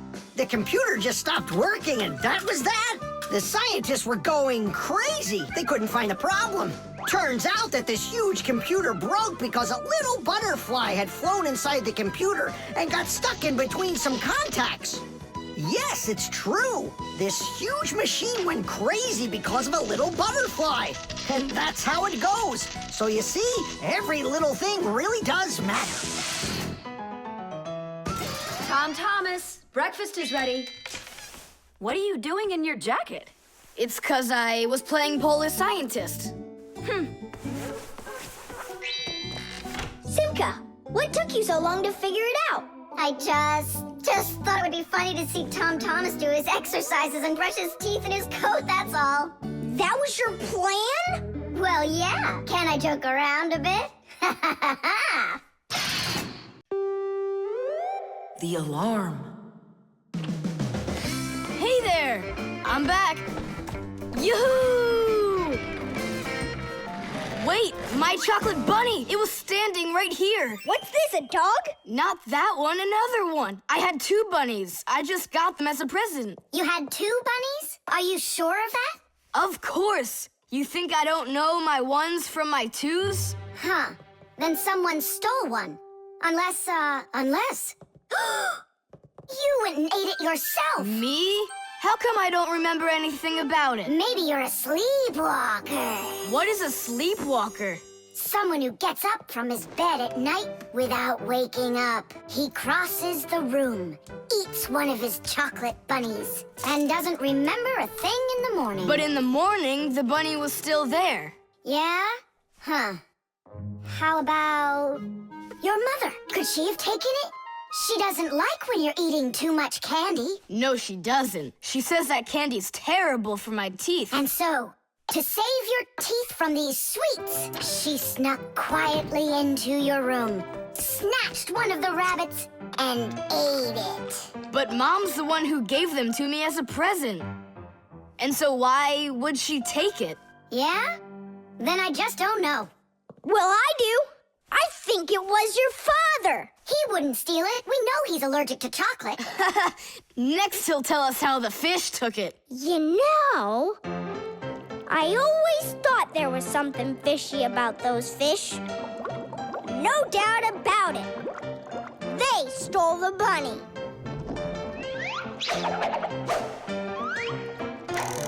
Uh-huh.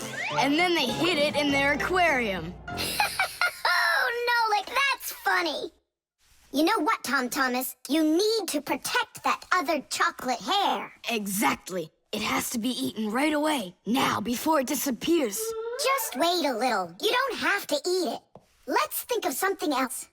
Of course, we need a security alarm. Need what? The alarm was invented to keep houses, cars, and other valuable things safe and secure. The simplest alarm is a siren or light bulb that is connected by wires to a door or window. When someone tries to open the door that has an alarm on it, the alarm goes off, making the siren howl and the light flash. Alarms can also be set up to call the police if they go off. Super! But where can we get ourselves a security alarm? You have an electronic construction kit, remember? You're right. Then bring it over here.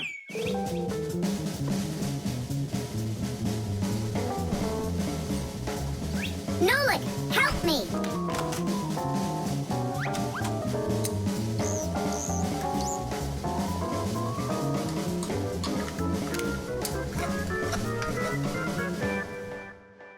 Tidish! Tidish is the Fixies victory call. When a job is well done and we Fixies are proud of our work, we exclaim, Tidish!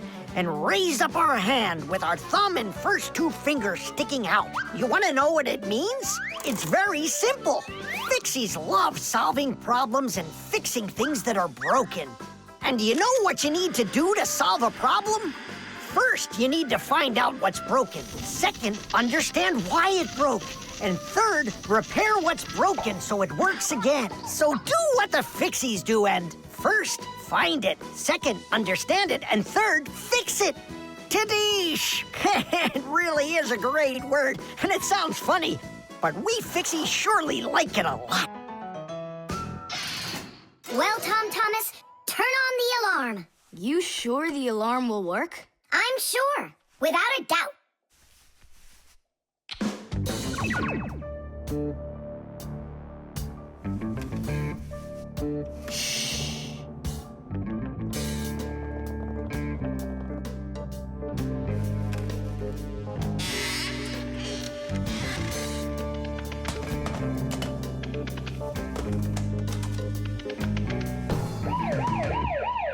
You're under arrest. Freeze!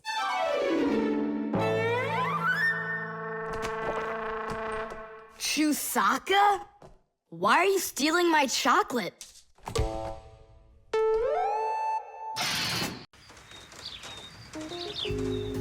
The thermos.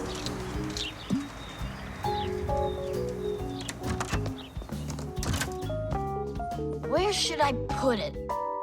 Put what, Tom Thomas? Oh, it's you. My ice cream. Are you joking? Eat it! I can't. Tom Thomas, are you all right? I'm fine. It's just that it's a present for my mom. Today is Mother's Day. Then you need to go give it to her. I can't. Dad and I are going to congratulate her together. What's your dad gonna give her? I don't know. But when he gets back home, the ice cream will have melted. Then put it in the freezer. And what if Mom looks in there and finds it? The surprise will be ruined. So where won't she find it? I'll tell you where. Inside of your dad's office. I don't see any place to hide it here. There's no freezer or anything. Why don't you take a look inside the box? Here's a thermos, but what good is it to me? Thermoses are for keeping things hot. The ice cream will melt in there. It will not. A thermos is made by putting one bottle inside of another. Between the bottles is an empty space, and that's the secret of a thermos. That space stops heat from getting out or in. So if there's hot tea inside, the empty space doesn't let the heat from the tea get out. And if there's ice cream in the thermos, the space stops the heat that's outside from getting in. And that's how a thermos keeps hot things hot and cold things cold.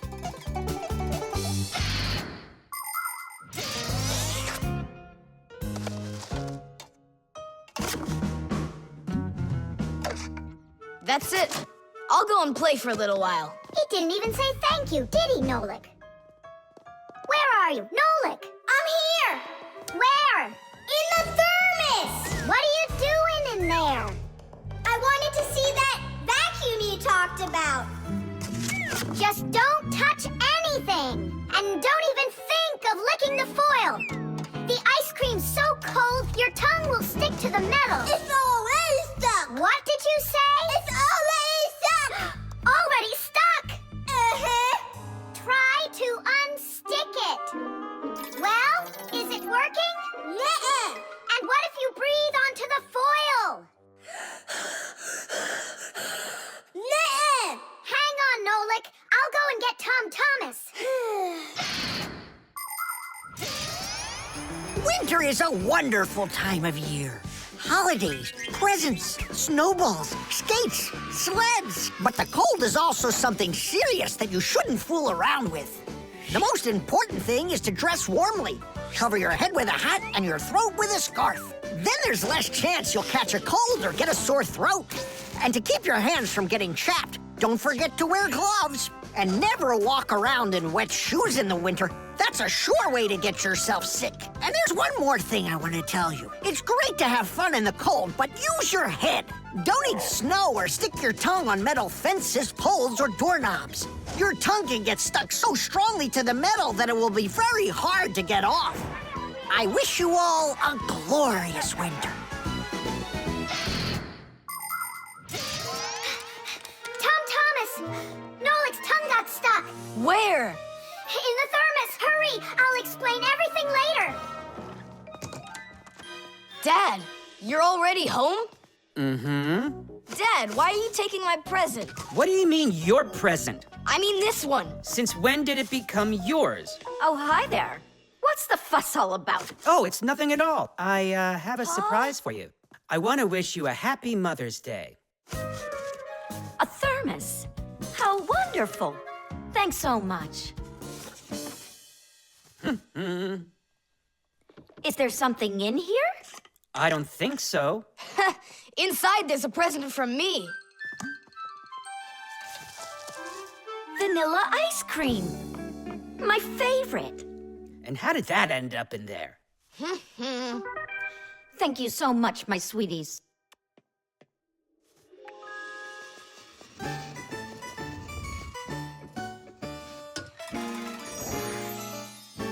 Nolik, you got me so scared.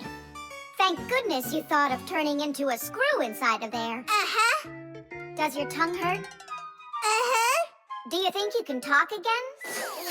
I can talk. Oh, that's good. We better hurry. We still need to go and wish our mother a happy Mother's Day. And you should too.